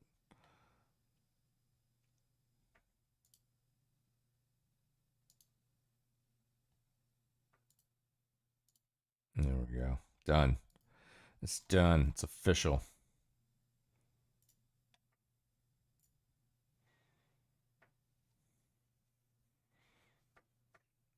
He says, I'm a pilot, but VDV is like your ranger. Poke, yeah.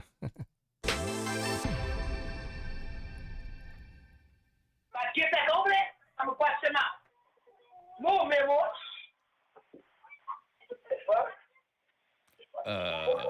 Hello? Hello? Yeah, what's up? Are you here to debate? Yeah, I'm here to debate. Okay, what's your name, age, and pronouns? My name is Chauncey. I go by he, him. I pretty much, I get Wait, what hold you're on. saying, How old are brother. you? Look, How old are you? you said how old am I? Yeah, I just need your age. I'm 34. Okay, cool. Okay, go ahead. Yeah. All right, so I hear you saying about the whole kids should. Well, first of all, I don't think sexual orientation and children should go in the same category at all. Like, I think that should be something they should, think about when they're older, like when they're 18, of course. So. Well, you think they shouldn't think about their sexual orientation until they're 18? Well, yeah. Homie, I was crushing on girls in kindergarten. Oh, goodness gracious! I mean, bro, you were not crushing on girls in kindergarten. You might have been like, ooh, Ashley's pretty or something like that, but you're not gonna be crushing on girls in kindergarten, right? You're fucking having, you got a sippy cup and you're eating fucking Lorna Doone fucking shortbread cookies in fucking kindergarten. You're taking naps and shit. You're not crushing chicks in kindergarten, bro. Get the fuck out of here. When did you start crushing on No. I mean, yeah, I get it. To be honest with you, we all were. But okay, you don't really make any decisions where you're actually, looking for, like, you don't want to make any long-term decisions, and you're not even old enough to even buy a drink, let alone buy a pack of cigarettes. So why would you why would you even try to get a sex change? Yeah. Which, by the way, even sounds absurd. I remember being like, probably not kindergarten, probably like second or third grade, maybe, when I remember actively thinking that these girls over here are pretty. I definitely remember that. But in terms of like,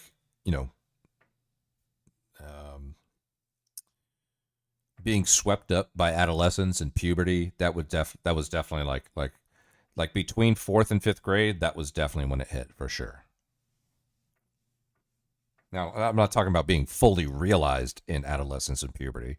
I'm just saying, like, once it started to take a hold was probably like 4th and 5th grade, for sure.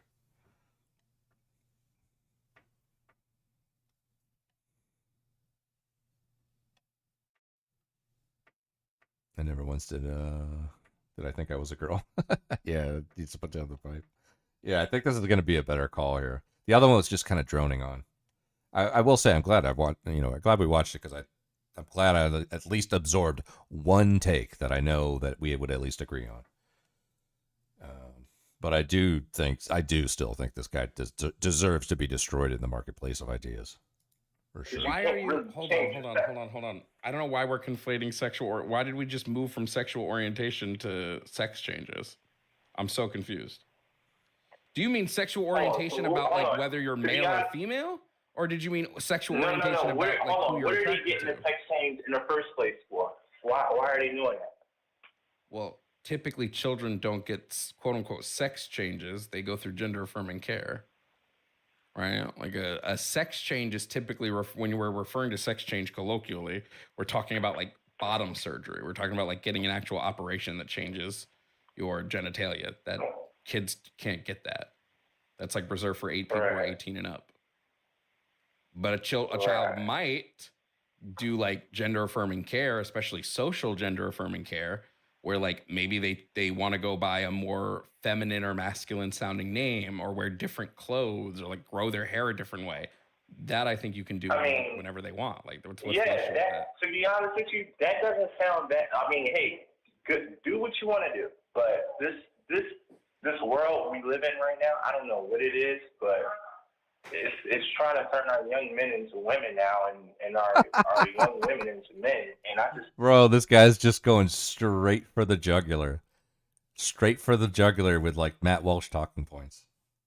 Hold on, I gotta hear that again. That was banger. That I think you can do whenever they want. Like, what's the issue with that? To be honest with you, that doesn't sound bad. I mean, hey, do what you want to do. But this world we live in right now, I don't know what it is, but it's trying to turn our young men into women now, and our young women into men. And I just think that's kind of crazy. Like, I don't know. Are we living in a different time now? Like, let me ask you a question. You said the world is trying to turn young men into women. Like, how is it trying to do that? Well, not the world. Let's just say the United States, because I don't see the rest of the world doing that crap. Well, yeah, other countries do this all the time. But I'm just confused. Like, do you think there's some like consorted plot that's like trying to change boys into girls? Like, do you think there's some like deep state trying to do it? Do you think it's some like group of people? Like who's trying to do this and who benefits from this? I would say maybe, I guess, the LGBT community. I don't know. Maybe they gain more followers, more people, which they are in a minority of a group. So I don't get why everything, like, for example, the pride flag.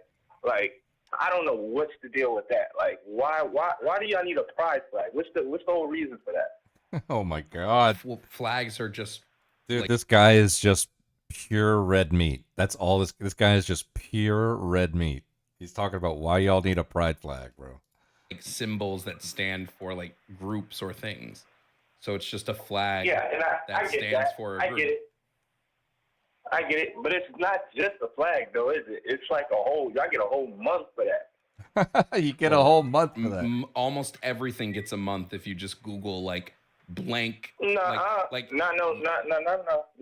not straight people. What about straight flags? What about Straight a straight pride flag? Yeah, what about straight pride? We don't got that.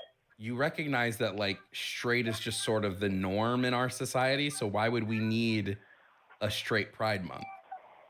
Most people are exactly. Straight. I believe that there is a flag that represents everyone, and I believe it's the American flag. To be honest with you, and I'm a black guy saying this. Dude, this guy is pure red meat, dude. I love it. This is the call. See, the other call, I mean, it was a good faith call. It was a good conversation, but it was just droning on. This is what we want, dude. This is the slop. This is the culture war right here.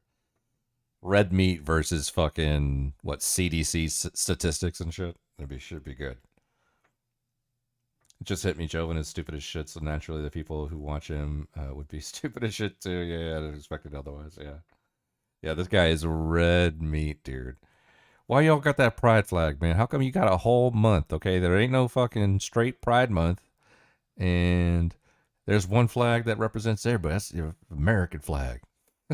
And then he ends it with, and I'm black, and I'm saying this, Well, the American flag quite literally can't represent everybody because there are people who aren't American that live in our country, so it wouldn't represent them. Oh, guess what? It represents them too. No, it actually it definitely represents them too. No. How does an American flag represent what does United stand for? Let me ask you. You let me know. Well, it's the United States. No, hold on. You got to tell me, what does United stand for then? Well, you can't have United on its own because it's referring to the state. So it's United States. So it's the states, the 50 states that have come together to form one larger country. And because of that, they are united. Oh, it doesn't just mean like all people are united. It specifically refers to the states. Huh. All right. So what I'm saying is this: there's a lot of stuff that Trump has done for this country, and I promise you, he's the most courteous. Anybody who I know that can almost get assassinated and still try to run for office, bro, they got my vote straight up. I'm sorry. And could you do to me be honest with you, I was never a Trump supporter. Until I see all the foul stuff. Don't you just Nerdjohn, you just come in here, think you can just pop fucking links in my chat? Bro. Yeah. Yeah, I literally just came into your chat for the first time. I'm just gonna start dropping links. Like I'm gonna click on these fucking links, bro. You're crazy, dude. This is why I have links disabled unless you're a mod or a VIP. Because exactly like that. Yeah, this cartoon predicted the future. It's fucking www.cartoon.ru/download_virus.exe. Yeah. We need more conservative black callers into leftist talk shows. This is gold. Yeah, no, this is. I know. I'm glad we shifted from the other one to this one. This is great. This is really good. That actually been going on in the school, like all this, like do you know about these books and stuff that they be having in the kids' libraries nowadays? Yeah, the books. Like that stuff is not appropriate, man. I don't care who you are or what you are. Like it just comes to a point where it's just like enough is enough. You know what I'm saying? Can I ask you a question on that? What's up? So my local library here, I've been having an issue because the local elementary school placed a book that I disagree with. In this book, there's like a bunch of short stories, and in one of them, two daughters, right? There are two daughters. They drug and rape their father. Oh wait, here we go. Oh, that's terrible. This is definitely going to be. Oh, this book happens to be fucking right wing or whatever. You don't think that book should be in the school, right? They drugged and raped their father? No, Yeah, that shouldn't be in there either. Hell no. Okay. Yeah. Cool. So you agree with me that we should get the Bible out of schools? Yeah, the Bible. Yeah. I knew it. The Bible? Yeah, that's a story in the Bible. Oh, come on, bro. Now, you know, all right, first of all, I'm Muslim, so I don't really go with the Bible or none of that, you know. Okay, so then you agree with me we should get the Bible out of school. To be clearly and honest with you, I think the Bible would work best. Like, to be honest with you, it's a Bible. So it's basically like when they took the Bible out of schools now, like, bro, because I don't know where you found the Bible. Like, where was this at? You said they found the Bible in the school? Well, a lot of schools have the Bible in their libraries. Still? Yeah. Oh, well, it was to my knowledge that, you know, like, I never saw a Bible not one time in school. Not one time. So maybe they're starting to do that now? I don't know. Like, I really can't say. It's in a lot of them. Hey, I just think a book where teaching guys or little kids how to suck ding dongs in a Bible shouldn't be. You feel me? Shouldn't be put in the same category. You don't think a book? This dude just said, I don't think we should have books that teach kids how to suck ding dongs. No way he just said that, dude. Dude, this guy's amazing. Is this Uncle Tom also a Trumpist? Get the fuck out of here, bro. You know what? Honestly, Mida, you're a mod now. If you want to fucking ban Nerd John, go ahead. I don't know. I don't even want to know. I don't even want to start and start turning on my brain juice and interpret whether or not you're being fucking covertly, weirdly fucking, slur ridden and racist right now, Nerd John. Right? Nerd John, you're in the hands of fucking Mida. All right. If you get banned, then I'm like, fuck it, dude. Give him 10 minutes. All right, cool. There you go. Whatever, Nerd John. Fuck you, dude. Okay. What about? So maybe they're starting to do that now. I don't know. Like, I really can't say. It's a lot of them. Hey, I just think a book where teaching guys or little kids how to suck ding dongs in a Bible shouldn't be. Dude, this guy is crazy. I just think we shouldn't have books. Maybe they're starting to do that now. I don't know. Like, I really can't say. It's a lot of them. Hey, I just think a book where teaching guys or little kids how to suck ding dongs in a Bible shouldn't be. You feel me? Shouldn't be put in the same category because it's just. You don't think a book that teaches people? This is gonna be like a video that I come back to once in a while, just for fucking shits and giggles.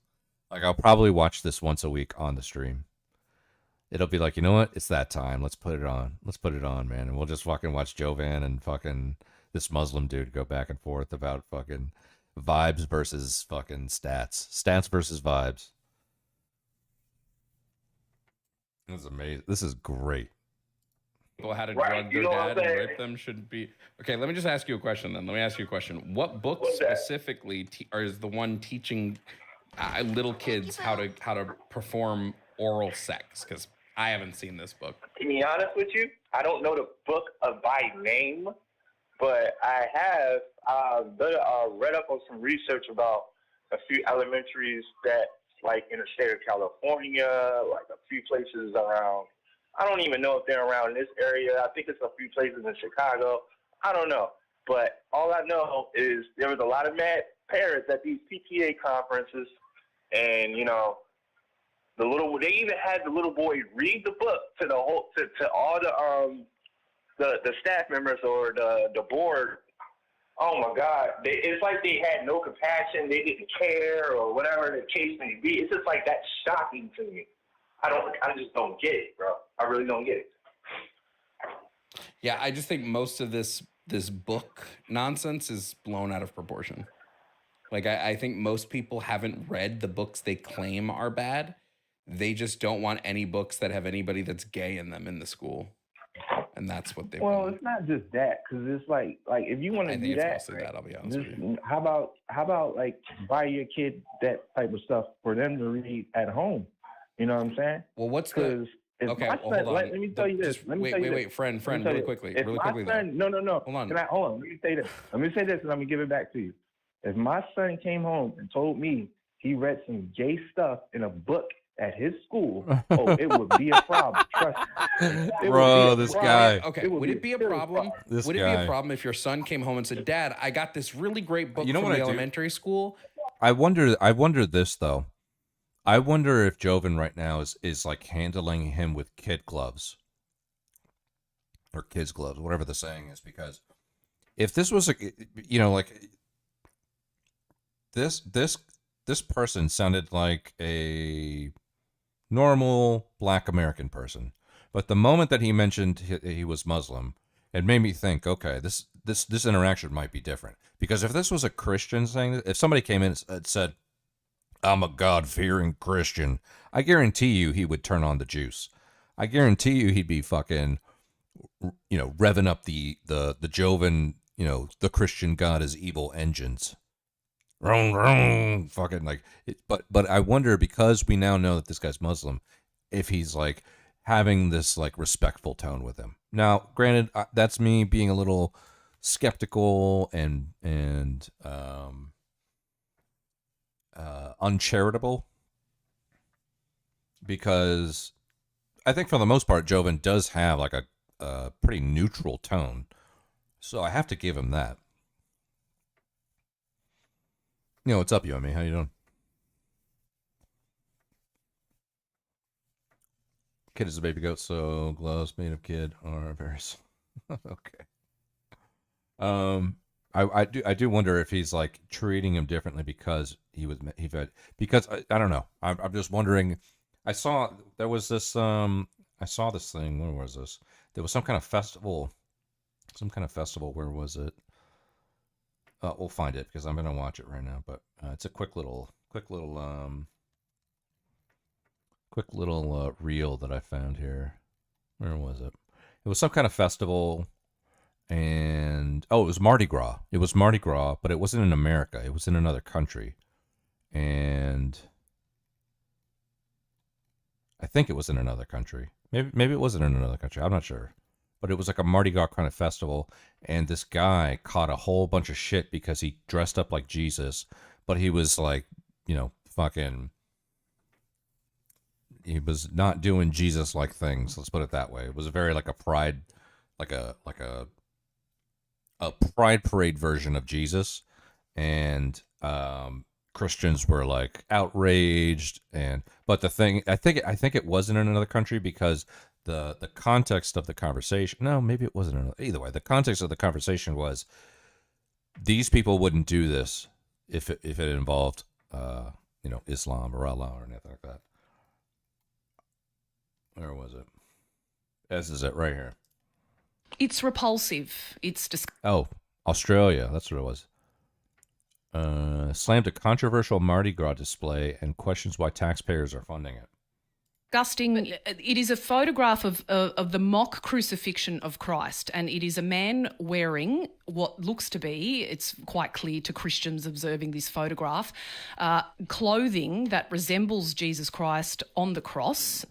Now, if you are a Christian person, this is deeply offensive, it's upsetting, and it's something that should be condemned by all arms of government and also by the event organisers, regardless of whether or not, as I said, you are a practising Christian or Catholic. But it has not been condemned. So this... Well, I must admit, before you showed me this photo, I didn't know about it. No, and there wasn't enough discussion surrounding this photograph. There certainly wasn't any interest in it from a more public scale. I mean, I've seen some commentary very loosely across social media, but I haven't seen any of our politicians put their hands up to say, as they would, for example, if there was a situation in which Islam was being offended, they would readily put their hands up and say, we condemn this is not acceptable, and everyone deserves, of all practising faiths, to feel safe and not harassed, etc.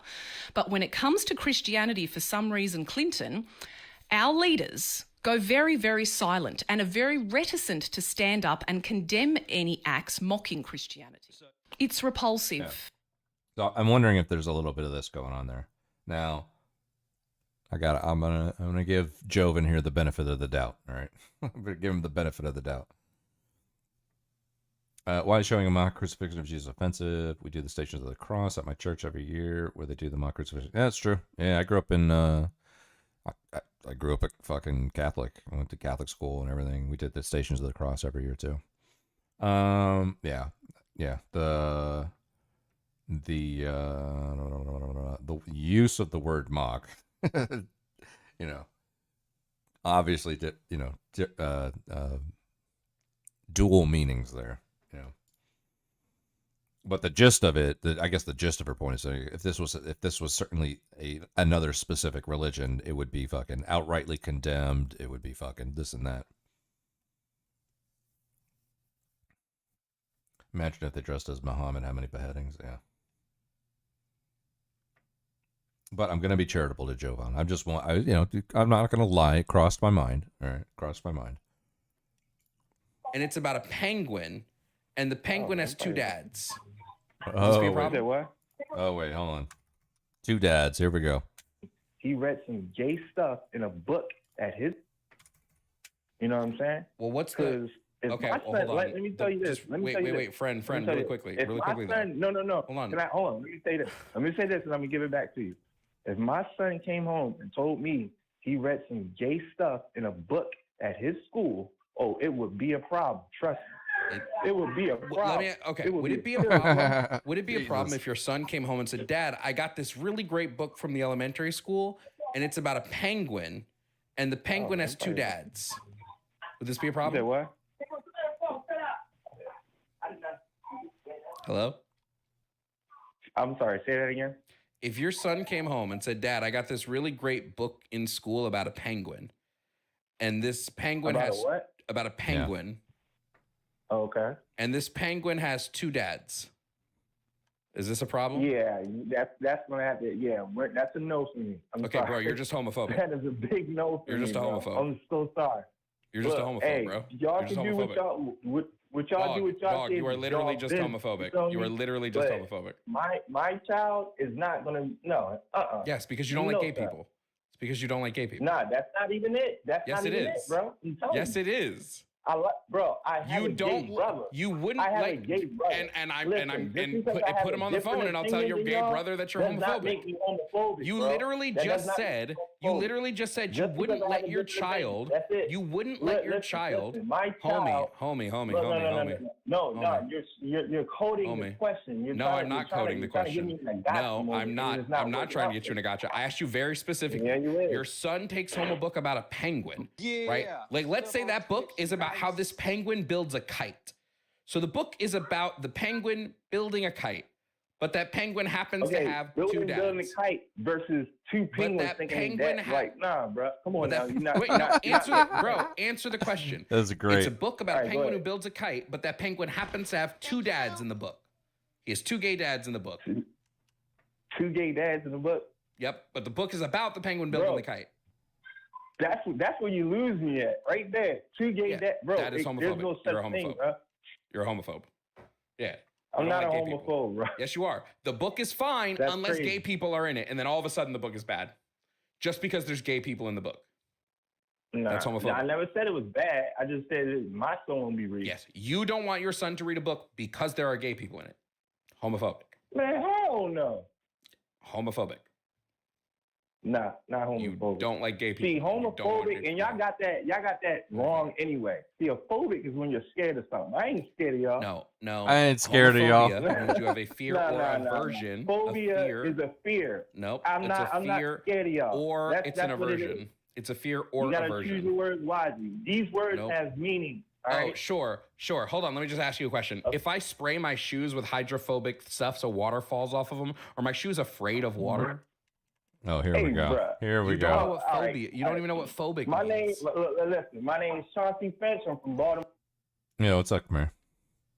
Is that a link? If you're dropping links in the chat, you got to break it up a little bit, Khmer. Like, just put some spaces in there. PBG Jansen on KFC. Oh my god. And I am not up on the latest PPG lore, dude. This guy's saying like, no, I ain't scared of y'all. I ain't scared of y'all. In the book. That's homophobic. I never said it was bad. I just said my son won't be reading. Yes, you don't want your son to read a book because there are gay people in it. Homophobic. Man, hell no. Homophobic. Nah, not homophobic. You don't like gay people. See, homophobic, and y'all got that wrong anyway. See, a phobic is when you're scared of something. I ain't scared of y'all. No. I ain't scared of y'all. Homophobia means you have a fear or aversion. Phobia is a fear. Nope. I'm not scared of y'all. Or it's an aversion. It's a fear or you gotta aversion. choose your words wisely. These words have meaning. All right? Sure. Hold on. Let me just ask you a question. Okay. If I spray my shoes with hydrophobic stuff so water falls off of them, are my shoes afraid of water? Hey, bruh. You don't know what phobia. You don't even know what phobic means. Listen. My name is Chauncey Finch. I'm from Baltimore, Maryland. Hey, yo, I bid you a good night. Would you, Bro, this guy just doxed himself, dude. See, would you take your son? Would you take your son if your brother got married, was getting married to a man? Would you? Oh, I fucking want him to answer that one. I want to know if he'd take his son to his brother's gay wedding. I'm assuming the answer is no. Why would he? Why would you dox yourself at the end of the call? Yeah, I was gonna say, don't dox yourself, dude. Joey said, "Bruh, please tell this dude to shut the fuck up." Joey, I'm sorry, but I don't read the messages until after the calls. But yeah, no.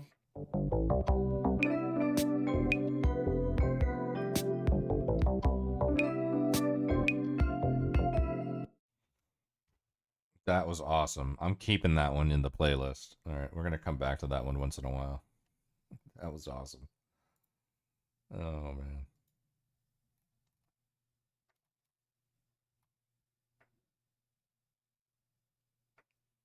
Yo, what's up, Krail? How you doing? And Balto's a shithole. I've never been, but I've heard stories. Yeah. Bro, I was so proudly homophobic. He told people to show up at his hometown. Yeah. That was a great fucking video, dude. That was awesome. I enjoyed that. What did he say? What was he say? What did he say? He's like, "Do you know what phobic means?" And he was like, "Yeah, I know what phobic means. I'm not scared of y'all. I'm not scared of y'all." Oh man, that was so good. I like that. Yeah, exactly. Oh man, there was a San reaction here. Since we're on the rage bait tip, I think I want to get into a San reaction real quick.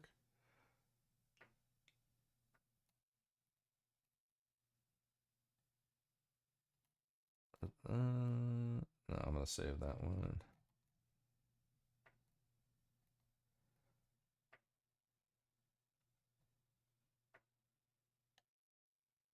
The alt-right pipeline for women, or Gavin Newsom interviews Charlie Kirk? I think the alt-right pipeline for women. It is wild to see that there are a ton of women in the female media ecosystem that also does a good deal of rap. Did you see some people doxed all the Doge employees? No, but weren't they? I think they already knew. I think their names were already out there. I'm pretty sure the names. Well, I saw some names. I saw a list of like names and pictures of like at least 10 people that were part of the Doge process. But I don't know how big Doge is actually. The government agency that represents the people of America, who are also unelected officials, shouldn't be allowed to make decisions that affect the constituents anonymously as to protect them from the consequences of their actions. Yeah. Yeah, no, you shouldn't be. The only people that should be anonymous within the government are fucking, intelligence assets, for various law enforcement. That would be one that I'd be fine with. Another one would be like special forces, things like that. Special forces, I'm fine with being anonymous. I mean, they are in the system as like registered members of the military, but what their role and occupation is, I think those people should be definitely anonymous. So there's some roles within the government where I would be fine with people being anonymous, but Doge would not be one of them. If you sign up for Doge, then you sign up for Doge. Docs all the names, addresses. Wow. radicalization, a good deal of normalizing internalized misogyny. The all right. Oh my God. We're already starting off with buzzwords here.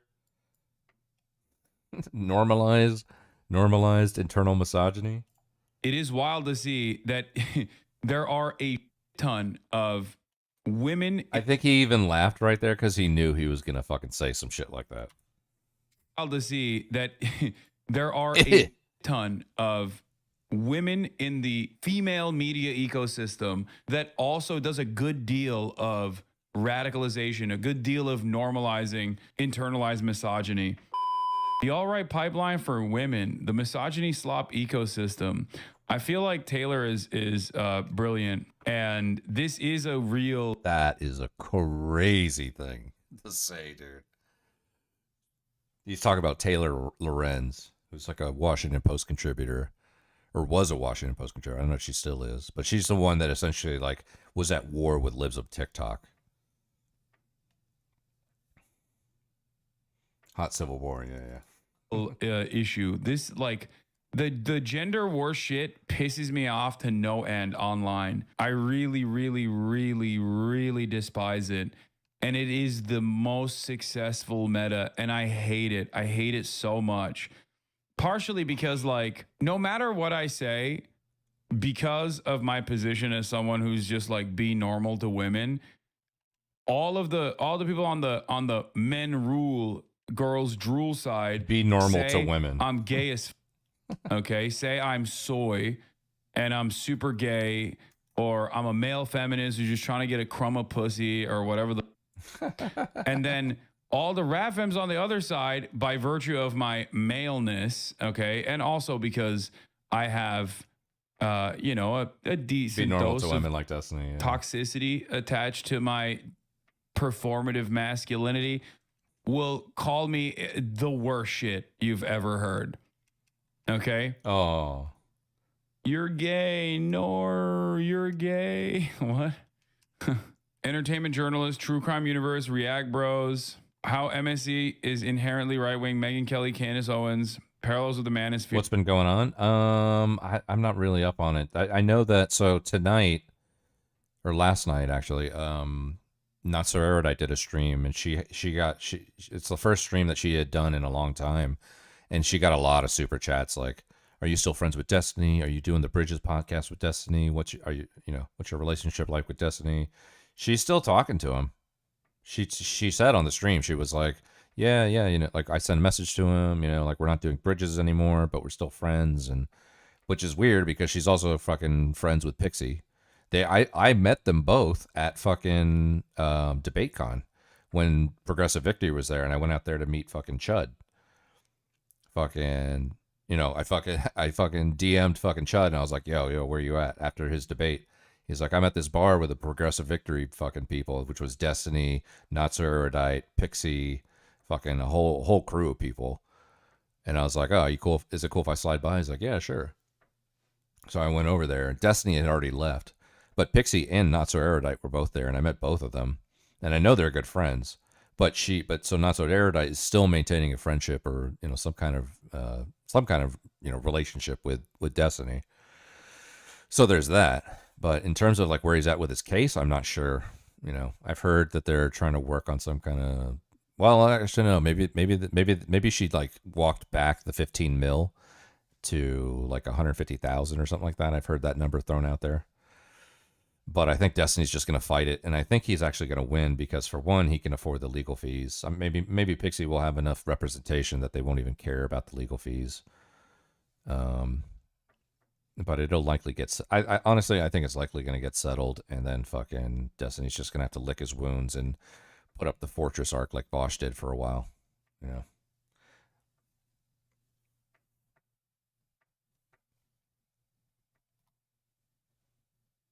They'll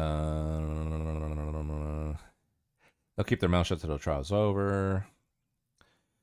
I know that a lawsuit was filed, and then it was denied in the 16th court in Monroe County, Florida. Yeah, Monroe County. Monroe County, I think, is the Keys, like Key West, Key Largo, all that. Pretty sure that's where that is. Which is, I don't know, Monroe. Pretty sure that's Monroe. But Destiny lives on South Beach, so that would be Miami-Dade County. So I'm not sure what's going on there. Yeah, to refile. Yeah, I've heard that they threw out a new number. You know, before it was 15 million, right? Which was obviously going to get walked back. I think the new number is like 150,000. I heard that, I think tonight, it was on Rezzy's stream. I was listening to Reservoir. Reservoir was covering the Not So Erudite stream, and I think I heard, like 150,000 get thrown around. Pixie's retarded, though, because she's still friends with Erudite. Yeah, I will say this. I met Pixie like I said, I met Pixie at DebateCon. She was super nice. She offered to buy me drinks on fucking Progressive Victory's credit card. And I had already started to tap at that point. I was like, nah, I'm good. Don't worry about it. She was very nice. Like, we talked for a little bit. I didn't talk to Erudite, but I did meet her briefly. But she was, very, very cordial. So yeah. So I don't know. Erudite's friends with both of them, and kind of like a rock and a hard place kind of thing. It helps when you're trying to be the king killer, and that your strategy isn't make a laughable case and waste your own time and money. Yeah. Good to hear they're somewhat on track now. So they're more on track than they were. Let's put it that way, I guess. I don't know. I'm not. It's been weird too, because I thought Destiny's viewership would take a hit, but no, he fucking takes a licking and keeps on ticking. Like he's still averaging anywhere between 5 and 7 or 8,000 people. I've even seen as high as 10 or 11,000, depending on what he's talking about. So he's still fucking going, Same with Vosh. I mean, even after I saw Vosh the other day had like 10 or 11,000. It's like, I don't know. Maybe a couple thousand of those are hate watchers, but it's immune to everything. Yeah. Yep. Same for Hassan. Yeah, that's for sure. Yeah. Initial high amount received more press. Yeah, that's true. Yeah. I mean, 15 mil. Yeah, for sure. I want to say though that when I was watching Reservoir stream earlier, he was covering the whole Erudite stream, and I don't know if it was him that threw out the number or Erudite, or I don't know how it got brought up, but I did hear 150,000 earlier today. So maybe that's the new number. Here, I guess this is the women of the alt-right pipeline. Starting off with Gamergate, let's look at Taylor describing at least like the misogyny slop ecosystem, and then I'll pick pieces of this article to watch. I'm not gonna watch the whole thing, but you guys should, because she's women great. online is not a new phenomenon. For as long as the internet has existed, platforms have been imbued with misogyny. Early internet communities like 4chan and Reddit birthed a slew of men's rights forums and sexist communities. YouTube creators like Carl Benjamin, also known as Sargon of Akkad, and others, built their platforms on anti-feminist content, smearing women in the media throughout the early 2010s. This hate towards women on the internet was exacerbated by Gamergate, a large-scale harassment campaign against women in video games and media. Gamergate officially began in 2014, but in the years following, creators affiliated with the movement orchestrated relentless attacks against high-profile women. Trump's election in 2016 was another pivotal moment. It skyrocketed a new class of women-hating pundits to fame. Reactionary political commentators like Ben Shapiro and Steven Crowder attacked women who spoke out during Me Too and pushed anti-SJW content. But though misogyny was spreading online, the audience for hate content about women was inherently limited. It was largely confined to reactionary online spaces and right-wing fandoms. Pop culture content, general news, and lifestyle creators weren't exactly die-hard feminists, but they mostly stuck to content within their own niches. In recent years, however, all of that has changed. Open up your phone and scroll through any social media feed. It's hard not to be bombarded with an endless stream of content attacking women. Videos and memes slandering high-profile... It is pretty crazy. Like, it's one of those things where, in your group of friends, you can get away with saying certain things, like in your in-group, in a very private in-group. Like, some jokes that I make alongside Noah, I probably would not say in public, right? Bro, no way he's just fucking admitting to this right now, dude. No way he's just admitting to this right now. This guy, I remember, didn't Hassan fucking crucify Destiny for fucking, I believe like Destiny opened up to Hassan and said, yeah, in private, I say the N-word. Because the other day I was watching an interview with him, and he was saying that's like they were close, and then once Destiny started admitting that he fucking would say the N-word in private, that's when their whole fucking friendship started to fall apart.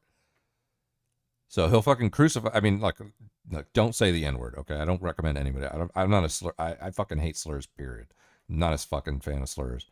However, you're not going to fucking sit here and crucify crucify Destiny for doing the same thing that you are fucking admitting to on stream.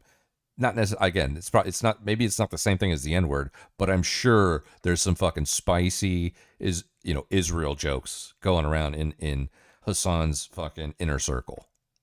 When he clicks stop streaming and he's out hanging out with his friends, I'm sure there's some spicy fucking anti-Semitism going on. There's gotta be, dude. I know you slurs I enunciate. There you go. Don't let your imaginations run wild. It's not like insane, right? Yeah, I'm sure. But I'm sure. one part of that is the sense of assurance. Just don't let your imagination run wild on that one. It's because around your friends, what their politics are about, and what their worldview is like. You know them very well. But in the outside world, people obviously can misunderstand you, right? Hassan, they're going to kill you because of that. No, it's like, it's about knowing your audience, okay? On some PewDiePie bridge incident shit, no. That's not what I'm saying. That's precisely why I said, like, don't let your imagination run rampant. Yeah, it's not that bad.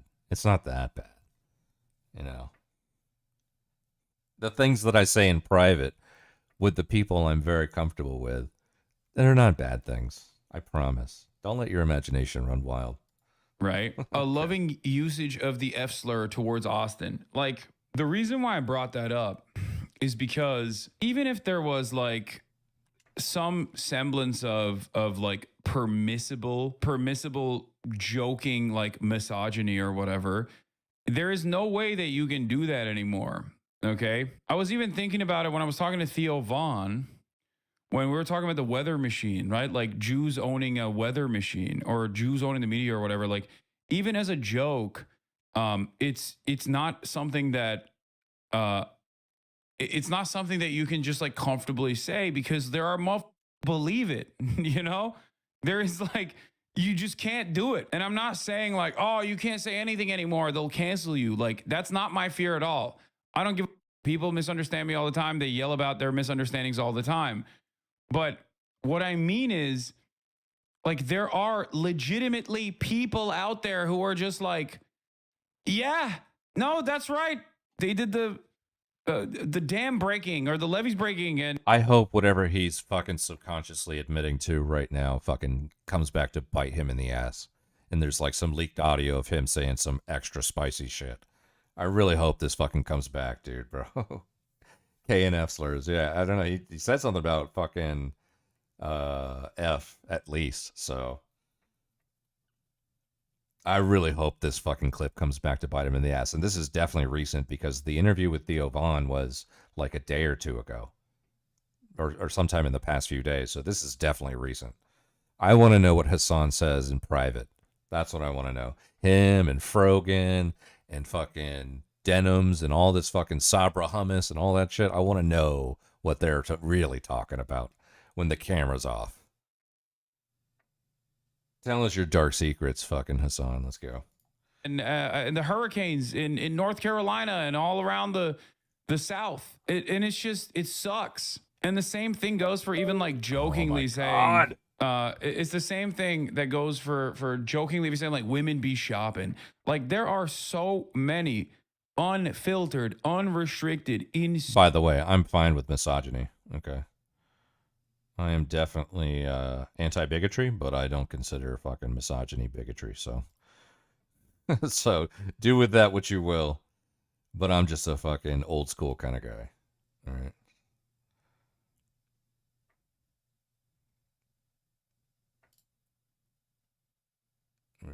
All my windows just got fucked up, dude. Yo, what's up, Malcus? How you doing?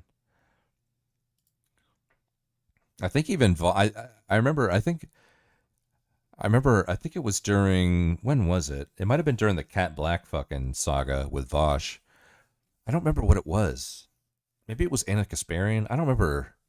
I don't remember if it was Cat Black or Anna Kasparian, but whatever. But fucking like Vosh made like arguments in favor of unironic misogyny to combat sexism or something like that. And I was like, you know what, Vosh? That actually sounds based. That sounds based. Unironic misogyny to combat sexism. That sounds based. That's like a based fucking take. I don't know how it works, but it sounds like it should work. It's like one of those reverse psychology kind of things. But yeah, here at the Leggett Lanius Jr. stream, I'm absolutely fine with a little bit of misogyny. Absolutely. But fucking race hatred, anti-Semitism, homophobia, shit like that, definitely not cool with that. I'm not cool with that. But misogyny, yeah, I think that's okay. Tactical N-word. Who was tactical? Oh yeah, Bosch was tactical N-word. That's right. I remember that clip. He was just like so brazen about it. He's like, you know what? I'm just gonna say it because I want to take the power away from all the white supremacists. And he just said it, whatever, and then he had to justify it. That's a moment right there. Do you think you're misogynistic, or people wrongfully accuse you of being one? Nobody's ever accused me of being misogynistic. I'm just old. I'm old school and I'm traditional. So I like, I'm traditional in the sense of the kind of relationship I want, the kind of marriage I want, the kind of women I would seek out.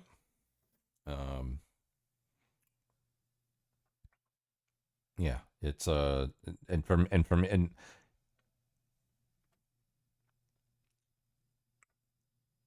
well, shit. I mean, I was telling some of these stories the other night about dealing with women when I worked at the strip club. But yeah, a lot of that stems from having to deal with fucking herding cats working in a strip club and dealing with 30 or 40 different women every single night for years and years and years on end. Fucking it definitely put my brain in a different place. Whatever. It doesn't come from a place of disrespect or hatred or anything. It's just more about like just realizing the differences between men and women, how they think, how they feel, how they communicate, how they're perceived. I'm actually misogynistic and I don't hide it. Well, that's why I love you, Maida. I know that. I know that I've gathered that from some of the conversations we've had.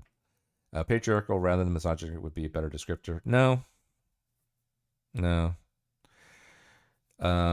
Because misogyny does not imply a hierarchy. Patriarchy does imply a hierarchy. Now, I'm not saying I don't, I'm not saying that I'm against a patriarchy or patriarchal structures, but there's definitely a difference between misogyny and patriarchy. Patriarchy is the recognition and observance of a hierarchical structure between the sexes. That's what patriarchy is going to be concerned with. Misogyny is more how men and women relate when they're eye to eye on the same level, when they're just amongst each other and talking. No, I'm not saying that. I'm just saying they're different things. Yeah, if I was talking about something involving patriarchy is more than just me and a woman, right? It would be me and my wife, me and my daughter, me and my niece, me and my mother, and like the way that my father treats my mother, that's patriarchy. That like the patriarchy definitely. Well, I guess there's more. If you ask a feminist this, they'd have a completely different answer. So. But I just don't think that the implied hierarchical structure discourse that is inherent to patriarchy is necessarily translates directly to misogyny. Now, maybe I don't know. I mean, whatever. You guys might have some more compelling answers to that I'm just not seeing. That's just my off the cuff perspective on it. So you're just a misogynist? No, I'm probably both, but I'm talking about in this, just in this context. I'm not talking about a hierarchy right now. I'm just talking about the way we talk to and with women, or deal with to and with women, or think about women, or feel about women. You know, it's not about like how I would operate in the real world, you know, as a patriarchal figure, and whether or not it's applicable or relevant.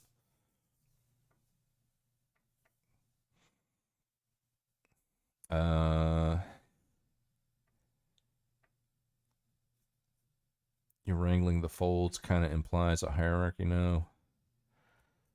Foids or folds? What is that?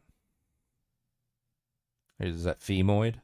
Is foid short for femoid? Oh no, the strippers. That's what you're talking about. Yeah. Okay, gotcha. Imply hierarchy. It does, but that was my job. You know. I don't know. There's a couple concepts at play here. So, and you and me, you're fucking like, you know, picking my brain, and my brain has nothing left to give. You know, I'm fucking, what, 5 or 6 beers and a fucking bottle of wine into my night, and it's already forget night. It's 8 in the morning. So, you know, if my brain's not firing on all cylinders right now, then I apologize. But, I mean, I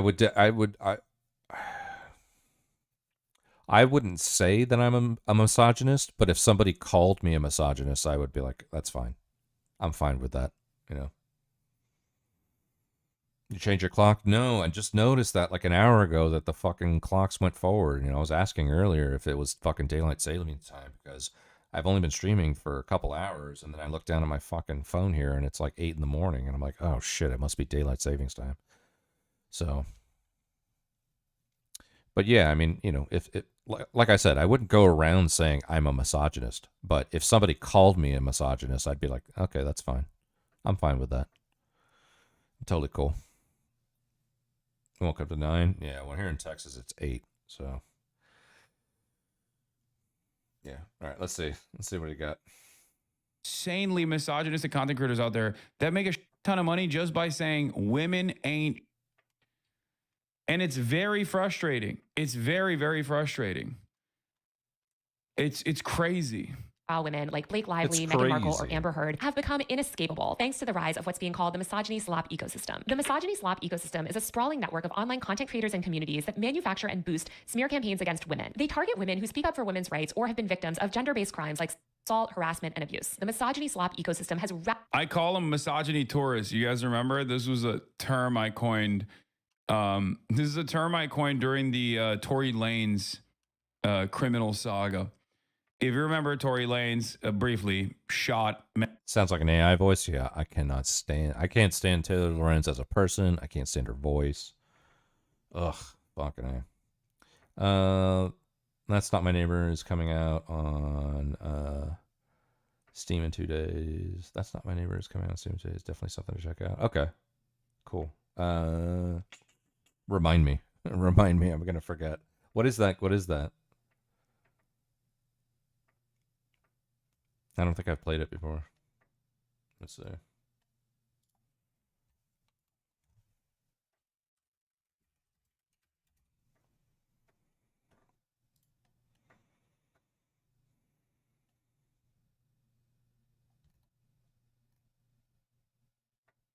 That's Not My Neighbor. Is this it?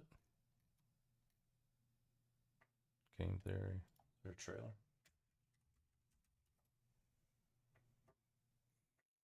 Teaser. That's Not My Neighbor. The musical teaser trailer. Random encounters. Steam teaser 2025. There we go.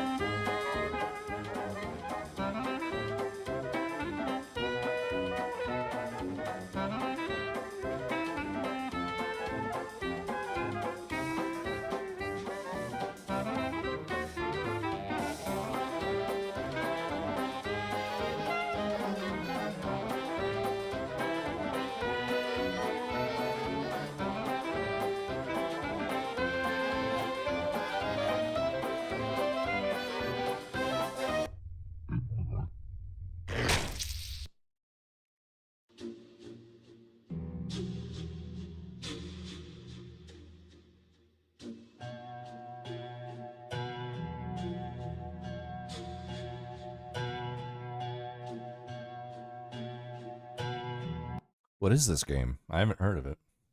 It's a game whose shapeshifters have invaded the planet, and you have to figure out whose is and who's a shapeshifter based on a list of residents and their information. Okay, gotcha. Cool. Sounds good.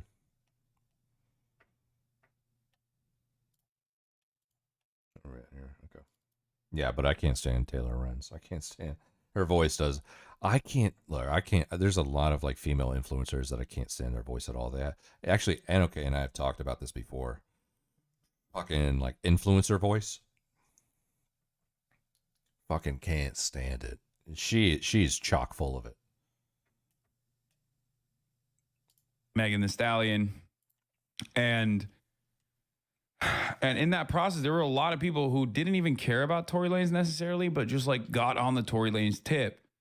Why did they do that? Not because they cared about Tory Lanez's music or about Tory Lanez at all, but they did that specifically because a woman had been wronged in this process, and they love when women are wronged. So they were basically misogyny tourists. They were like, oh, I'm a tourist here, but I'm going to take the side of the man here. Okay? We've gone so far, right, that normies are leftists now. Kind of. And it is definitely... What does that even mean? We've gone so far right that normies are leftists now. Man here. Okay? We've gone so far right that normies are leftists now. What does that mean, bro? We've gone so far right that normies are leftist now. Oh, dude. Kind of. And it is definitely awful. The most vile person you know moonlights as a thirsty woke baby.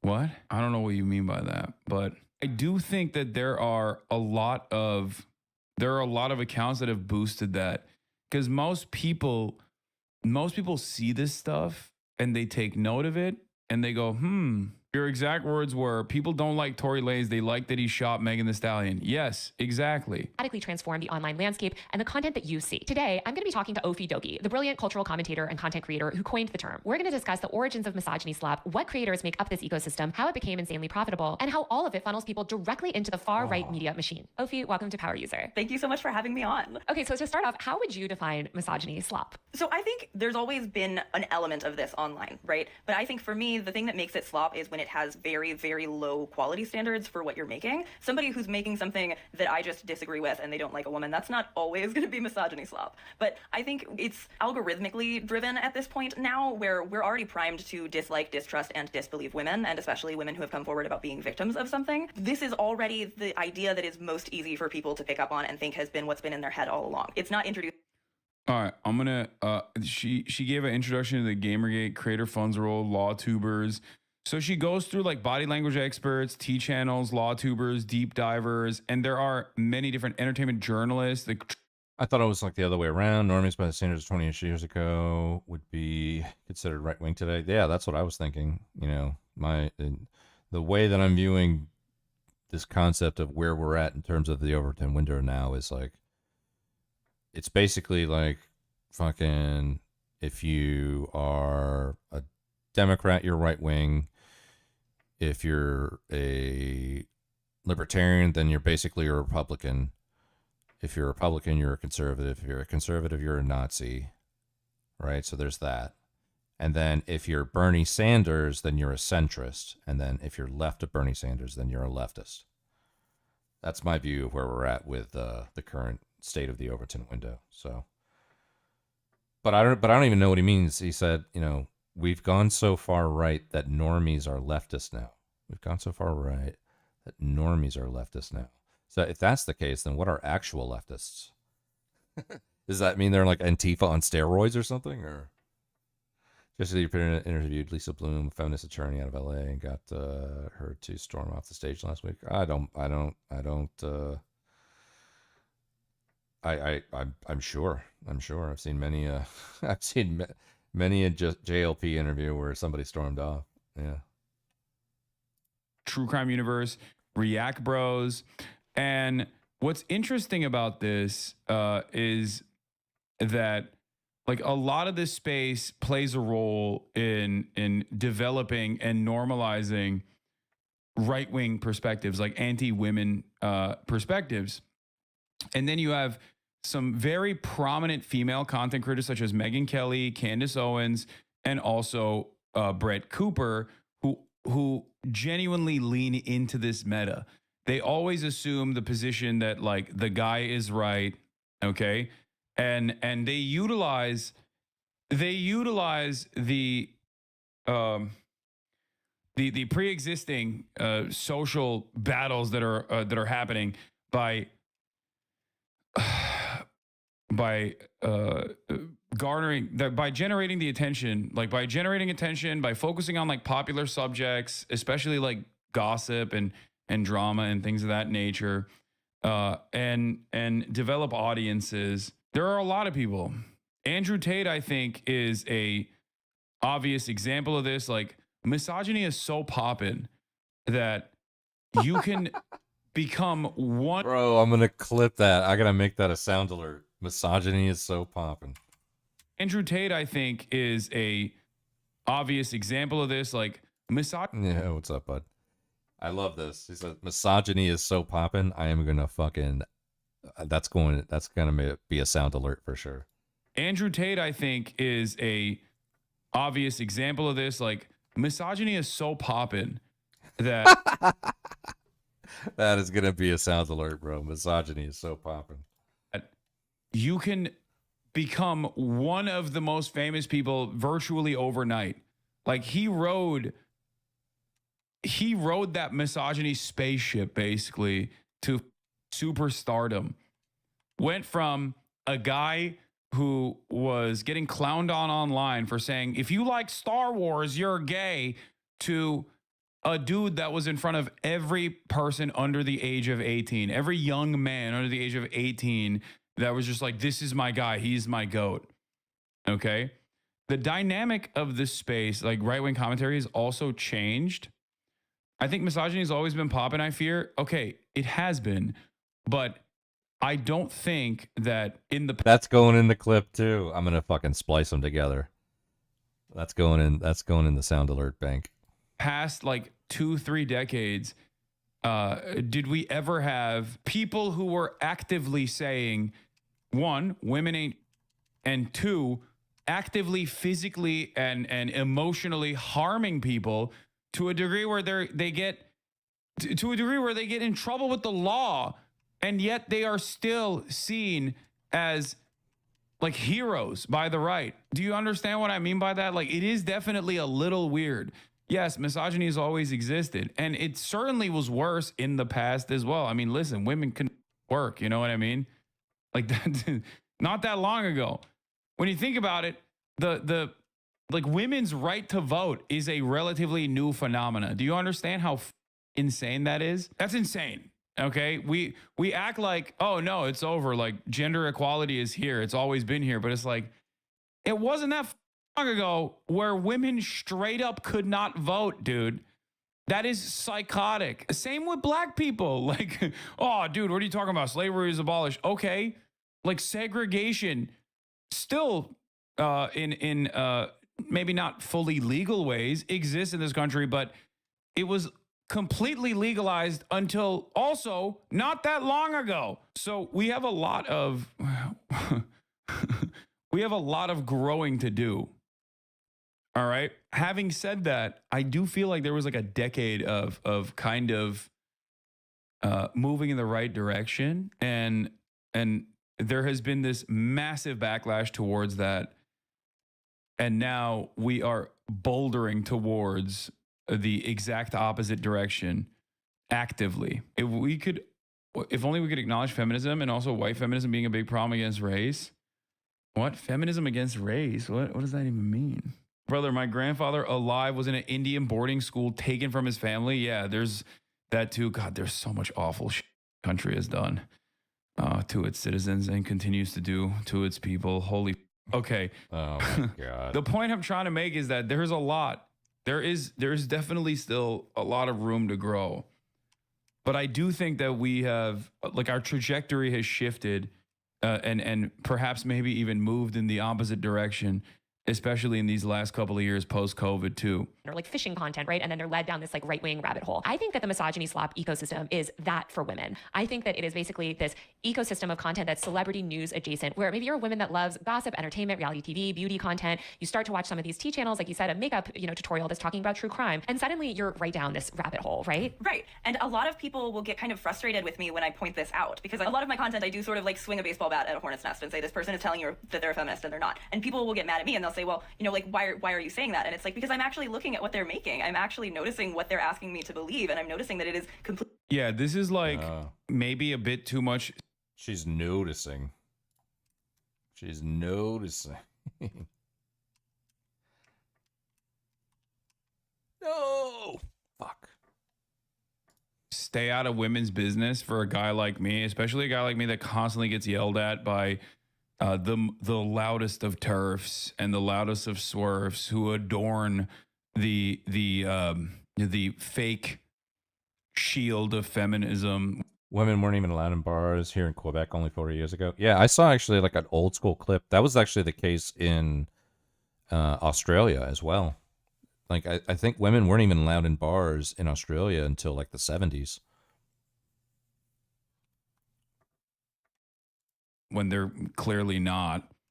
But having said that, it is wild to see that there are a ton of women in the female media ecosystem, like an ecosystem that actually caters directly to women's interests, that also does a good deal of radicalization, a good deal of normalizing internalized misogyny and actively presenting it as like Does anybody believe him when he says things like internalized misogyny?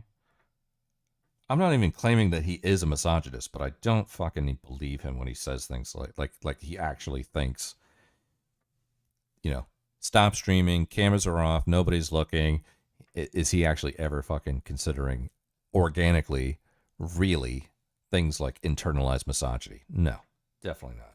Presenting it as the meta, saying it's the truth. Completely contrary to my values. Yeah, and we just need to recognize that entertainment-focused content, especially covering these high-profile smear campaigns against women, this is audience capture. All they're trying to do, all these right-wing people are trying to do, all anybody really covering this stuff 24/7 is trying to do is ride the wave.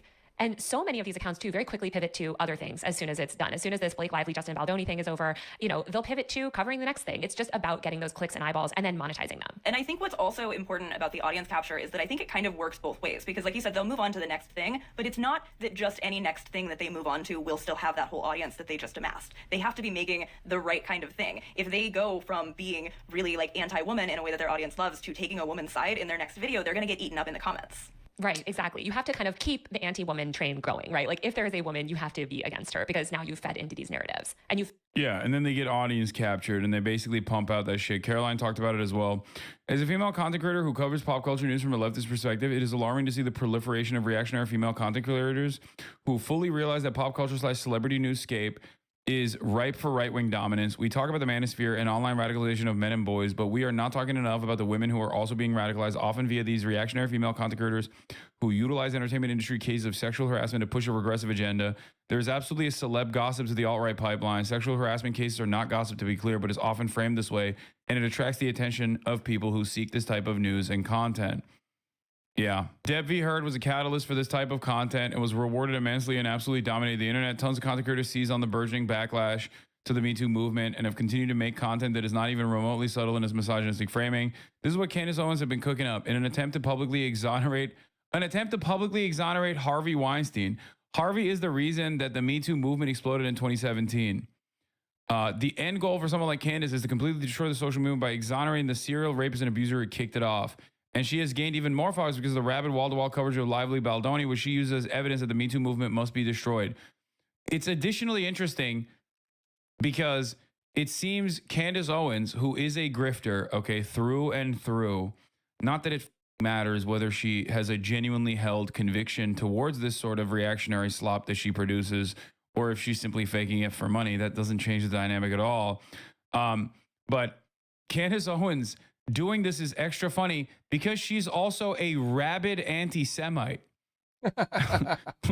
That's how much That's how much she actively wants to undermine the Me Too movement. That even as a rabid anti... Yeah, I'm sure fucking Candace Owens was having fucking Sabra hummus panels with all her anti-Semite buddies.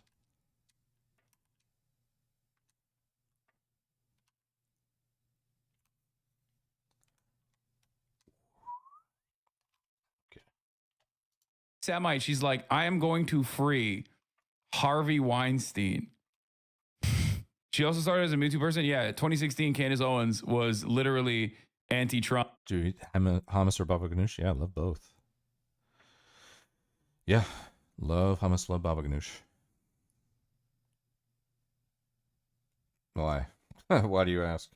Had a website where, I mean, even earlier than that, she was victim to a hate crime at her school, successfully sued the Connecticut Board of Education for anti-black hate crime. And look at her now.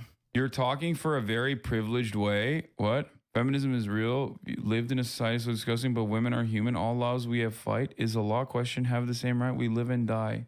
Okay. Thanks, chatter. I don't even know what that chatter was trying to say, but I'm just going to go keep up the good work. Okay. You're killing it, chatter. Thank you. But yeah, go check out the Taylor Lorenz video. Okay. I got to fucking fact check that because this is the same guy that was talking about internalized misogyny.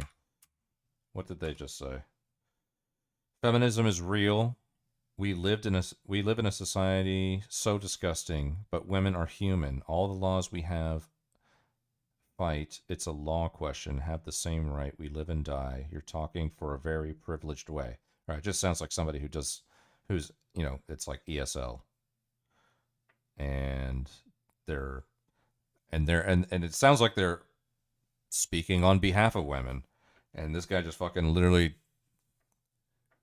told us about the struggles of internalized misogyny. and it just sounds like he completely dismissed whoever this person was, who is clearly like in an ESL kind of situation, speaking on behalf of women. Get the fuck out of here, bro. Get out of here. I know there's also a type of hummus, but made of beans. I like that too. Beans. Well, I think chickpeas are a type of bean. I think. Well, I could be wrong about that, but I'm trying to think of what it might be that you're talking about.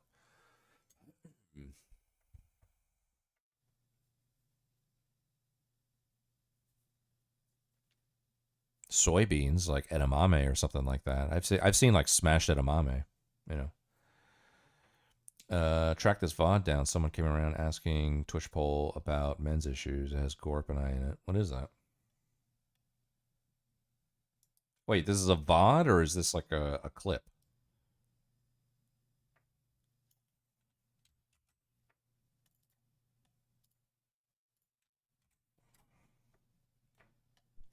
Hi guys, so I asked a few streamers a question. So I'm looking at doing a video on oppression. I feel like a lot of things have happened as a consequence to the hateful feminism we saw in the past. What do you think when I say men are oppressed? And this is the result. I'm looking at doing a video on oppression. I feel like a lot of things have happened as a consequence of the hateful feminism we saw in the past. What do you think when I say men are oppressed to an extent? I would agree. I also think that it's kind of dumb to do, like, I don't know. I'm not saying that, like, I'm not saying it's dumb. Gorp. Gorp, gorp, gorp, gorp, gorp, gorp, gorp, gorp, gorp, gorp, gorp, gorp, gorp, gorp, gorp, gorp, gorp. Where's the gorp at?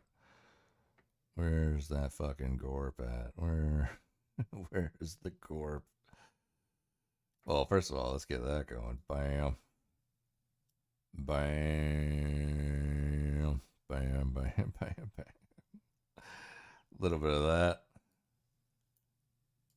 Little bit of that. And then there's Gorp. Gorp, gorp, gorp, gorp, gorp, gorp, gorp. Nice. Yeah, exactly. Oh, let me rewind it real quick.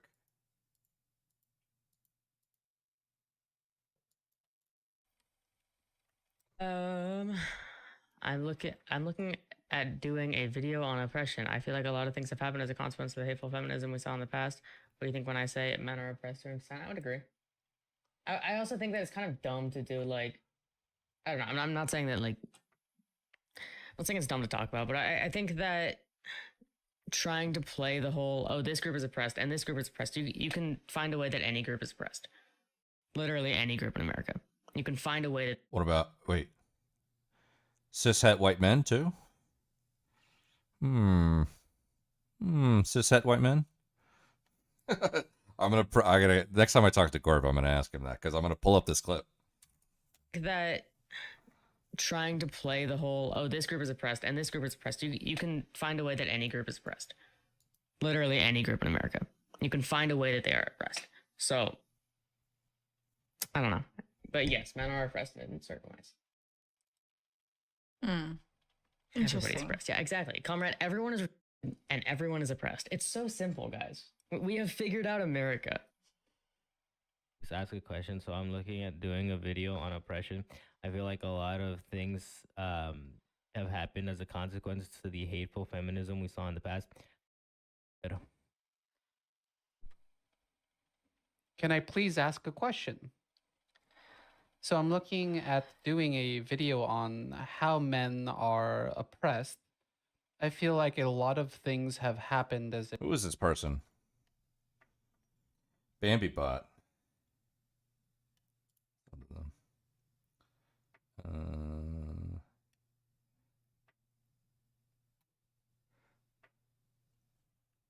Let me see.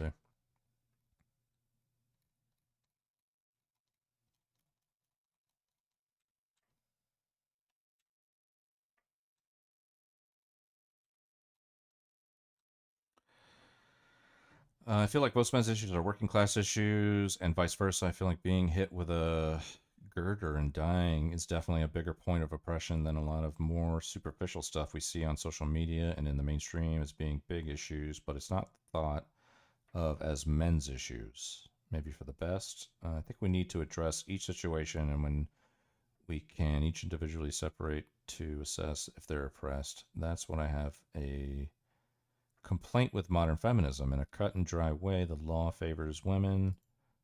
I would say this is due to sociological reasons, and I don't think that should fully change, but the fact that some feminists will close down the idea to even talk about those issues is disgusting and showcases their hypocrisy.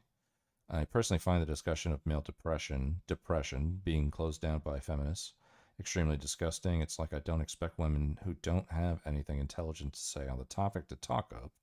I just expect them to be quiet. I think I meant quiet, and allow someone else's issues to try and be solved for just a moment. Ignored is a better word than oppressed. Ignored is a better word than oppressed. Men have been oppressed a lot over the recent years, just like when you oppressed me on a Gary's Mod roleplay server. Glad you repented from your ways. Okay. Let's see. Men. Can I please ask a question? So I'm looking at doing a video on how men are... What's up, Jewel May? Welcome in. Jesus Christ, Casey. are oppressed.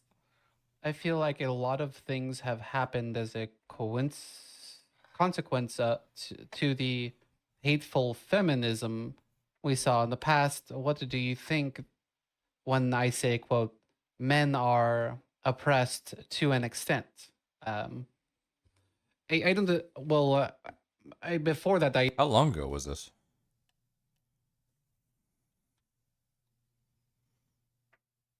A year ago. Okay. I disagreed with your framing, but it's not crazy. It's you say that the hateful feminism or whatever, but I don't think inherently feminism is hateful. I think that that what we consider the quote third wave feminism, like each whatever these waves are exactly, they seem to be a little bit more toxic than the previous version. That those considering themselves like what third wave feminists or whatever. they're usually hateful bitches. I'll give you that. But certainly classically, feminism is what brought about women being able to vote and some equality in the workforce, which we still have not seen as far as pay is concerned. If you want to talk about men being oppressed, certainly there is an argument to be made.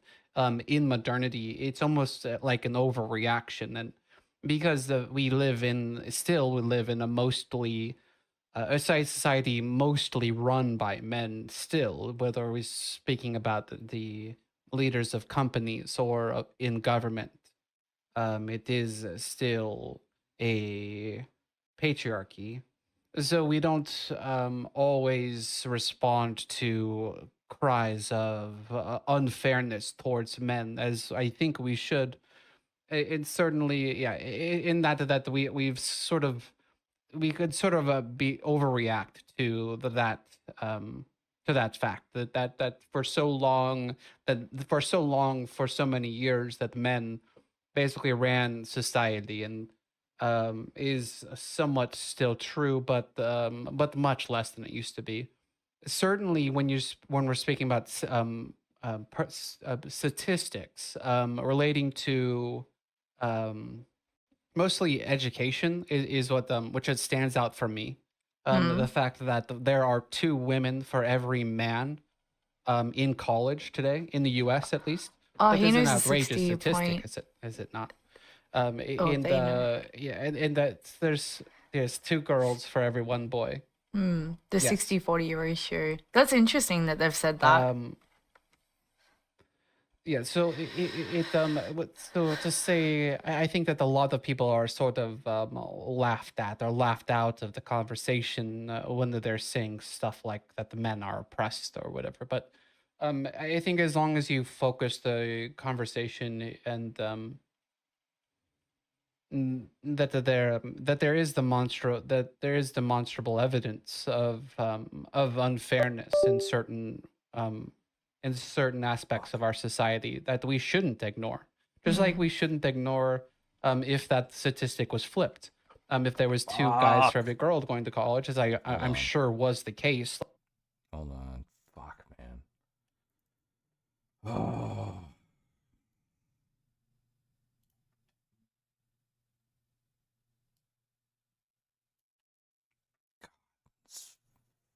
Fucking problem, man. It's like 50 years ago in certain aspects of our society that we shouldn't ignore. Just like we shouldn't ignore if that statistic was flipped. If there was 2 guys for every girl going to college, as I'm sure was the case like 50 years ago. Without looking it up, I'll just assume that was the case. But So what was really interesting about this is that I approached 3 different Twitch streamers. I got 3 different results, but all of them said that they felt men were oppressed. I personally feel like that in some situations men are oppressed, in other situations women are oppressed. It really depends on the situation. It's not black and white. But what I found interesting is they all had different explanations, they all had different reasonings, and it was a very, very interesting, I guess you would say, social experiment. I hope you guys enjoyed this. I guess it just depends on who you ask. I mean, imagine the context, right? Imagine the context. Imagine asking somebody a different question. Imagine asking somebody,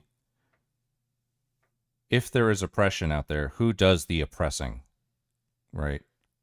I think a lot of people would say the government or the church, something like that. And then you would have to ask them, okay, well, who runs the government, and who runs the church, and who runs this and who runs that? And then inevitably you would get to answers that lead to, well, men run that, right? Men run the government, men run the church, men run this, men run that. So that means by proxy, the men are doing the oppressing. So then fast forward or rewind or whatever you want back to the question of, are men oppressed? Even if the answer is yes, then that means that men are likely oppressing men, right? Somebody, if you ask somebody, do women oppress men? 9 out of 10 people would probably say no. I think I would even say no to that. I don't think women oppress men. I don't think men are oppressed by women. Yo, fuck, man, I'm so sick of this. God.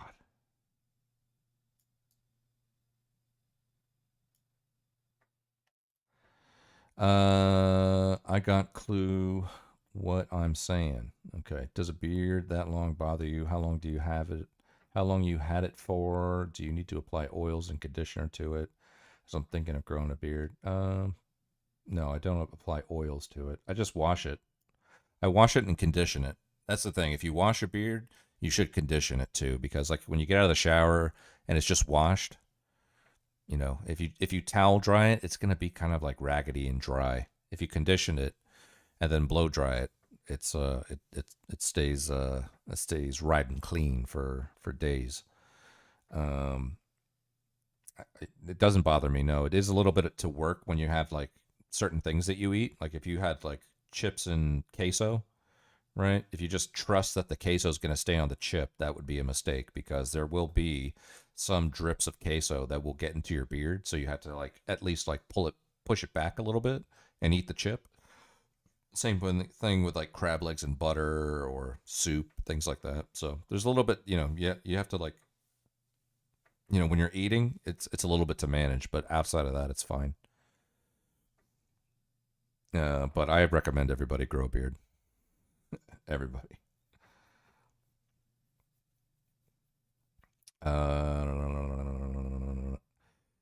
But yeah, welcome in, Got Clue.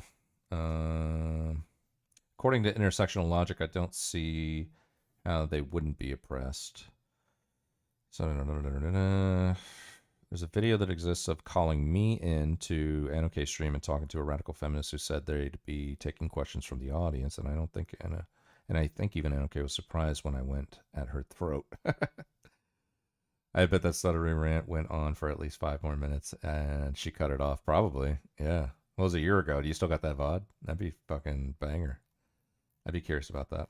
I don't know. It just depends on who you ask and how you ask it. I mean, you know, are men oppressed is very open-ended.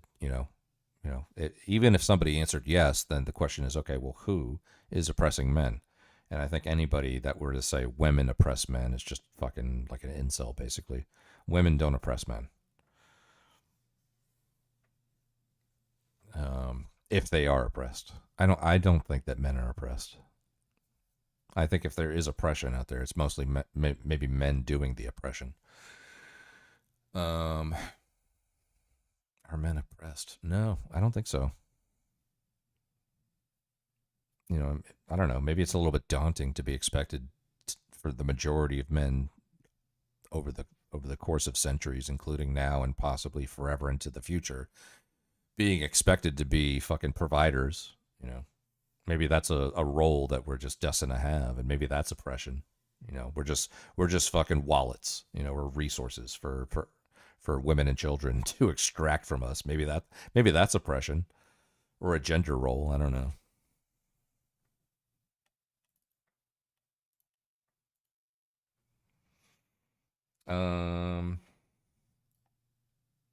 Yeah, I don't know. I think my answer is no to that. Are men oppressed? You know. Okay, a law question. How?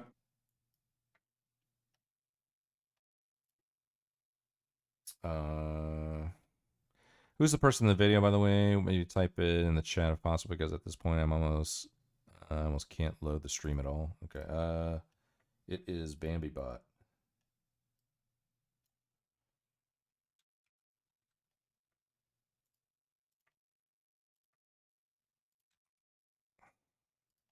That's the name of the YouTube channel, BambiBot.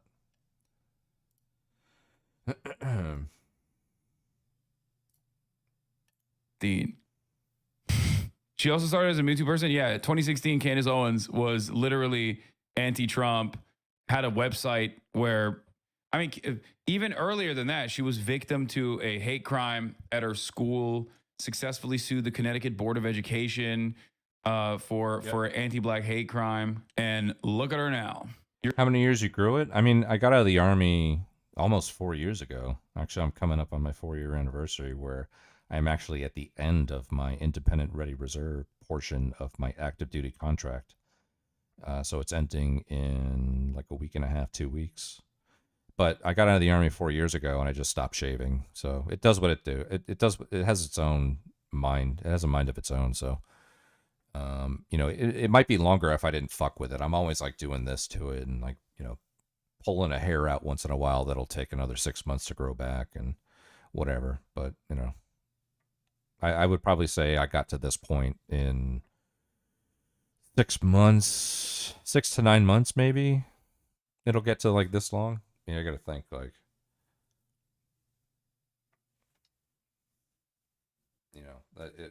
if I stand straight up or if I sit straight up and pull like the longest hair all the way down to where the furthest it goes to like the top of my stomach.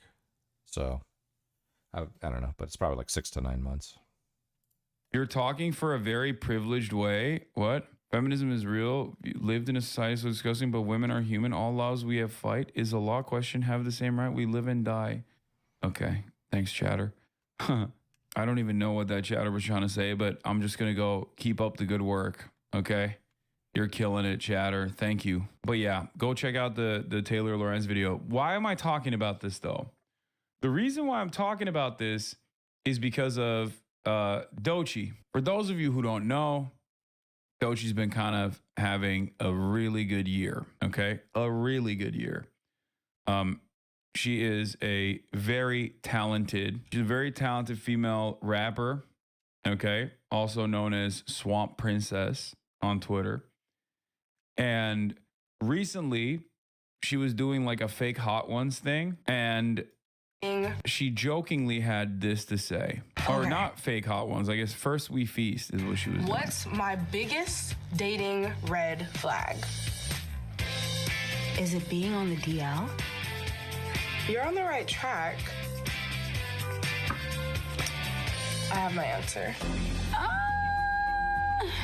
Is it close enough? You want to guess one more time what would be a red flag for me? Bad music taste? Oh, that is a good one. Because that's one for me. That is a good one. Like, that's not what I put. You don't listen to Michael Jackson. But okay. Okay. This is a huge red flag for me. All right. It's so crazy. I was going to say men.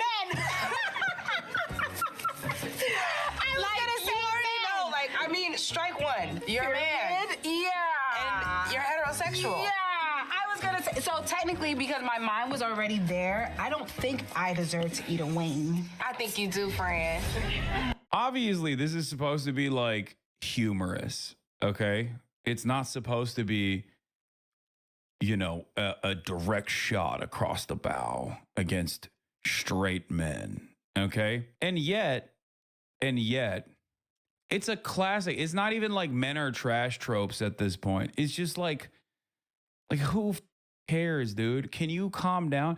The entire internet said no, and they started doing this. But like, isn't this harmful for both sides? Which is unironically the lamest meta of all time. I can't stand this. I can't stand it when SJWs were doing it and constantly complaining and constantly chirping. And I can't stand it. I can't stand it extra hard when the right does it, because they both simultaneously chirp at the SJWs and also chirp at everybody else that hurts their feelings. It is one of the most annoying things that everybody does when someone is like attempting to be humorous or saying something that they're embellishing. And people go, I don't care that you said this.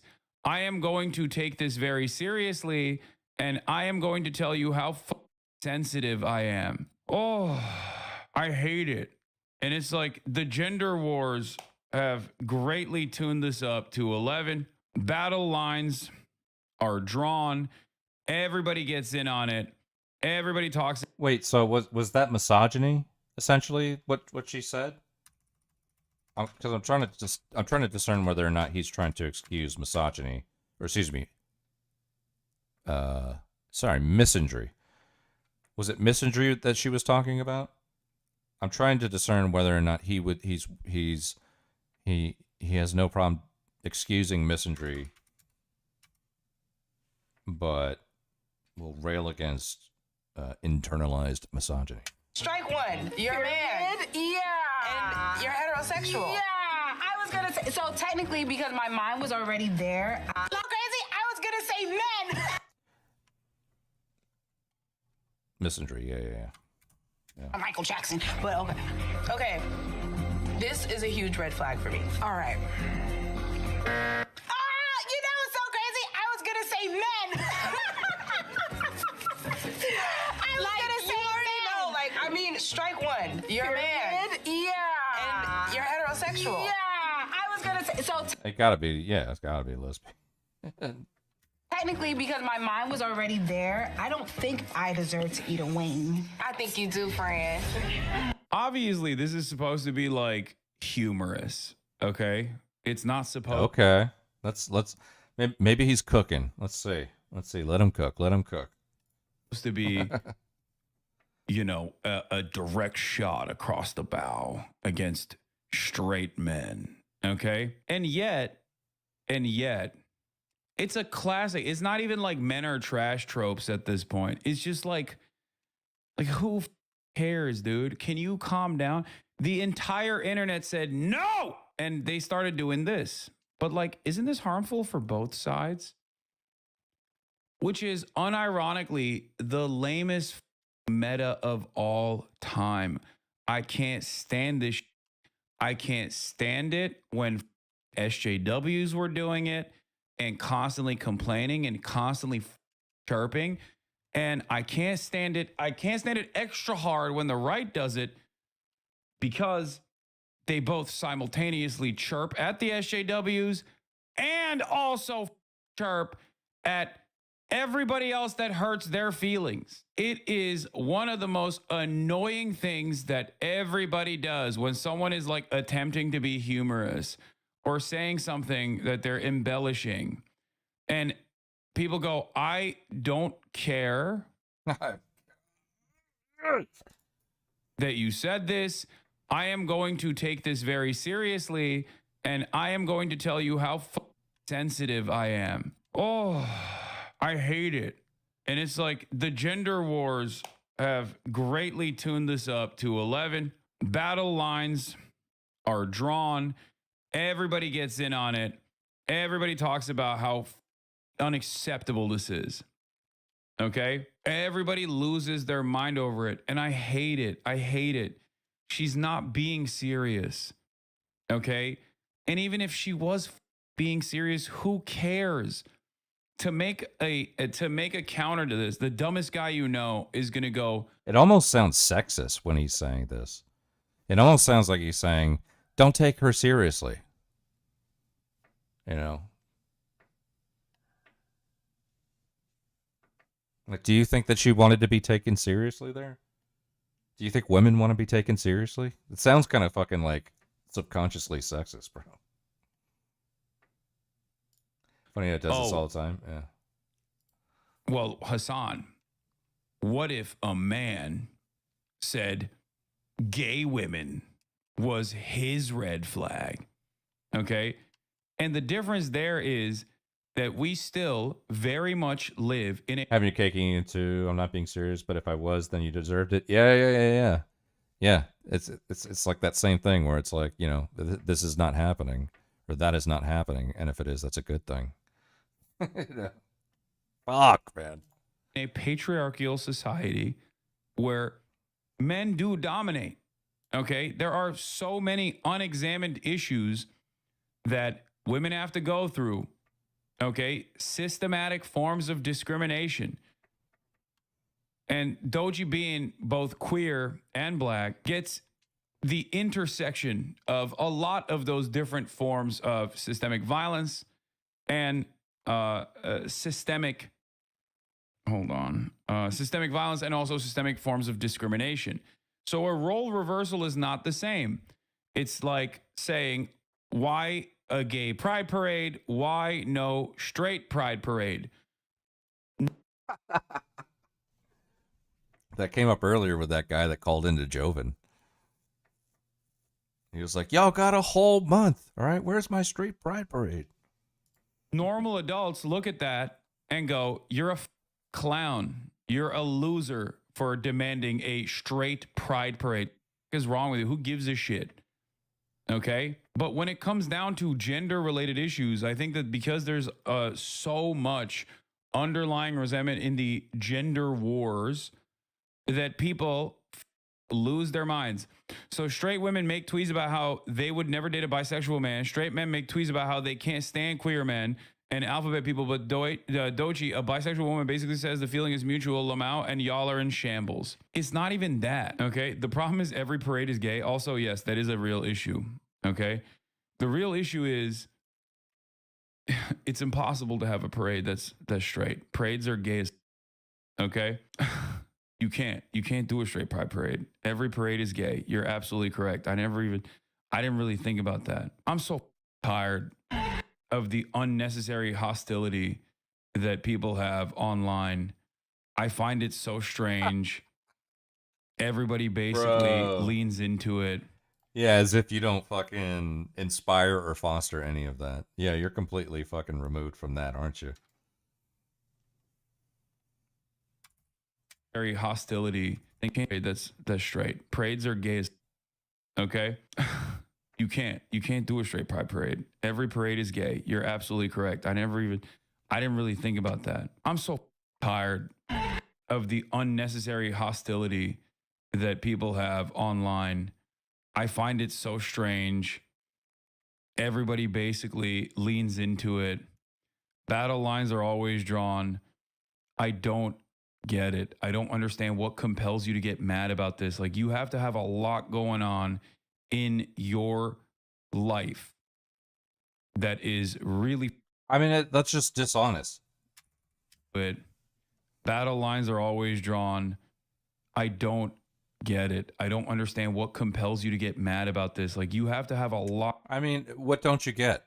You're a fucking person on the internet. You have a huge following. You know, why should anyone ask you anything ever if you're going to go around saying you don't get why fucking people are bitter and mad on the internet, regardless of whether or not you agree with them? I don't get it. I just don't get it. Get the fuck out of here, bro. Just tell us why. Tell us you do get it, and tell us why you get it.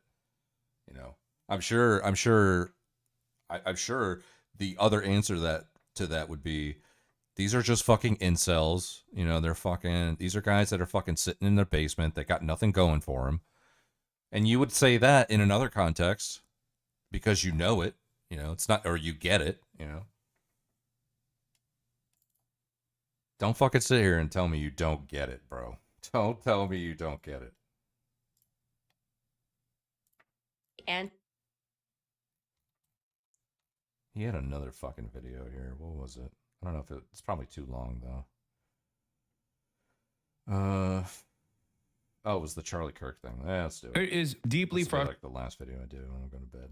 Frustrating that we got guys like this becoming more and more prominent as right-wing politics becomes more and more prominent. It always has been, and it's getting worse. And I think the consequences for regular discourse are going to be impossible to comprehend. All right, here is the 1 hour interview with Charlie Kirk and Gavin Newsom. This is not, the interview is 1 hour, but this video is only like 18 minutes. There are numerous parts. And I'm on a 1.25. To this interview that I actually want to look at. Gavin Newsom started his own podcast. It got 81,000 views, by the way. No motion whatsoever. It feels like the Democrats heard what I was, the Democrats kept asking the question, like, who's the Joe Rogan of the left? And then instead of hearing my answer to it, which was, you can't podcast your way out of this problem, they decided, oh, shut up. We just need to be the Joe Rogan of the left ourselves. Okay. And that in and of itself is incredibly frustrating. But there was also a lot that he said in this conversation that he had with Charlie Kirk that was even more frustrating. It was actually what he said, the concessions that he made, that was very frustrating. I know a lot of liberals cherish Gavin Newsom. This is like very much this is very much for the Midas Touch fan base, I would say, that they think that he's like a clever, charismatic man who will one day lead the Democratic Party back to its glory, restore its former glory, and win so much that they'll say, Mr. Gavin Newsom, sir, Mr. President, sir, you are winning too hard. We don't want this much winning. Now, the solution to the Democratic Party's crisis right now is not to flood the market with more social media.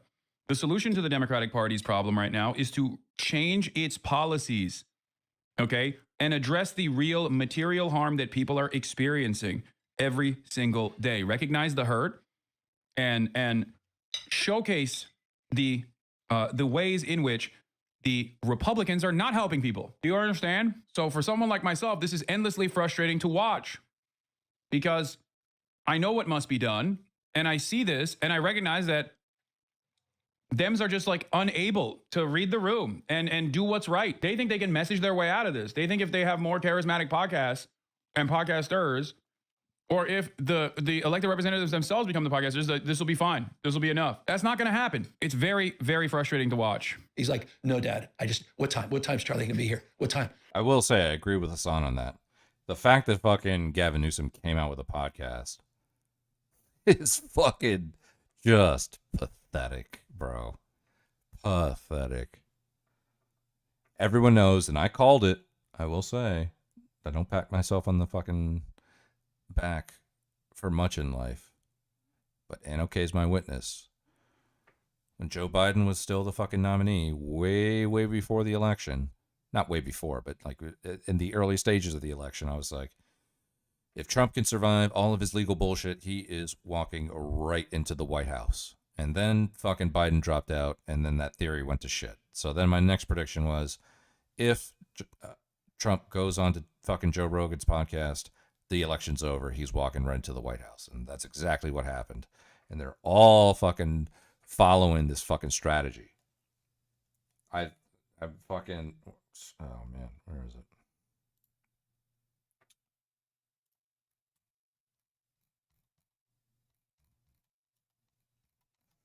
Where was it?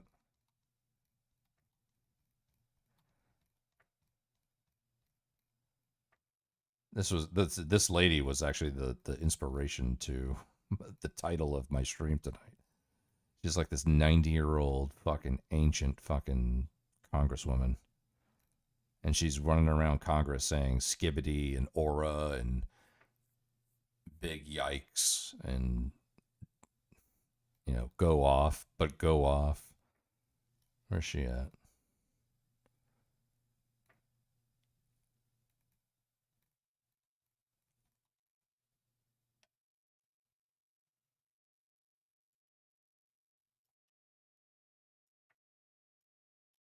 There. Yo, this is the Ranking Rizzler on appropriations. Serving The Ranking Rizzler. The Ranking Rizzler. Connecticut's 3rd District. It's time to enter your dark academia Congress era. All right, besties. House appropriation is the money moves in Congress. We are not chasing the bag. We are the bag. Democrats are making life smoother through government funding. It's giving Skibidi. It's giving Skibidi. Sigma, main character energy. But Republicans' Project 2025 is mad sus. Eliminating the Department of Education? Negative aura points. Basically, the biggest phantom tax on the environment, on your education, and your rights. Big L posting it online, buddy. Democrats understood the assignment, but go off. But go off. See how I keep you informed? Very cutesy, very demure. Yo, this is every like, and then you see the first comment, or not the first, but one of the first comments is the guy is fucking Steve Buscemi coming in and be like, "Hello, fellow young kids, how are we doing today?" Bro, what Phantom is or Aura is, yeah, I know. The Aura thing is just whatever. It's just I think that word got invented like fucking 2 days ago, basically. There's a new fucking Gen Z word every day. What in the flying fuck? Yeah. There was another one too. Oh man. It was like the Squad, and they were doing like this thing where, you know, like one of these new TikTok things that came out is like there would be like somebody and they'll be like Street Fighter character selection music in the background. It's not Street Fighter, it's a different game, but like, you know what I'm talking about, like just like character selection music, and then it's like, you know, they're like this, they're like, yeah, I'm the character you're about to select, and it moves from like AOC to fucking Rashida Tlaib to fucking, I don't know if it's the actual squad, but it's like everybody, it's like all these Democrat fucking. The Trump administration. No.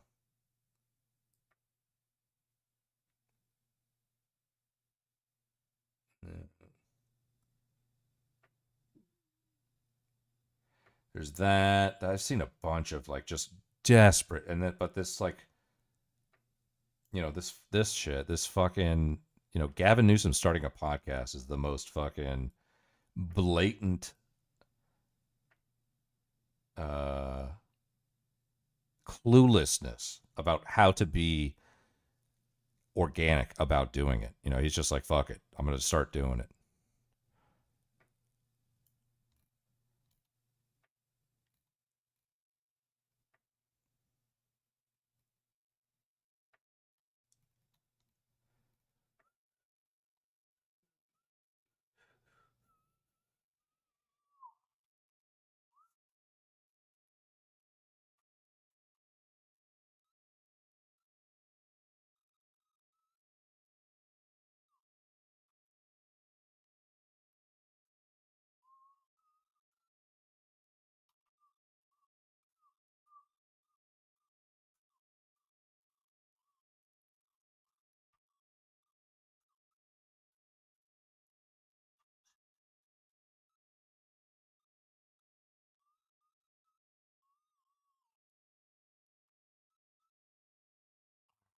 Man.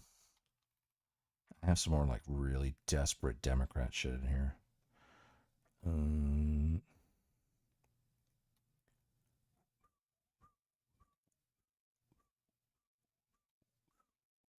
Or maybe it's on Twitter. Not sure. Not sure.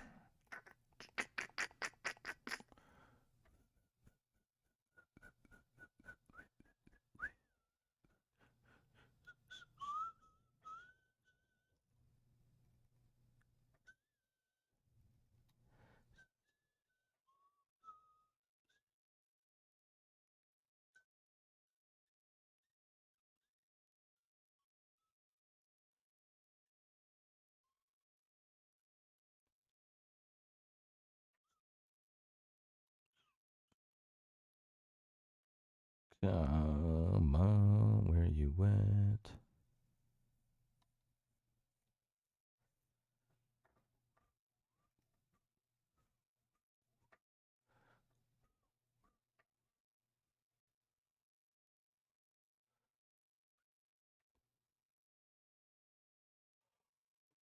Oh my god. Yeah, I think I might have had it on a different platform. Whatever. You just tell. You can just tell that fucking Democrats have. You ever saw that clip where there's like a bunch of Democrats like right outside of Congress, and they're all just sitting. There's in front of a small group, and there's like they're like all the fucking the politician portion of it where they're at the podium, and it's all like old white women, and they're singing that song. They're singing this song that's like, "Which side are you on? Which side are you on? Which side are you on? Which side are you on?" They're fucking so bad, dude. So desperate. I know I got some of those in here.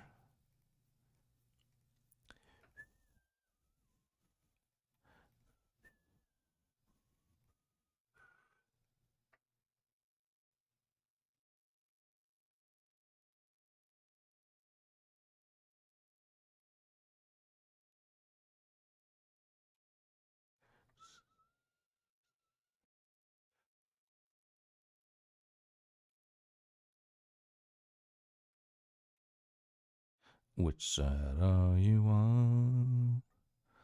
Which side are you on? Where is it? I got these fucking clips in there.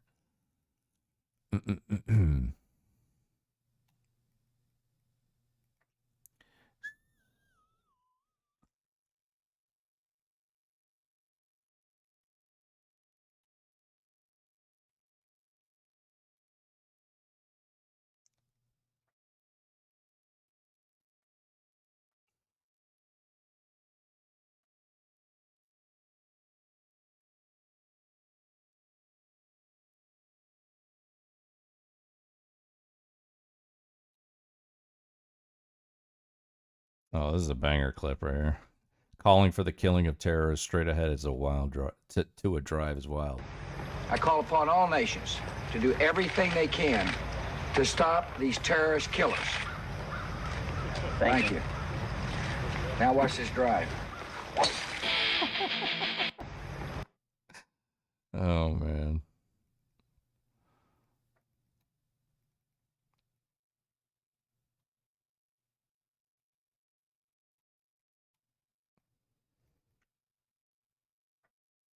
Shooter's been in Congress for 25 years, yeah. My mom just walked into my room to ask me to check out the wires on one of our cameras and seen me cleaning one of my knives and asked if it was a dildo. Using Street Fighter music for their Choose Your Snowflake menu. It was like that. Yeah, it was like that. I think that particular clip I saw on like fucking Twitter or Facebook or something. But it's super cringe, man. It's just like,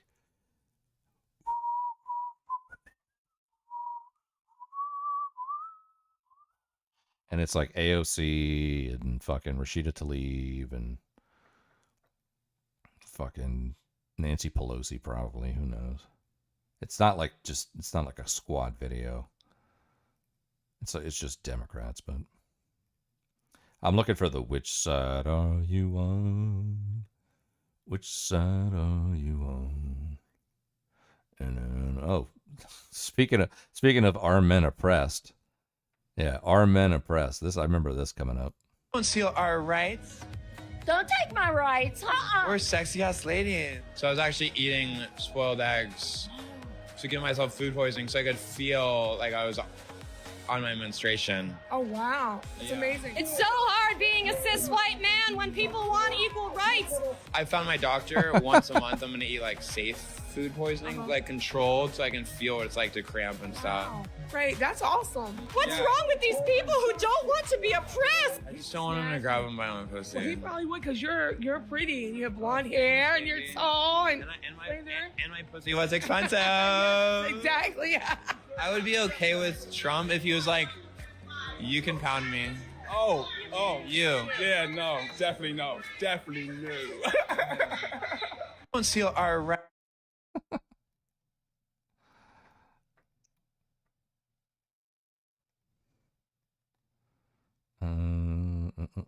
It's got to be coming up here. Because this goes back a little bit. I can tell I'm like deep into February right now.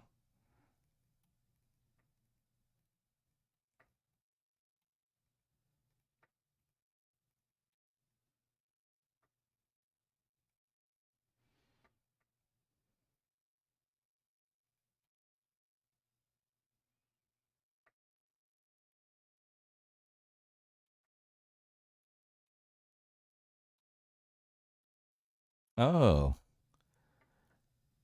Oh. Tell me what the women's reaction is when you say you've got. Oh, this is an interesting case. Okay. Are men oppressed? Are men oppressed? Okay, let's check this out. I remember seeing this and I was like, yeah, I'm gonna save this because this might come up. This might come up in conversation on stream at some point. And actually, I don't know if it actually applies to it, but maybe it does. So I'm curious. It's called the Short King Experiment. Tell me what the women's reaction is when you say you've got someone shorter. Shorter. 2 inches? Let me think about it. 4 inches? Are you crazy? No. We asked her to help us construct an experiment to test just how willing women are to date shorter men. And we found 3 brave volunteers. Stu is the shortest. How tall are you? I'm 5 foot and 5'5" with the afro. Rob is 5'3". He prefers taller women. I kind of enjoy it. I mean, I think there are some serious advantages to being having a woman who's a little bit taller. David is getting married this fall. She is 5 feet tall. And you are? I am 5'6". Oh, well. Yeah, giant, right. We recruited other men about the same age as David, Stu, and Rob, but taller. We asked them all to dress in jeans and a sweater, and then we did something cruel. We put them in lineups 5 at a time behind a 2-way mirror. The men couldn't see or hear what was going on in the next room. That's where we invited groups of women to look at the men and choose a date. In this case, we wanted to see if anyone would pick 5'3" Rob. When Andrea told us women like doctors, we gave him an MD. Their choice? Andrew. I would say Matt, I think. No, Rob. We piled on some more assets. We said besides being a doctor, he was also a best-selling author and champion skier who just built his own ski house. Does that affect your choices? He's still short. Then we gave Rob a promotion. We made him chief of staff at a prestigious hospital. Who would you pick, Kim? Andrew's probably the closest to who I'd pick. I'd pick Matt. Jeffrey, the pilot. What would it take? Now we said Rob was also a gourmet cook who loves children. Oh, definitely. I would take him in a minute then. Height, no problem. I wouldn't, because I would think I don't want short little kids. I was thinking like... Well, at least someone liked Rob.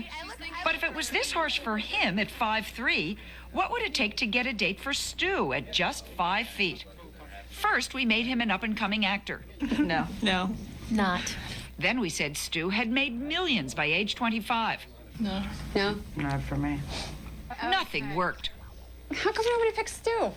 He's too short. He's too short. Too short? We asked if there was anything we could add to make Stu irresistible. Maybe the only thing you could say is that the other 4 are murderers. Right, are convicted of some crime. That would definitely. Imagine fucking saying that on film, bro. The only way that 5-foot short king could possibly be a viable candidate is if all the other men in the room were murderers. Imagine that, bro. You imagine that if like a fucking short king can only compete against other men if all of the other men are fucking murderers? Bro, dude. Are psychotic. Right. Exactly. Yeah. And then we would say, Oh, okay. hello, Stu. I mean, and nothing bad towards him. He's got a nice smile. He's cute. But no takers. So we replaced Stu with David to see if 5'6" made a difference. We brought in one last group of women. When they all picked this fellow, we told them he'd been unemployed for 2 years, but that our David was a chief surgeon. I guess it would be David. For me. Yeah. 2 took David right away. But Tara chose Jim, whom we'd made a high school gym teacher. Would it change anything if I told you that David, besides being a chief surgeon, had just published a book that he was a gourmet cook, loved kids, and extremely wealthy? Yeah, I'd switch to David real quick. I mean, let's be realistic. I'm going to bag the gym teacher now. So what's going on here? You had to make those short guys almost like God to make them desirable, right? We finally made him God, and that's when they chose. And this surprises you? It obviously doesn't surprise you. No. Yale psychologist Les Martell is 5'5". It goes back to caveman times.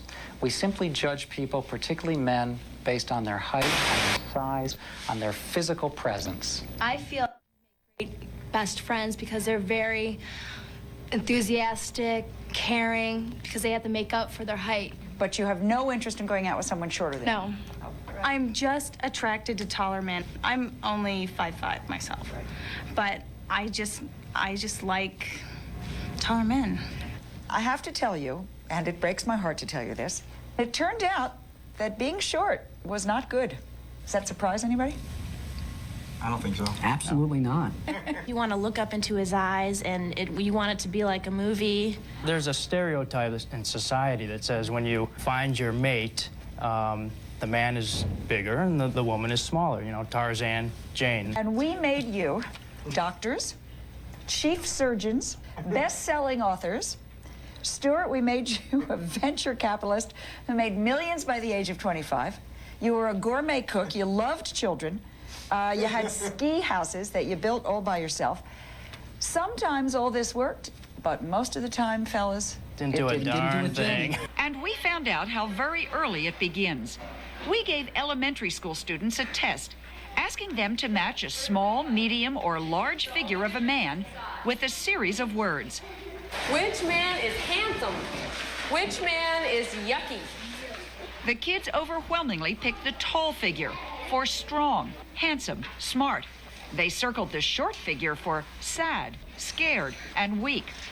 More than half also picked the short figure for dumb, no friends, and yucky. You grow up and you get married. Do you want your husband to be tall, medium, or short? Tall. Tall. Tall. Tall.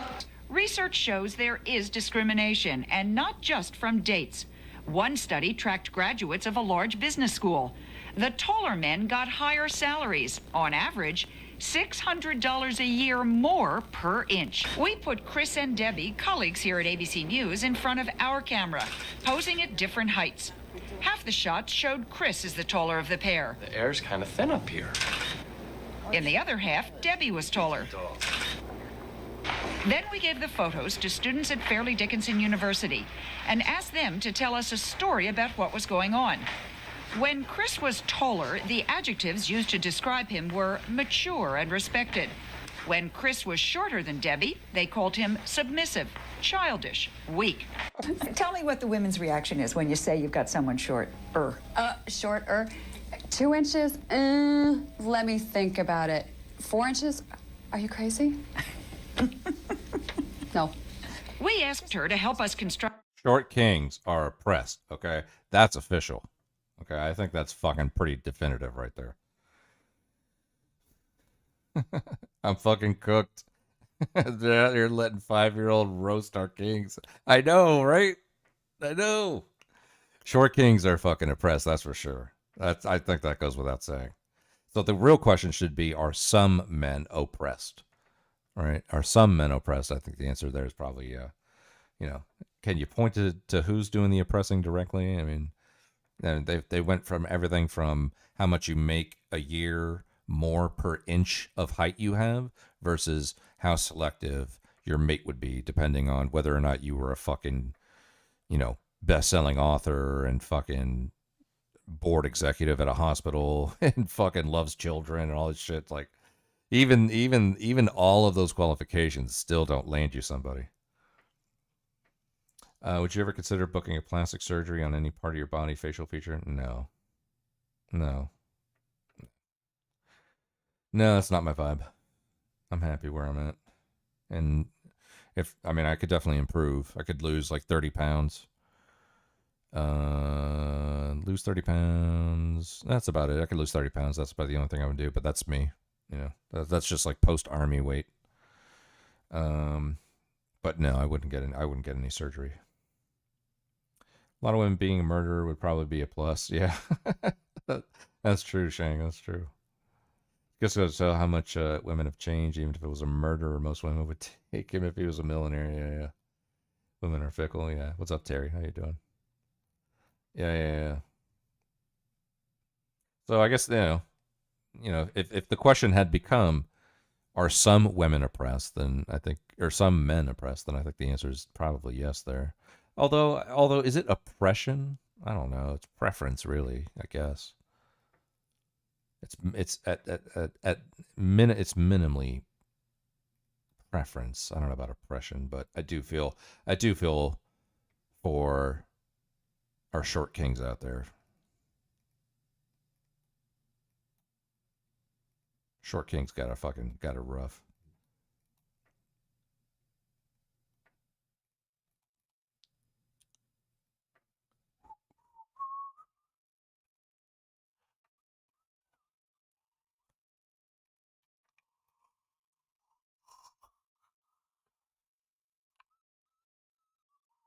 I'm so determined to find this fucking bullshit Democrat clip here. Which side are you on?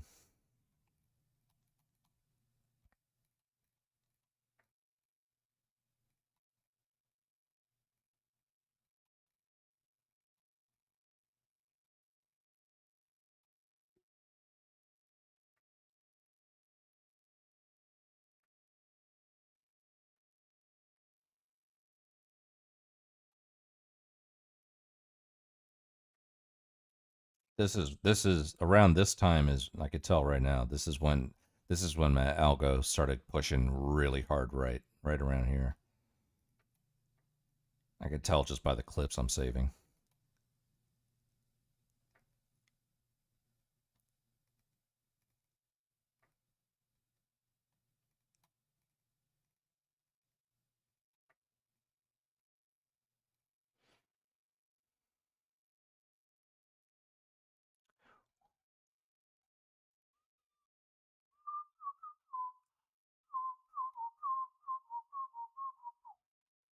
Is it? We are here to fight back. We'll fight against Josh. We'll fight. Yeah, this is kind of it. I don't know if this is the exact one, but this is like the vibe. I think this might be even the same group. We'll fight against Doge. We'll fight against Doge. What? He's standing here today, blocking the door, and he can't give us a good reason. Department of Government Efficiency. You just remember, it is the Department of Government Evil. What? We will win. We will win. So pathetic, bro. I don't even want them to be pathetic. I want them to be formidable. You know, I think, I mean, whatever, you know, whatever anyone wants to think about the duopoly of American politics, I understand the criticisms, and I probably join most of those criticisms wholeheartedly. But that being said, I mean, we have over the course of decades done a good job of keeping each other in check, but it just feels like there's a fucking massive imbalance in the force at the moment. like what are they gonna do? What are they gonna do? They have no fucking plan. We're gonna start a podcast. We're gonna get on TikTok. You guys don't have a fucking clue at all.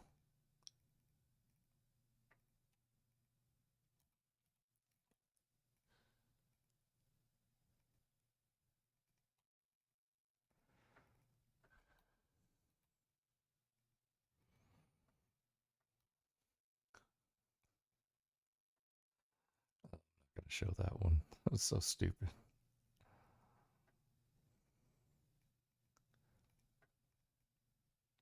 Oh, this is hilarious. Oh, this is the same guy that was doing those interviews.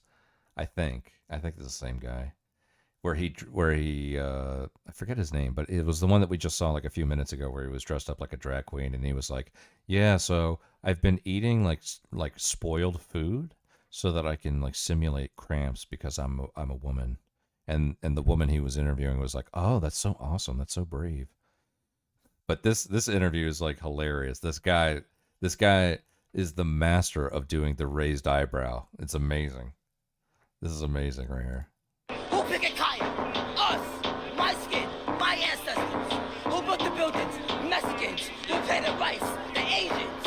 And would you ever get pegged? Who picked a Kaya? Us. My skin. My ancestors. Who built the buildings? Mexicans. Who planted rice? The Asians. And would you ever get pegged? Who picked a Kaya? That's so good. That's amazing. His eyebrow raise was just absolutely priceless. Oh, that was so good.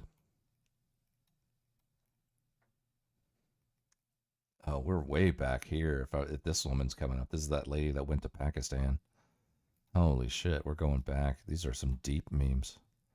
Imagine saying something like these are deep memes, and they're only like from 2 months ago. What the fuck? No, there's the Skibidi lady again, yeah.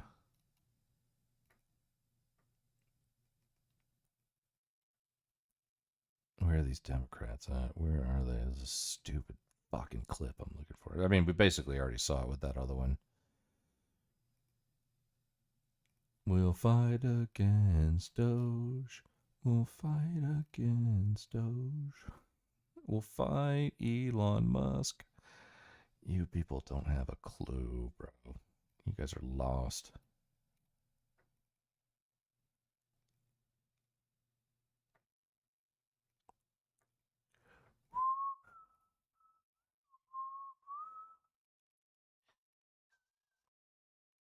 I'm about to give up. I'm about to give up. Oh, there it is. I think. Are you on? Yeah. Which side are you on? Tell me, which side are you on? Which side are you on? We'll fight against Doge. We'll fight Elon Musk. No Elon scab within our walls. We'll fight from dawn to dusk. Oh, which side are you on? Which side are you on? Tell me. Which side are you on? Which side are you on? Trump's coming for our unions. He wants us all to fail. He wants us to bow to him, but we want him in jail. Oh, which side are you on? Which side are you on? Tell me. Which side are you on? Are you on? Tell me you don't have a clue without telling me you don't have a clue. That's the clip I was looking for. We had to go back like 2.5 months to find it, but finally did.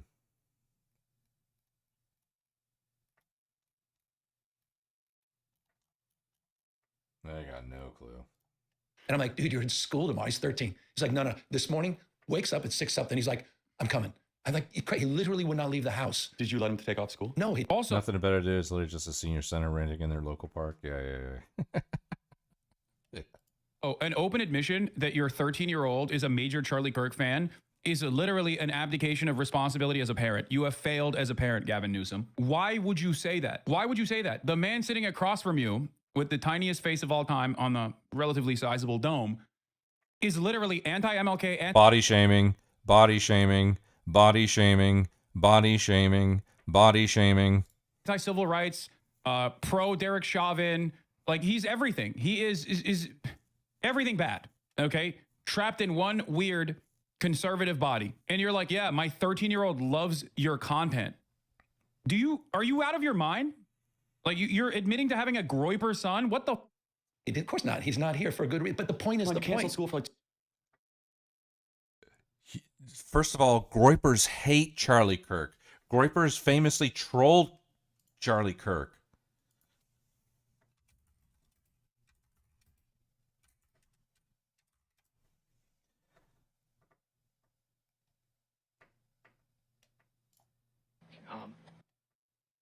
Yeah. Why do you deny the attack on the USS Liberty, which is well documented by both U.S. and Israeli? Why do you deny the attack on the USS Liberty, which is well documented by both U.S. and Israeli sources, and which resulted in the death and injuries of over 200 Americans? I deny that it was a deliberate attack by the Israeli government. That's what I deny. Thank you for being here tonight. That's not even the half of it.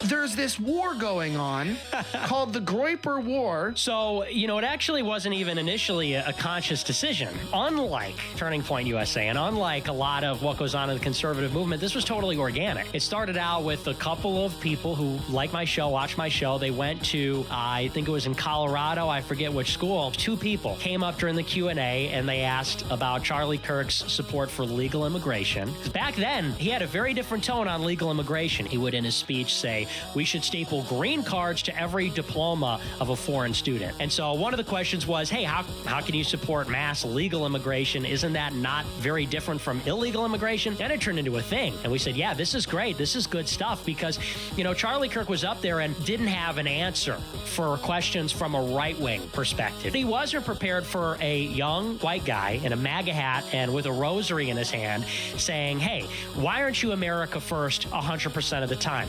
There's this war going on. Don't ever fucking say the word misinformation or the word disinformation or the phrase bad faith, Mr. fucking Hassanabi. All right. If you're going to fucking describe Gavin Newsom's son as a Groyper, when Groypers famously or infamously, depending on how you view it, despise Charlie Kirk. All right. There's other ones too. Yeah. So yeah, my question is, if the this is it. This is what I was looking for. This is how Hassan also just pulls shit out of his ass. So my question is, if the president were to enact a policy that would completely benefit the United States and her citizens, but to the detriment of Israel, would you support it? Yes or no? Well, that's a false choice. Thank you for being here. I get a lot of questions about Israel in the last week. I will not apologize for my defense of our greatest ally in the Middle East. I will not apologize for the fact that I defend Israel against its critics both domestically and abroad. And I'm always just very puzzled at times when I get the amount of attention that is on the only democracy in the Middle East, the only place where all three monotheistic religions are allowed to peacefully visit their religious sites, the place that has respect for human rights, the place that the Knesset has representation for all three monotheistic religions, something that does not exist all throughout the Middle East. Not to mention the only pro-gay place in the Middle East, by the way. Somebody outside a protester was asking about the term culture war. It's got a long history, started late 1800s, Otto von Bismarck, Kulturkampf. In the late 1990s, mid-1990s, it was reclaimed by conservatives. One of those being E. Michael Jones, who actually started this magazine, Culture Wars magazine, and because of his fantastic work, we now understand, thank you, give it up. Because of E. Michael Jones' I don't think the crowd knows what they're clapping for. groundbreaking work, we now understand that sexual liberation is political control. It's a form of political control. And you have multiple times advocated on behalf of accepting homosexuality, accepting homosexual acts as normative in the conservative movement. How does anal sex help us win the culture war? I'm going to let the gay man answer. Wait a minute. So can I ask you a question? Can you have the balls? These are all Nick Fuentes fans coming up to the mic. Every single one of them is fucking Groiper to the core, hardcore Nick Fuentes fans. This is how you know fucking, like, literally fucking Hassan will just fucking say something. Just say it. It's like Jovan. Just say it, you know. To ask the gay man on the stage that question and don't defer to him. So ask me that question. I will answer you that question. I'm gonna answer you. You already asked the question, so I'm gonna answer that question. I'm gonna ask you that question. This is America. This is the greatest freaking nation in the world. We realize that America is great because we have Western values. We realize that, let me finish, dude. We realize that gays and lesbians are able to contribute to American society in the same way that everybody else is. And let me tell you, when you continue doing that, okay, you realize that we are here. We are able to do everything. And let me tell you something as well. I served in the military, right? I served 5 years. I did an Iraq tour. What's up? How does homosexual sex help us win the culture war? Who said homosexual sex helps you win the culture war? That's the question that I'm asking. Why are you promoting it? Well, it's a BS question, and you know it is. It's not. It's a question that is not. It's not a good faith question. So I'm not a good faith question. Rob, honestly, I don't care what two consenting adults do. So that's the whole thing. And your hyper focus on it is kind of weird. Thanks for being here. You seem to be. Actually, I think Maida, you might have been around. I think you were there, actually. I think you were there when it was me. I'm pretty sure. I think it was me, you, Anoke, Casey, and maybe like a few other people. We were all talking one night, and I don't know how it came up, but I'm pretty sure I posed the question to everybody, which was essentially, the question was, is Hassan good faith?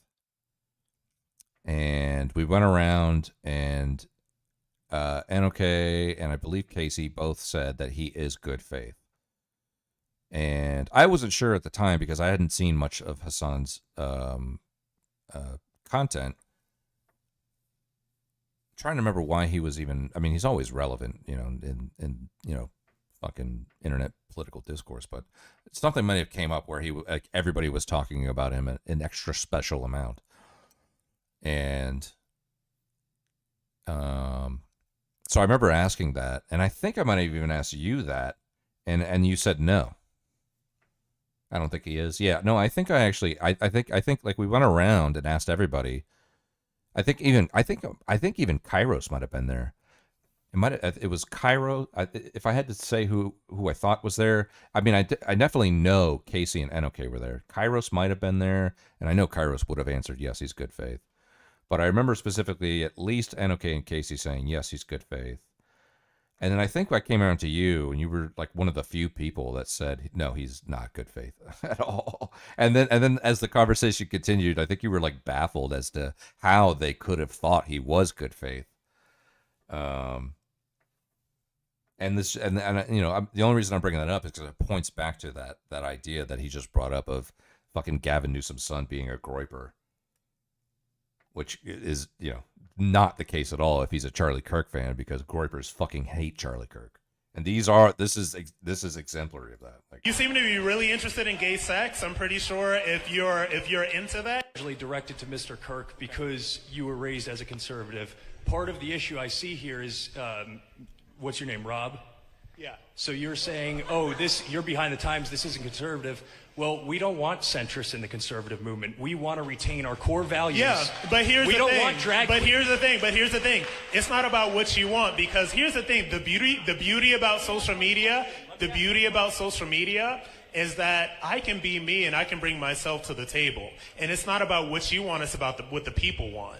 And if there are enough people in this movement that say, hey, Rob is cool, he's gay, whatever, it really doesn't matter what you think. You can say whatever you want. I don't think Hassan operates in a good faith because a lot of his views are contradictory to each other. Yeah, there you go. Yeah. Yeah. You can believe. Do you think it would be positive to have majority women representatives, like 70% to be women in institutions or private boards, city council, state Congress, or USA Congress? Not necessarily. No, I mean, I don't know. Do you think it would be positive to have majority women representatives in in institutions or private boards? No, not necessarily. No, I don't know.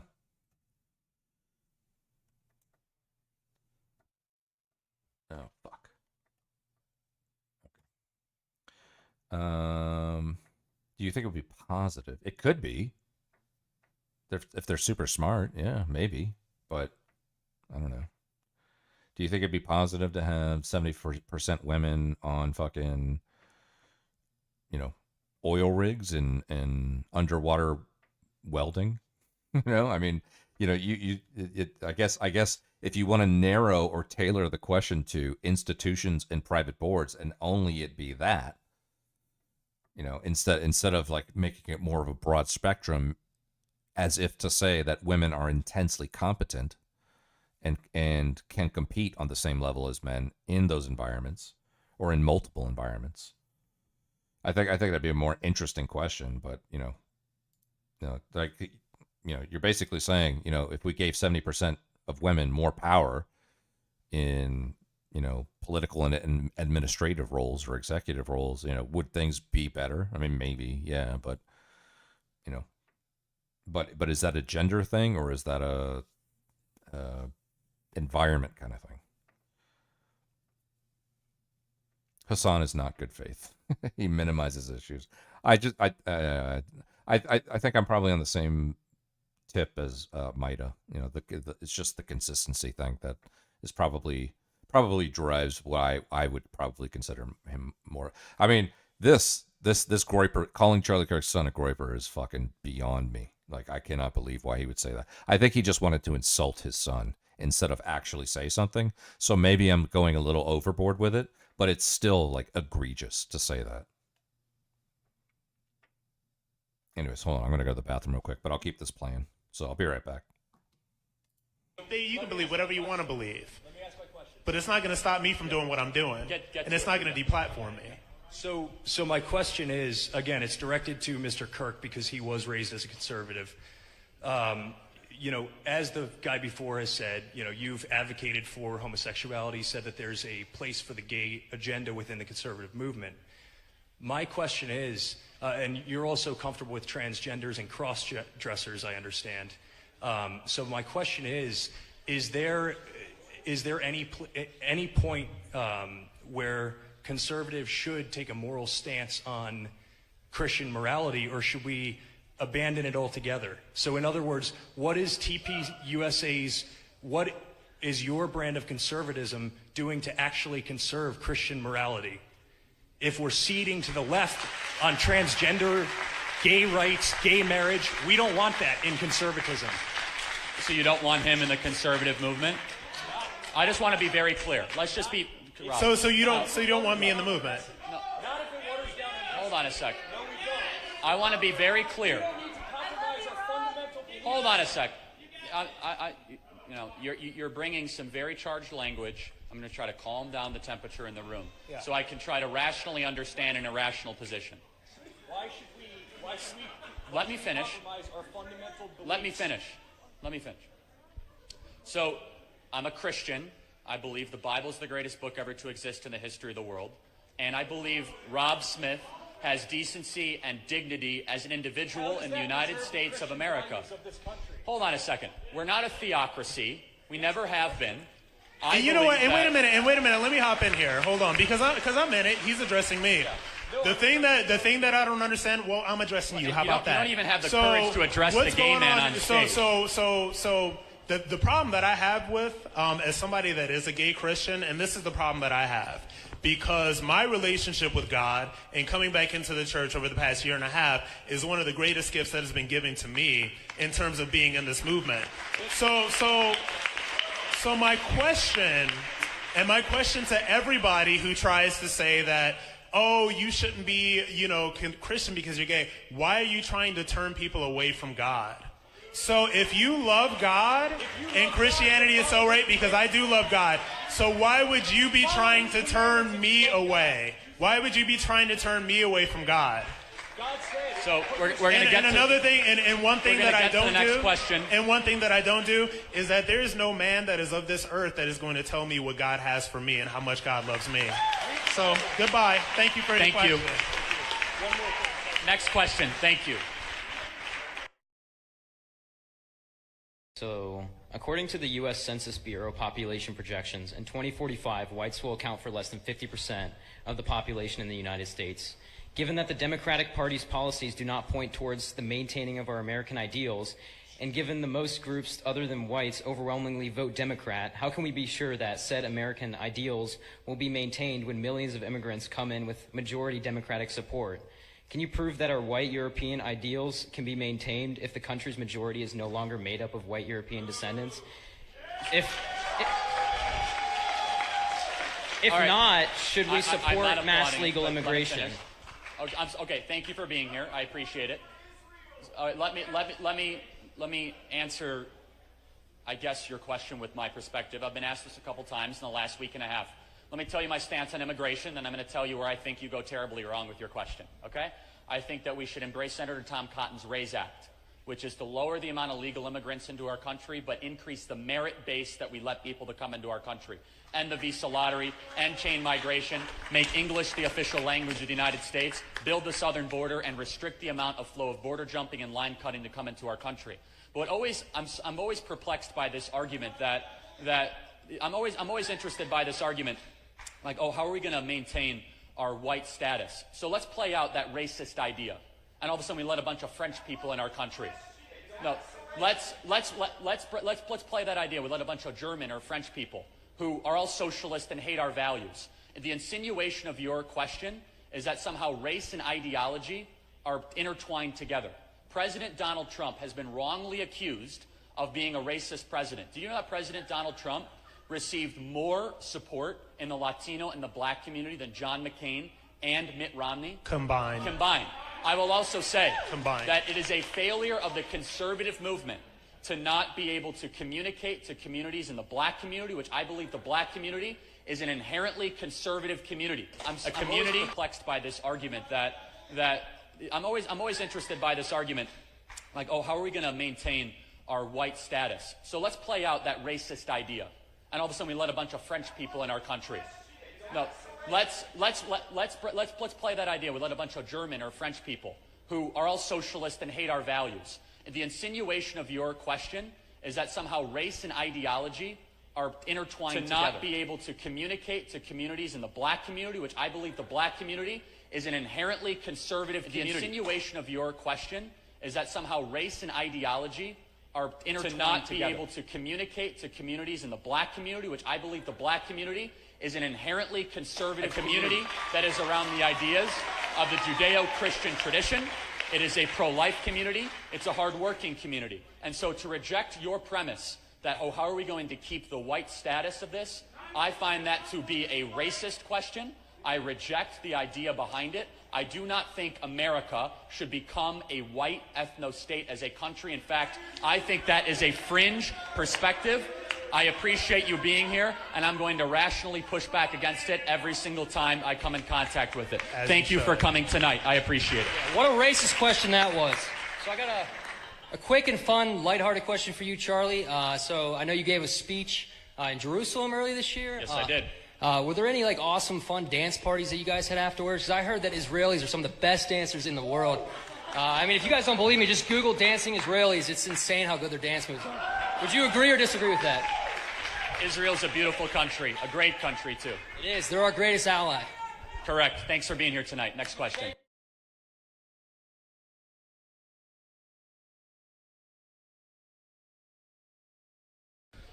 All right, so I followed you for a while. I've listened to a lot of your talks, and my question is this. Given that your interpretation of traditional conservative values stems from 1965 on immigration and 2015 on race, I'd like to know, how long do we have to wait until child drag shows are pushed as American traditional conservatism? Let me answer. I'm going to answer that question. So, I get a lot of crap, and I've been getting a lot of crap from people in this room about being a gay conservative. And let me be very clear right now. No, let me. No, you're not. But okay, that's great. But let me he address served in that. the United States military. That's what he conserved, my friend. How about he served in the military while you're a coward and you go to the front of the line. How about he I went to conserve this Iraq country, to protect dude? our freedoms How about while I you go conserve up this talking country, about dude? conserving our country. Your freedoms when I was fighting in Iraq for you. How about that? Is that a good enough answer about what I conserve?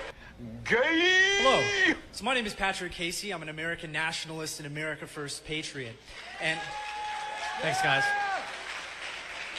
So, and despite all of that, despite my ardent support for the president and his policies, I was actually kicked out of CPAC earlier this year. But I didn't kick you out of this event. No, I'm not going to blame you. Just I'm not making gonna blame, sure. Yeah, you're very defensive here. I get that.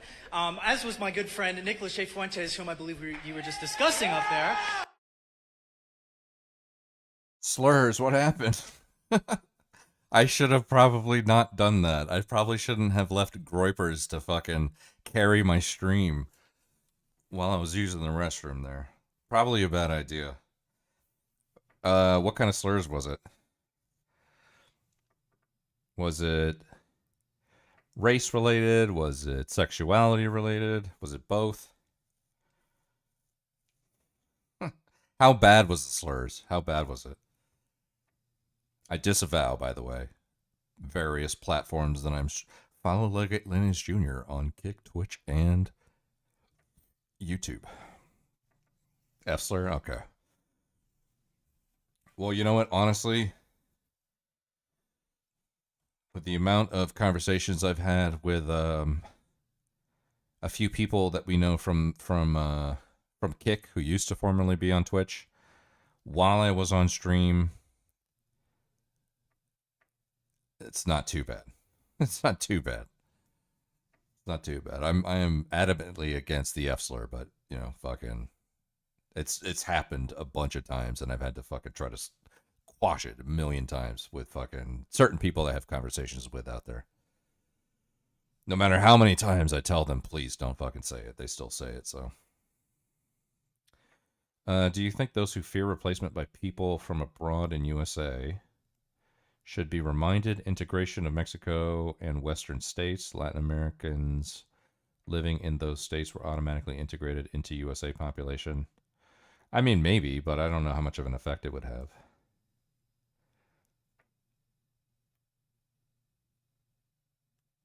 Yeah, I mean, what am I going to go up to a bunch of people in southern U.S. states and be like, well, don't you remember the treaty of fucking 1837 where fucking 3/4 of the Western like, I don't know. That it's not going to take, people, the kind of people that you're telling need to hear that kind of thing are not going to care about it. They're not going to care about what happened like 150, 200 years ago. As in Mexico and Texas. Yeah, I know. I just know that they won't care. You know, they'd be like, oh, really? Anyways. But look, I'm not going to blame you for that. I just want to make sure. I've got a question here. Is that the troll that keeps tweeting about me? He's not on a troll. He's a Twitter? very intelligent guy who has a lot to say.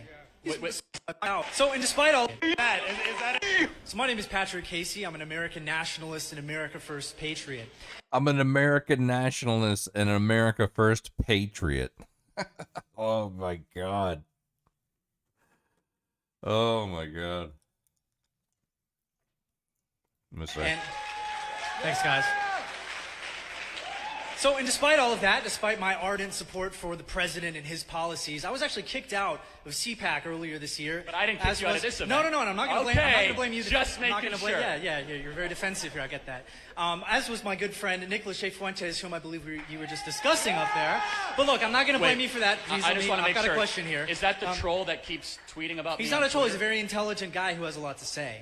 He's somewhat of a troll, but he seems to be getting a lot of you guys to say stuff for him tonight, so... I don't debate trolls. I think we've been debating them all night. Right, so I'm just citing CPAC's decision to remove American nationalists from their conference. I'm not blaming you for that. I'm moving it into something. I don't run CPAC either. Right, and I just said that I'm not blaming you. I've said that 3 times. So, but you do run TPUSA, and TPUSA did remove its relationship with Ashley St. Clair, who all she really did was take a picture with Nick Fuentes. She was in the same room. So my question to you, Charlie, is as someone who... Is that the same chick that had a kid with Elon? Was that Ashley St. Clair?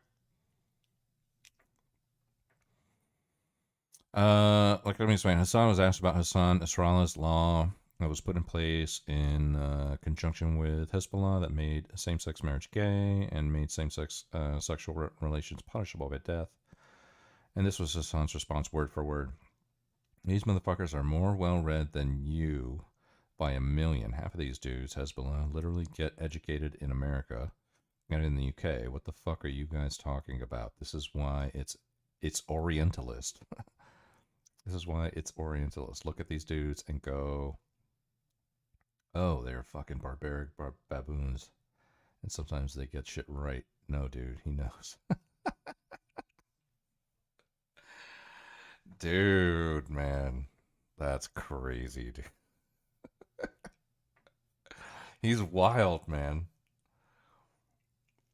I want to convince some people that it is absurd to fear that there is a planned replacement from the top of USA white Christians.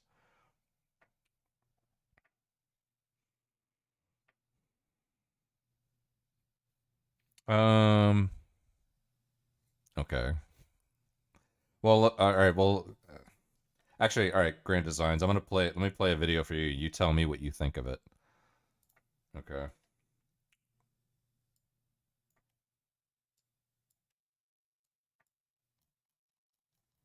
I'm gonna play something for you, Grand Designs, and you tell me what you think of it. You tell me what you think of this.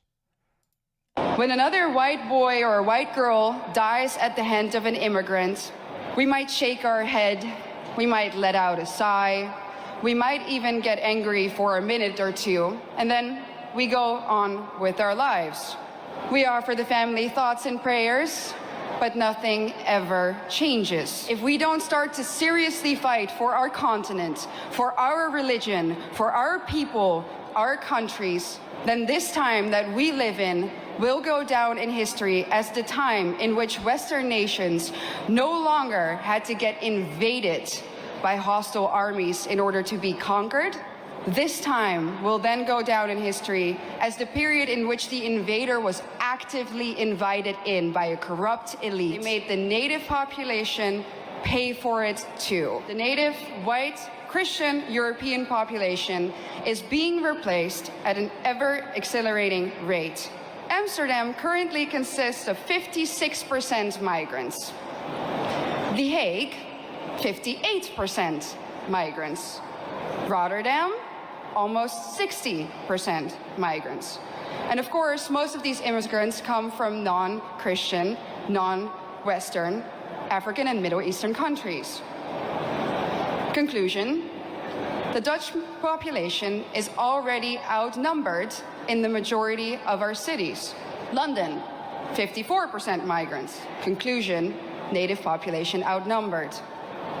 Brussels, color me shocked, 70% migrants. Conclusion: native population majorly outnumbered. And other Europeans will of course follow suit soon if they haven't already.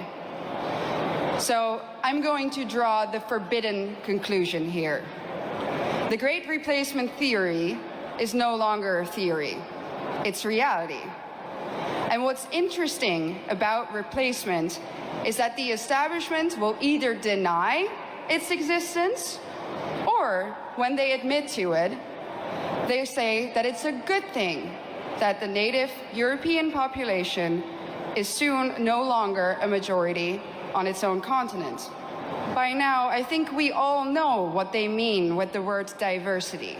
It means less white people, less of you. So what in the world is wrong with our leaders? The underlying sentiment of what they say is always the same. Our establishment claims that white people are evil and that our history is somehow fundamentally different from that of others. Consciously or unconsciously, they have sucked up the lies and the anti-white dogmas of the neo-Marxist critical race theory. When another white boy or a white girl... All right. That was the end of that clip.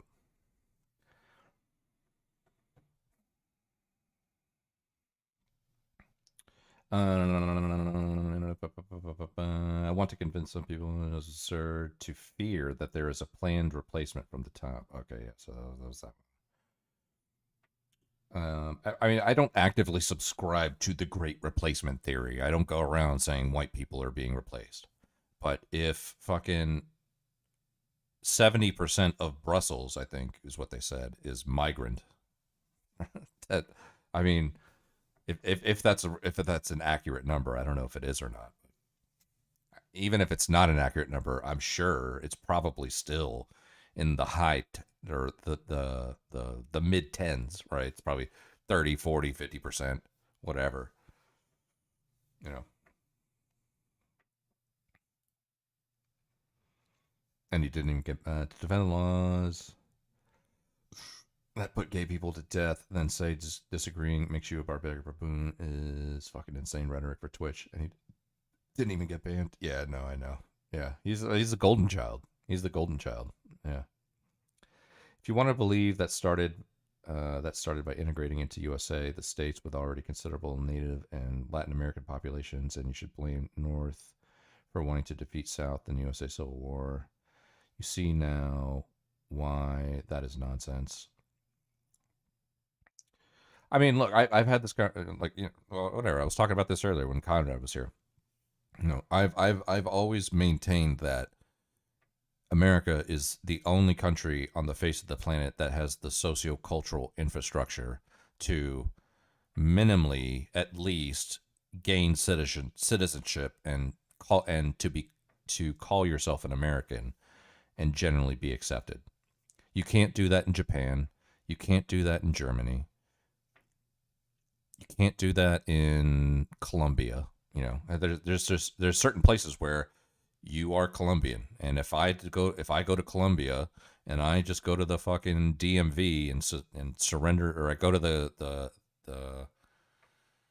American consulate and surrender my fucking citizenship and become a Colombian citizen, even if I went around saying I'm Colombian now because I have a piece of paper, that would sound stupid. However, in America, you can do that, and for the most part, it would be like, okay, whatever, cool, thanks, you know, or welcome. But you can't do that anywhere else.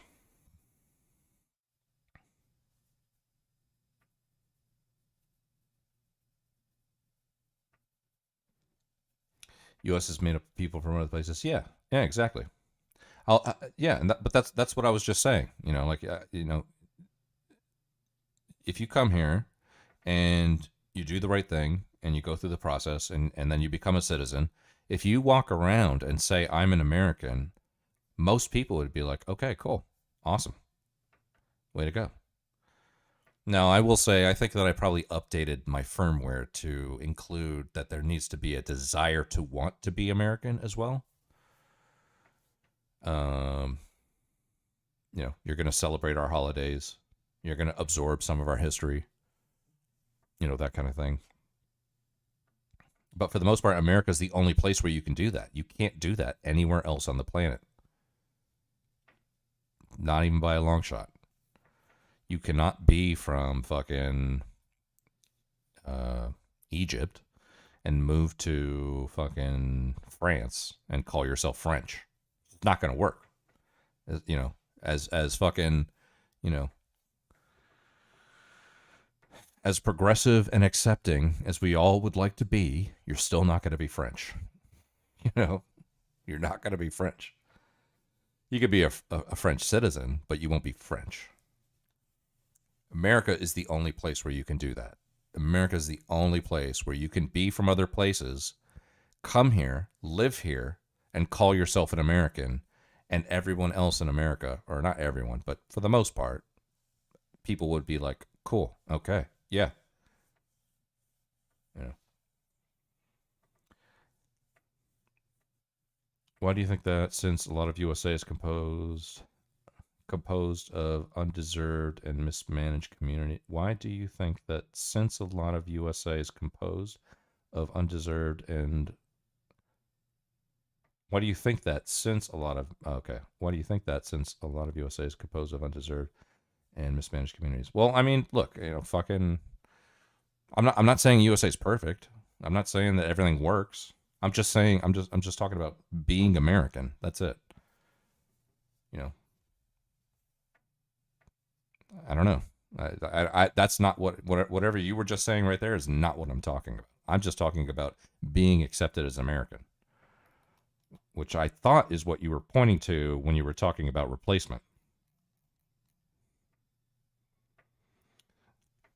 Just because someone doesn't want to wear swastikas and do the Hitler salute while topless doesn't mean they can't be French. Just because someone doesn't want to wear swastikas and do the Hitler salute. Okay. Sorry, I thought I was reading something from Grand Designs. Just because someone doesn't want to wear swastikas and do the Hitler salute while topless doesn't mean... Yeah, okay. No, I have not. No, I mean, I just got back from the bathroom and I'm just, you know, like, I'm catching up with chat here. Okay.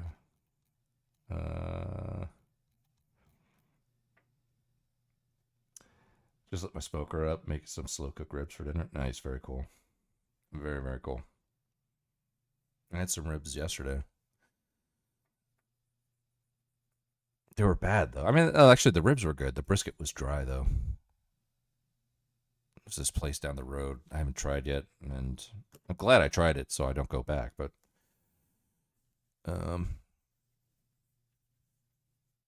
It's hard to find a bad barbecue place in Texas, but this one was just, like, disappointing. The sides were... Like, the only thing that was good was the coleslaw and the ribs. Everything else was bad. Like, the mac and cheese was boring. The brisket was dry.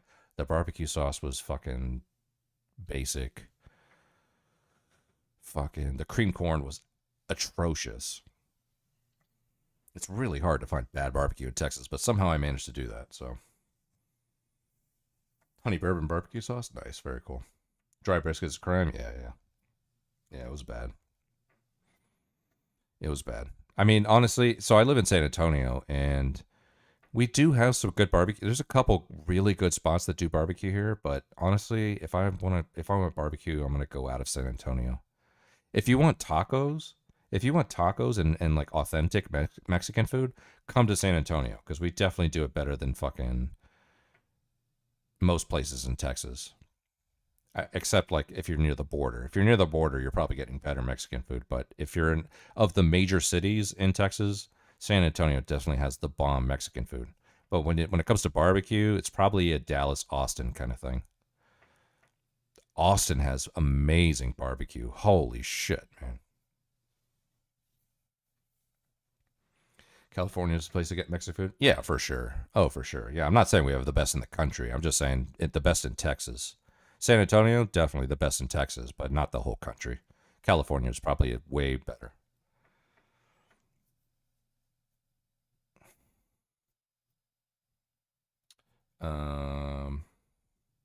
So yeah, whatever. I mean, long story short, just going back to, what you were saying, fucking, whatever. I don't subscribe to the Great Replacement theory.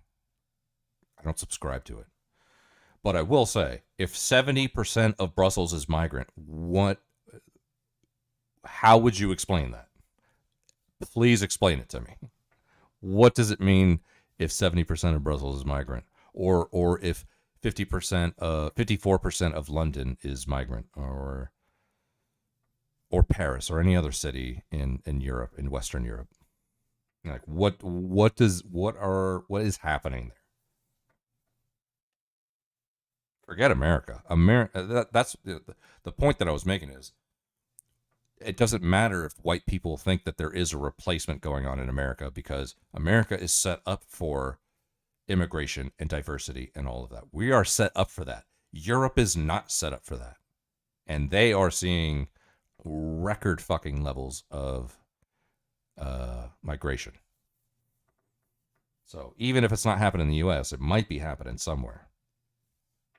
Now, I'm not saying it's like fucking, people fucking, fucking twiddling their fingers together, being like, I'm not saying that. I'm not saying it's like fucking globalist fucking agenda or whatever. But the numbers are a fucking reality. All right, let's finish this fucking Groiper. What is he going to say? Who, purports to be pro-debate, free speech, and, the exchange of ideas. Do you support blackballing people based on having controversial opinions, or being even in the same room when a photograph is taken with someone who has controversial opinions? And the second part of that question is, if the answer is no, will you debate me on immigration, identity, and demographics? Well, so, first of all, I mean this respectfully. I have no idea who you are. The other thing, that was a private matter. Ashley's a good person. We handled it privately. That's all I'm going to say about that. And finally, I just want to make a broader statement.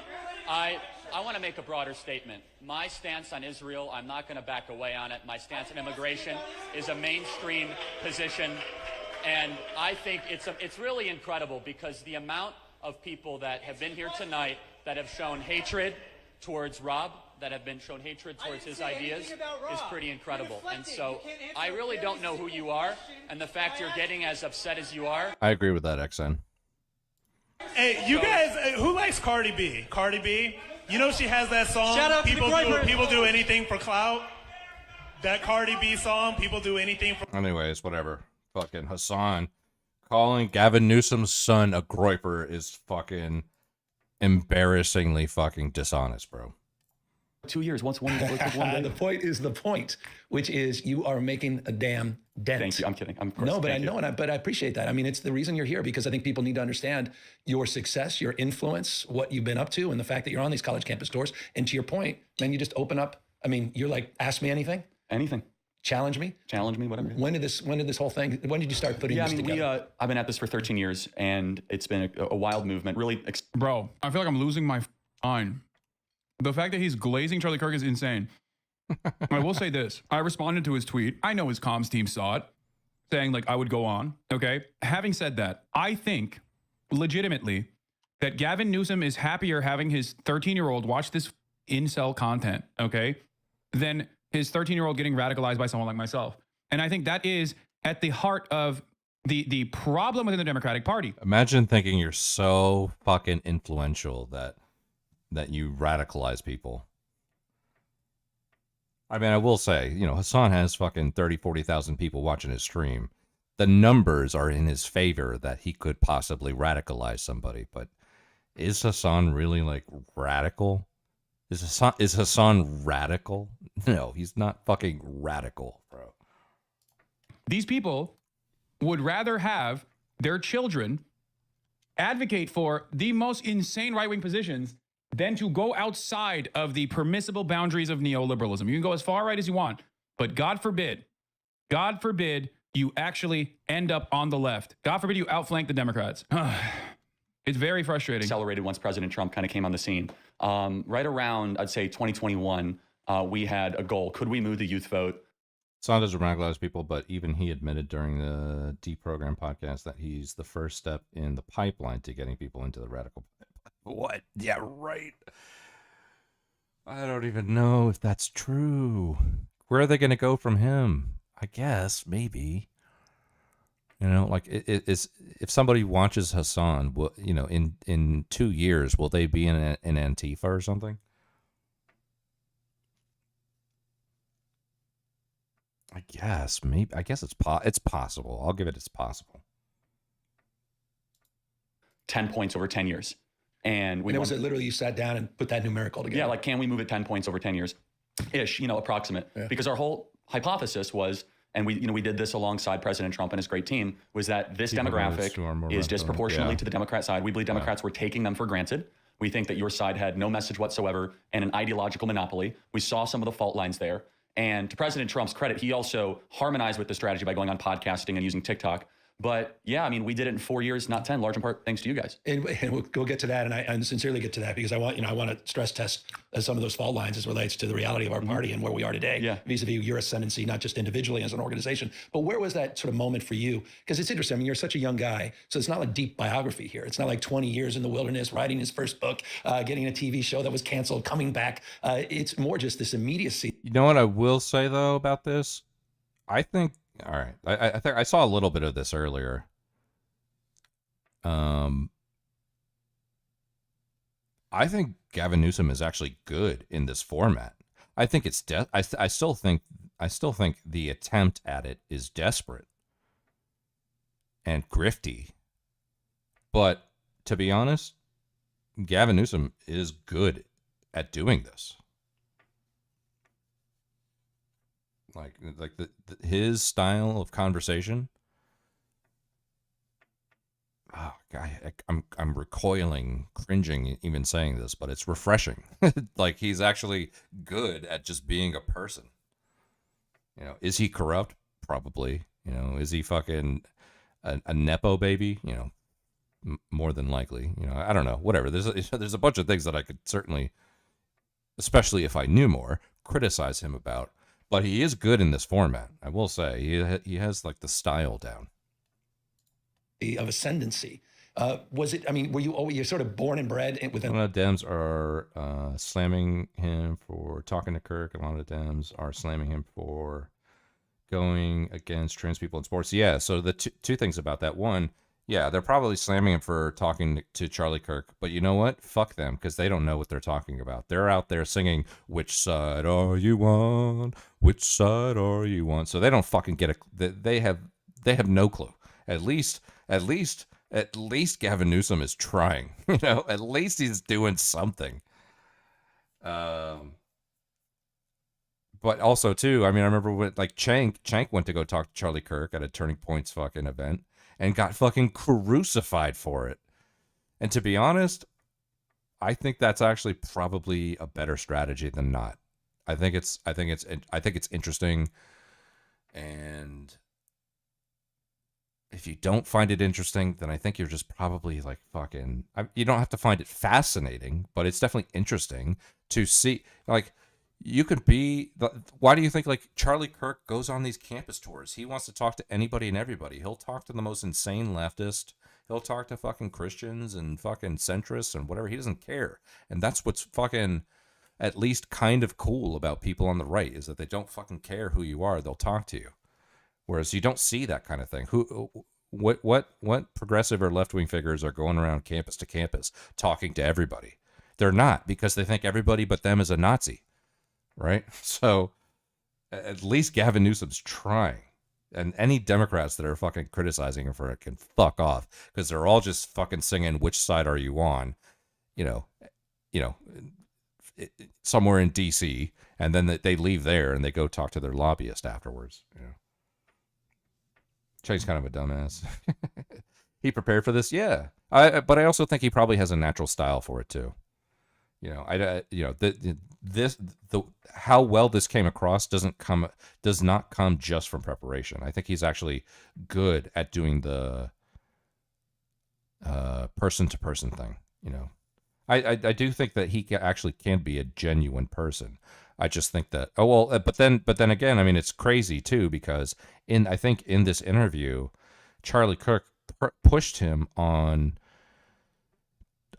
trans women in sports, and made him admit that it was unfair for them to do it. And then the next day went and signed a bill into law saying, you know, trans women can compete in sports. So it's more like, dude, Gavin, where do you stand on this issue? Because yesterday you were saying it's unfair, and today you're saying go ahead and do it. So we don't know where you stand, but at the very least, you're very good at talking with people. You know, you want to talk to Charlie Kirk? Yeah. Makes him look weak. Yeah, definitely. What was another? It's kind of like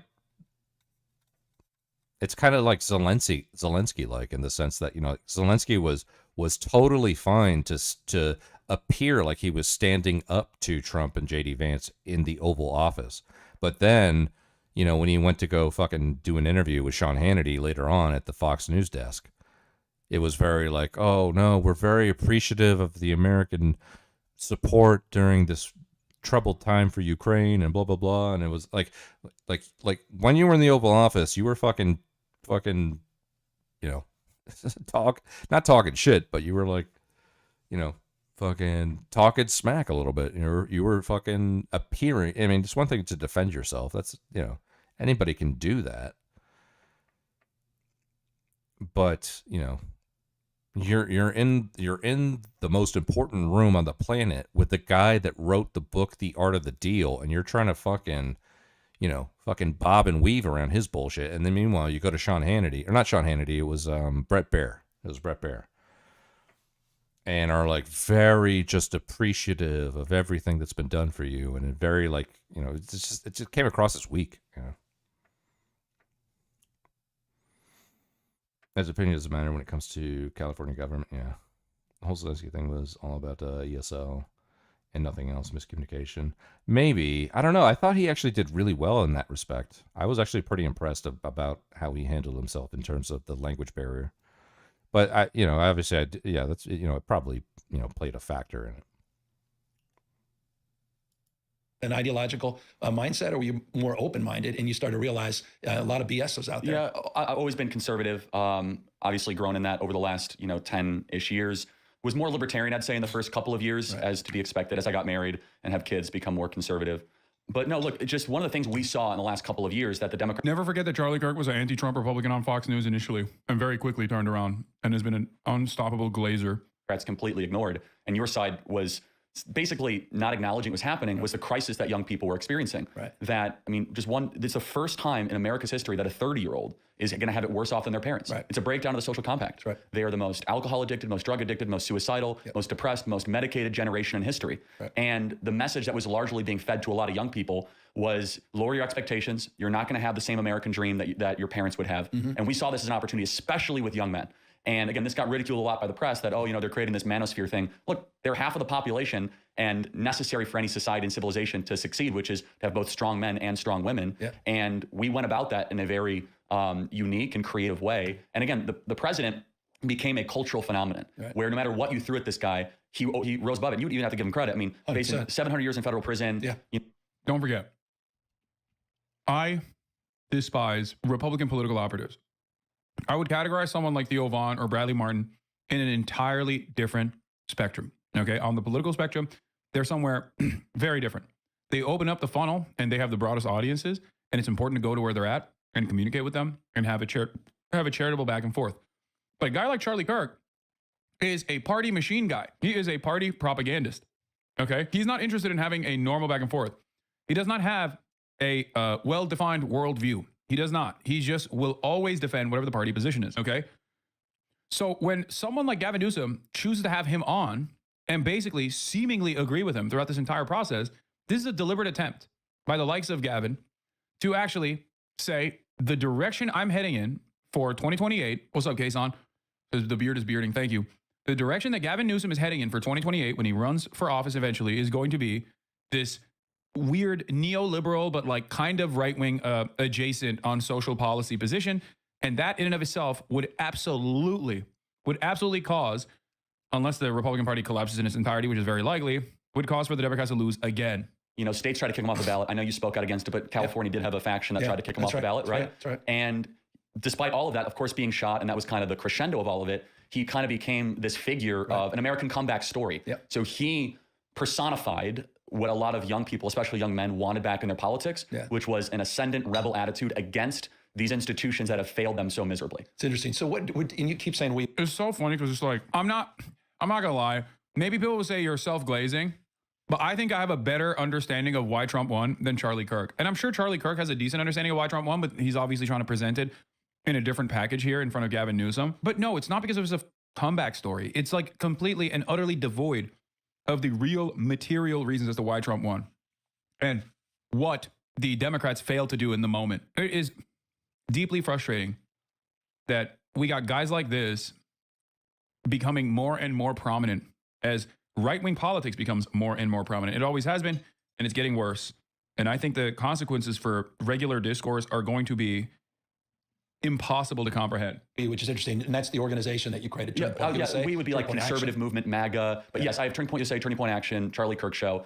But when I'm saying we, I mean more specifically kind of those of us that saw this political moment 3 or 4 years ago. Right. But you were at this even before then. I Correct, mean, So when did you decide to sort of just shift your gear? I mean, you were working for another Kirk, for his campaign, not related. Mark Kirk. So you had obviously you had strong political leanings, or at least desire to sort of be in the political sphere, but not in elected office necessarily. You just want to be behind the scenes. I mean, like the biography's been written about a million times, but I mean, didn't go to college, wanted to go to West Point, didn't get in. I'm an entrepreneur. Yeah, love it. Yeah, why didn't you get in? Organization, and it became far more successful. This is literally the reason why he became a prominent conservative person, by the way. He did a black woman took my position at West Point that I deserved. And conservatives love that shit. A lot of the DEI narratives, for the record, are exactly the same as the previous narratives. Before DEI, it was CRT. Before CRT, it was woke. Before woke, it was, thug. Before woke, it was affirmative action. Before affirmative action, it was thug, welfare queen. And then you go all the way back to the N-word, okay? That's how it works. So go all the way this back is precisely the reason why the same cultural resentments demonstrated by conservatives have not really changed at all throughout time. We're talking about 2 decades almost ago when Charlie Kirk was writing articles for his high school newspaper about how he did not get into West Point because a black woman that didn't deserve that point, that didn't deserve that appointment, that didn't deserve that seat, got it instead of him because of affirmative action. That was his article. It got so popular, Breitbart published it. Then he went on Fox News. Then he took the newfound fame that he saw from Fox News because they immediately blast you, if you're young, into orbit and make you a conservative commentator. A similar thing is currently happening with that the brain cancer kid. Okay, conservatives love that when they love having like children running around being like, I love whatever, this and that. I hate DEI. Like that's literally what it was going on for Charlie Kirk. Like he was the dumbass child who wrote an article that went on Breitbart, that went on Fox News, and then they turned around. They turned around and he took that new. And one thing to make an important change, including but not limited to making centrist liberals and libertarians your biggest enemies, despite being your biggest demographic, and even using the labels as insults. Yeah. I mean, if you're that's exactly the spectrum I was describing earlier. It was like, if you're a liberal, then you are right wing. If you're a libertarian, then you might as well be Republican. If you're a Republican, you might as well be conservative. If you're conservative, you're a Nazi. But either way, that's obviously describing things towards the right. I was saying this during the election, and I got fucking crucified for this. Especially, this was during the days when we would have fucking late night sessions with fucking PPG and shit.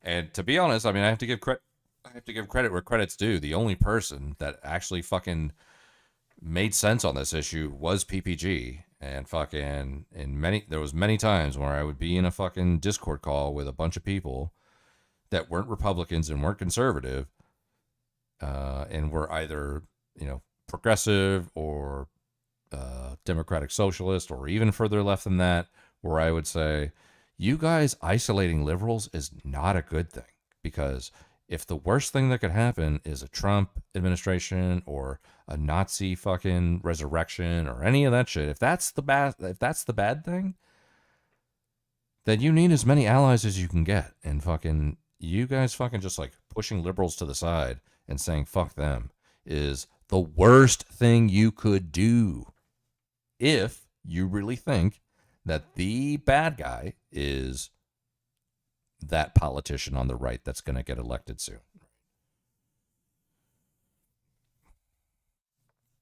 And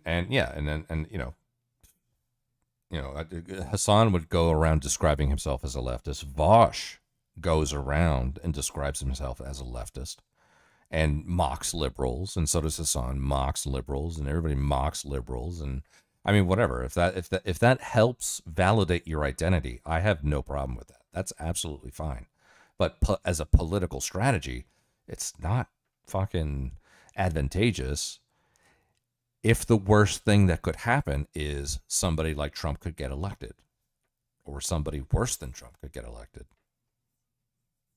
Like, do you even think that liberals and leftists would join forces if the second actual coming of Hitler was on? Like, if the right was fucking 2 seconds away from electing actual Adolf Hitler, would leftists and liberals finally say, okay, let's put our differences aside? Would they? I don't know. I don't know if they would. I think maybe liberals would, but I don't think leftists would. I think leftists would be like, no, I'm voting for Jill Stein. Fuck it. I don't care who it is. I'm voting for Jill. I'm voting for Cornel West, bro. I don't think either side would. Yeah. And leftists would let it happen and blame liberals. Exactly. That's exactly what happened this time around. You know, if it was actually Adolf Hitler, the same shit that just happened in this past election would happen again. The same thing, you know. It's fucking crazy, man. Newfound fame and took it back to his father's friend, Foster Friess, who was a major right-wing donor to the Republican cause back then. Okay. And he said, I'm going to do Citizens United style election interference and lobbying on high school and college campuses for the student body governments. These are places where woke exists. We are going to single-handedly change the political ideologies and the ideological leanings of these institutions. That's what he said. That was Turning Point USA. Now, of course, he achieved zero success in this. I can't stress this enough. Zero. He did not actually end up getting any impact whatsoever. He very famously did the diaper incident. If you remember, a lot of some of these chapters were like wearing diapers to talk about safe spaces and how shitty safe spaces were, how lame they were, whatever, all this stuff. But basically, for Charlie, his entire operation was trying to convince elderly Republican mega donors that he actually was having an impact amongst the youth. Now, the only thing that has changed since then is that now right-wing commentary does have a noticeable impact amongst the youth, and the only way that he was able to arrive at that was through TikTok. This is the first time in Charlie Kirk's career where he actually has motion amongst the youth. Part of that is because of Andrew Tate and the likes of Andrew Tate and the likes all these like whatever style podcasts, the men's rights movement online. Okay, all of that stuff created an ample ground for volatile youths to feel a sense of belonging and a sense of purpose and become actively more reactionary. So that's it. That is the reason why he does actually have motion amongst the youth for the first time ever. But for his entire career, he basically lied to old people to tell them, like, give me some money and I'll make the youths more right-wing, which never really worked. There has been an active pendulum swing in terms of like youth politics in this country, and I think that spells disorder and devastation for the future.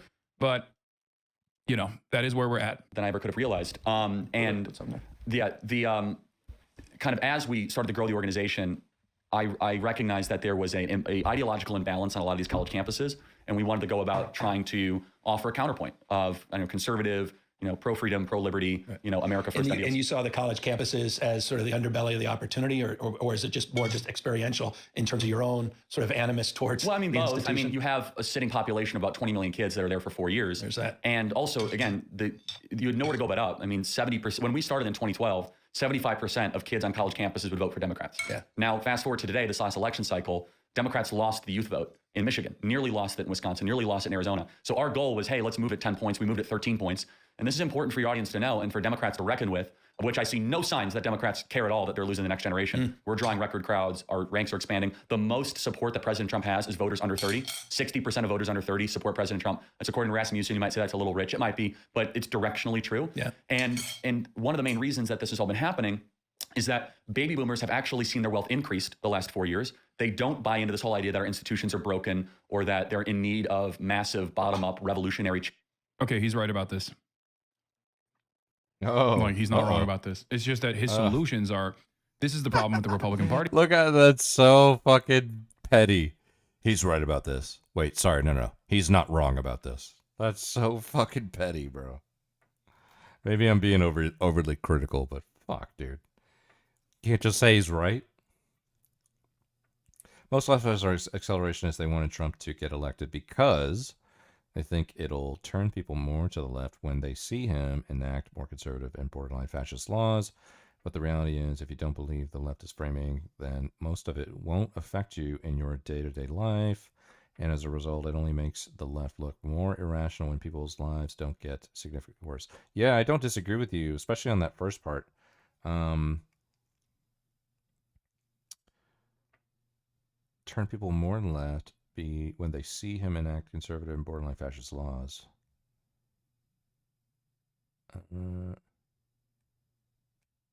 Yeah, actually, yeah, I don't disagree with that at all.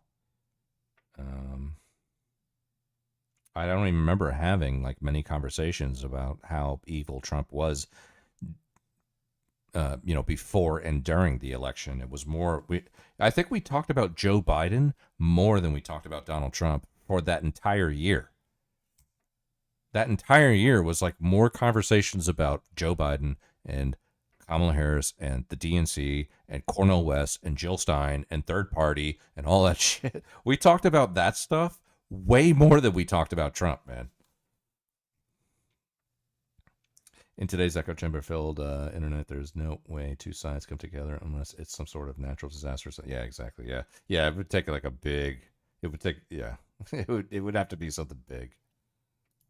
And the problem with the Democratic Party is actively not seeking out the real answers and actively not recognizing the real problems, whereas the Republican Party, on the other hand, recognizes the problem and then uses it to its advantage. Uses it to its advantage in a very devastating way by redirecting that anger and resentment to more acceptable targets while they still continue with their devastating agenda that makes the situation worse overall. On that note, I just wanted to briefly touch on this interview, but of course, it is now time for Marvel Rivals. That's right. Ladies and gentlemen, it's Marvel Rivals time. A trans woman being in a female prison. Yeah, that's fine. They are women. They have that in Orange is the New Black, don't they? Yeah, they are women. They would the amount of abuse and violence that they. Problem is the left relies entirely on alarmist rhetoric and accelerationism to gatekeep the left and own the libs. But in reality, as I said before, yeah, they're just alienating their largest demographic to appeal to their purity spiral. Yeah, the purity spiral. Dude, I learned that phrase from you. Yeah, I totally learned that phrase from you, the purity spiral. That's like your I mean, you should copyright that or trademark it or whatever. That's fucking brilliant. And true. I mean, that's just what it is. You know?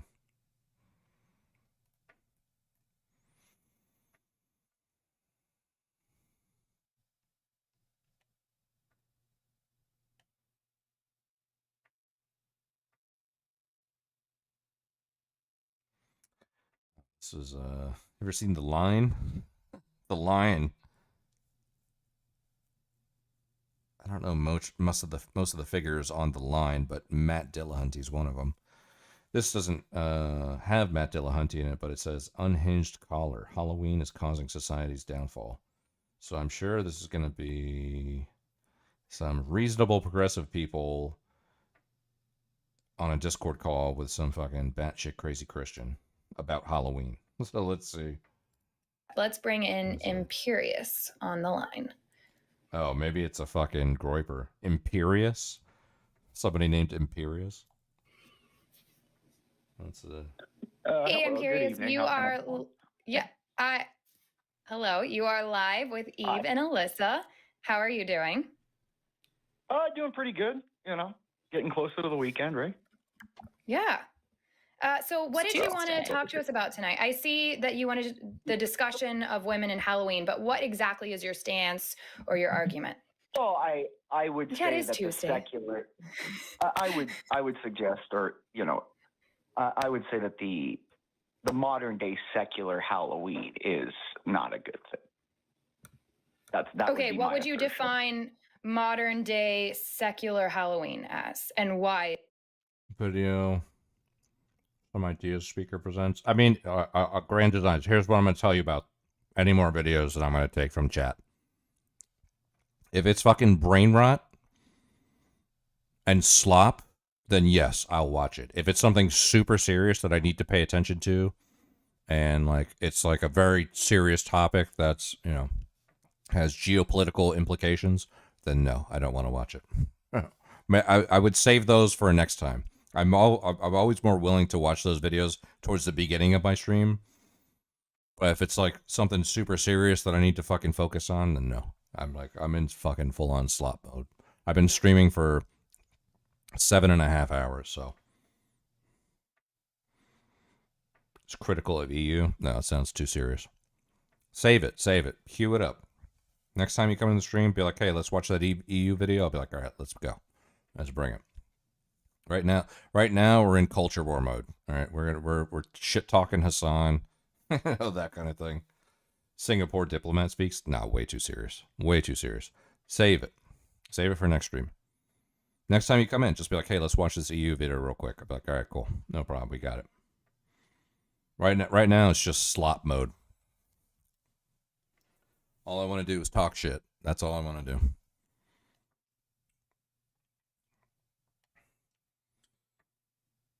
I want to see what, I don't know what this video, it just popped up in my algo, so I just want to see what this is. But it's like, apparently women are destroying society by being sluts on Halloween, right? That's like fucking right up the fucking culture war alley right there.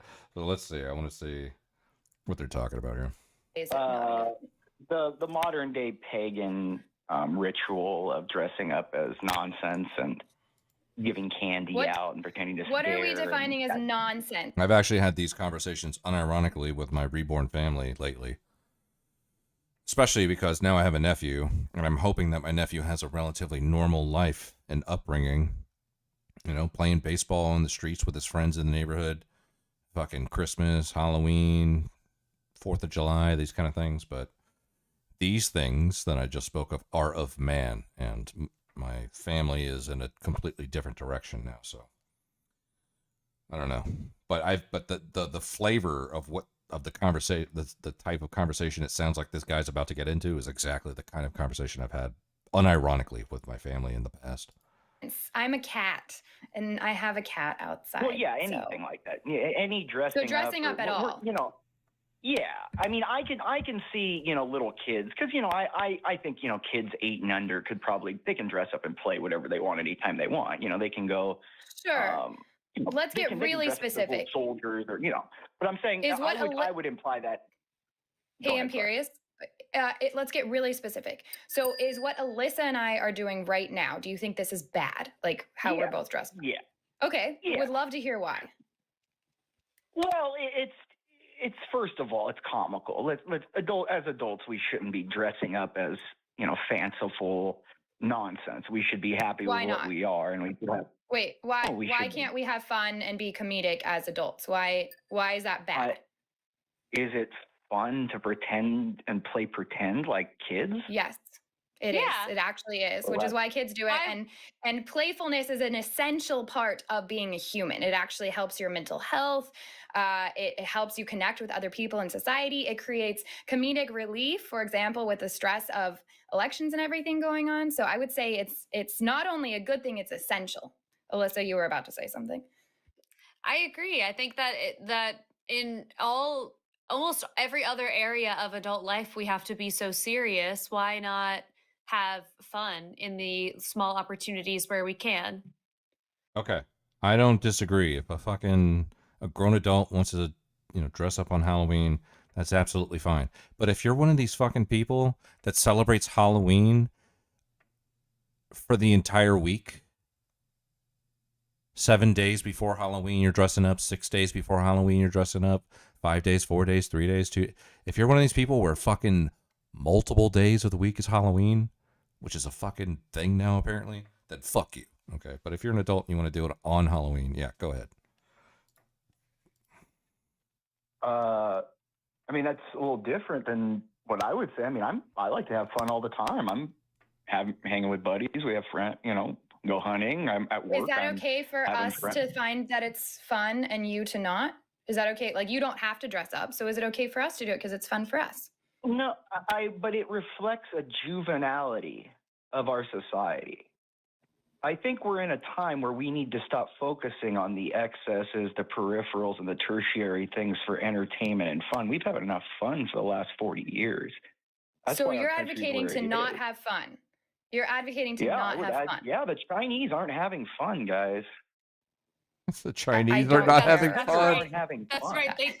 They go to work and they just stare at a wall until they go to work again. You guessed it. Well, have you been to China? I have. Do you know what their day life is? Well, we're getting like highly off topic here. So let's stay on you're talking about Halloween and dressing up and how you think that it's not well, I mean, right like in for a us. city like You think it's bad. Guangzhou.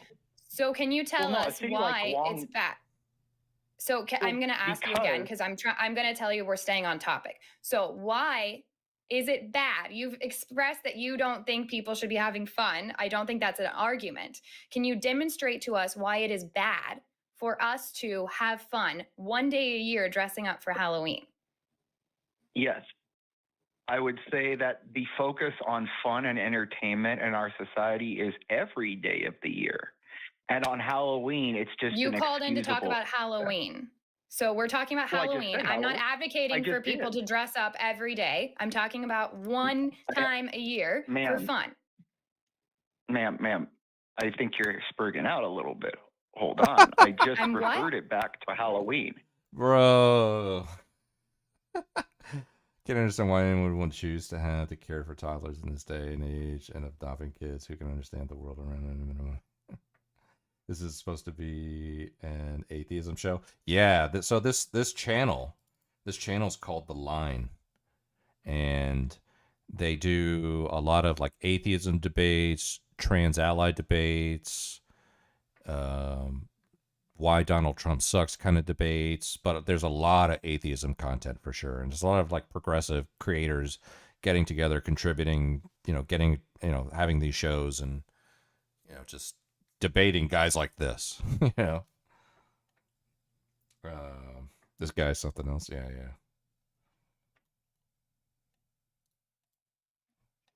Yeah.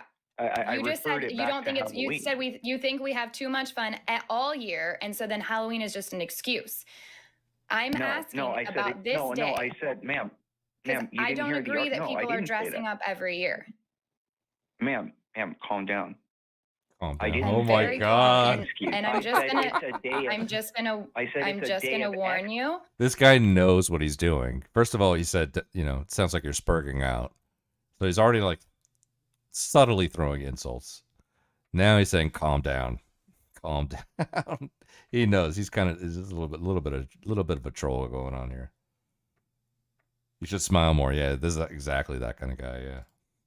Cool. Hang on, I'm gonna mute you. He's for a muted. Second. I'm just gonna. Yeah, I got it. I'm just gonna warn you. Hang on. Eve, Imperious, with the call yesterday, you need to not talk over the hosts. Period. So, Imperious, I'm being calm. I'm talking to you. I am going to keep you on track and make sure that we stick to the argument at hand. That's not me not being calm.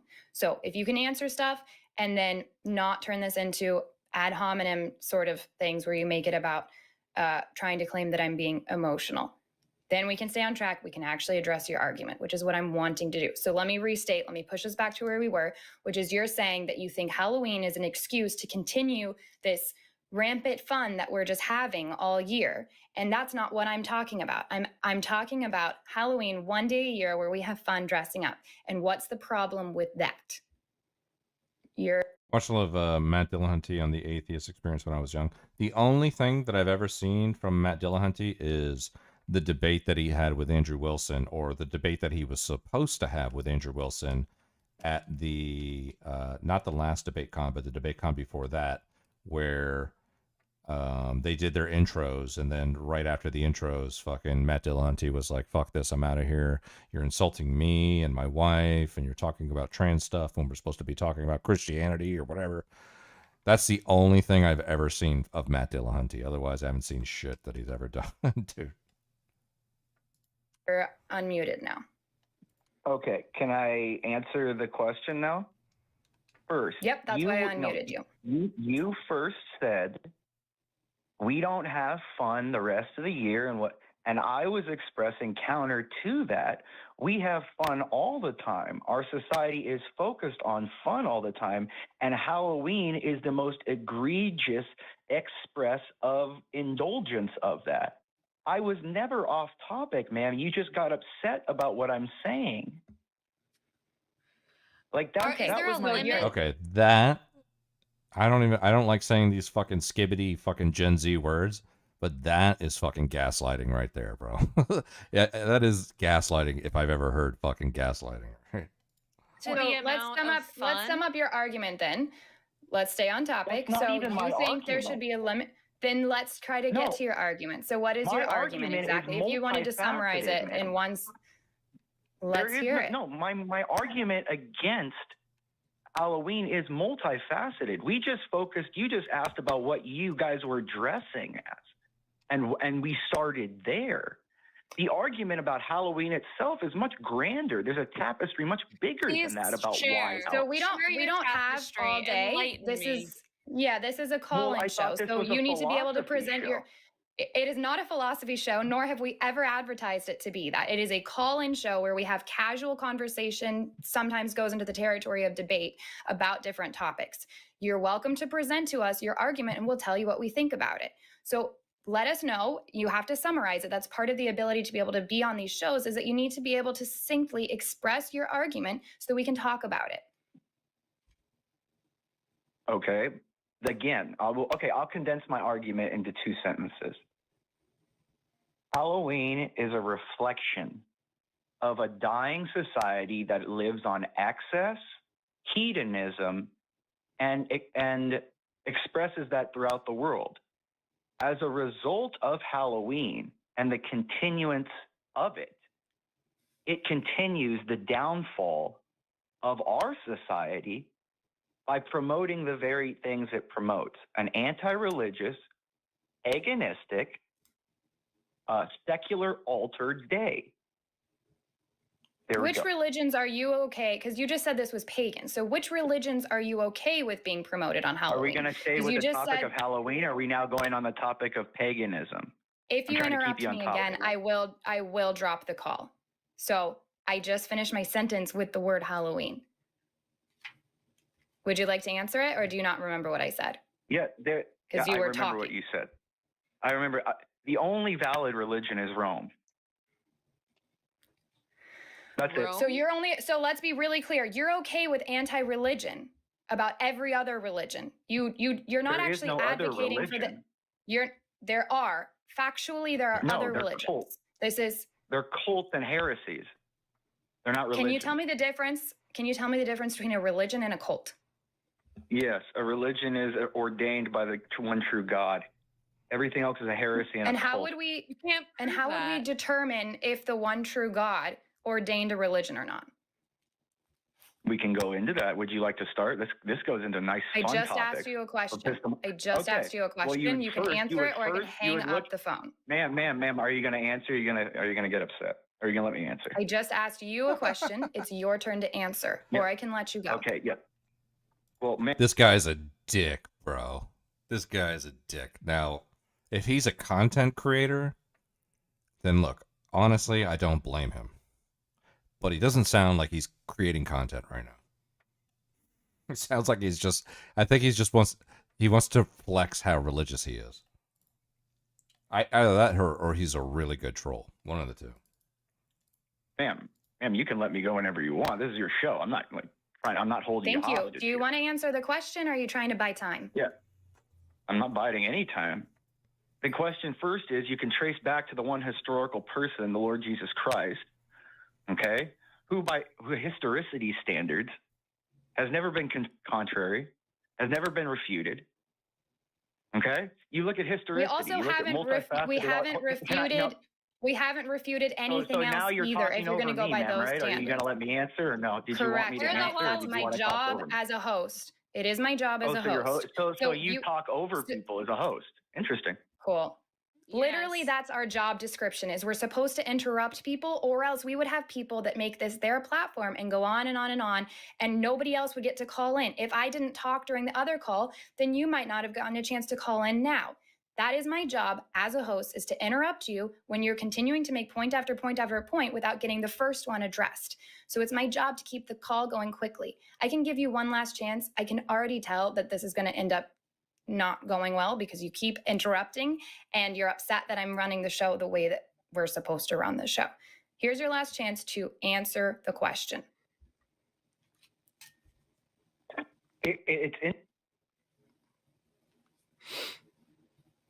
Did he hang up? Oh. You must have. I bet he's trying to make it look like we hung up on him. For the record, guys, didn't hang up on him, was giving him a chance. My hands are in the chat. Yesterday, after the call ended, he put in a $2 super chat to say that he won the argument. So hopefully he'll give us some money again. I would love for him to super chat us and tell us that he won. That would be great. We didn't even get to hear an argument. That was crazy. I was like, I don't even know what to say to this man. Like, I don't even know where to begin. Also, first of all, is there a limit on the amount of fun? Because if I could have a little bit of fun every single day, I will. I will do it every single day.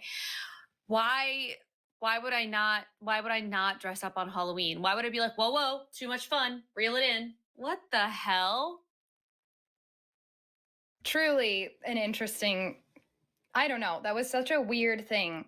I don't know. Do we know that guy isn't just a troll caller or something? I don't know. Anyways, I mean, I would call that trolling, but like, do we know that he's not actually maybe just an atheist calling in? Because that seemed like somebody trying to make theists look as bad as possible. That was crazy. He's not a troll. He's just an idiot.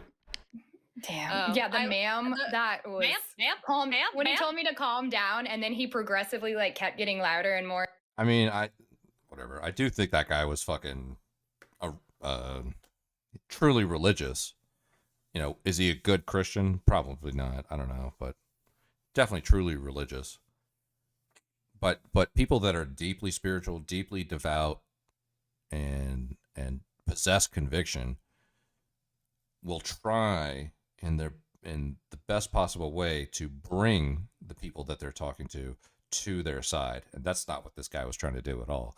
This guy was just trying to be like, you're going to hell, you know, basically. Says watching Twitch is a waste of time while they watch sports and movies doing the exact same thing. Yeah. Yep.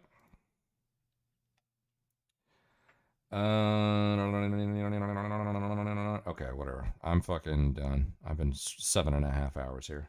I'm out of here.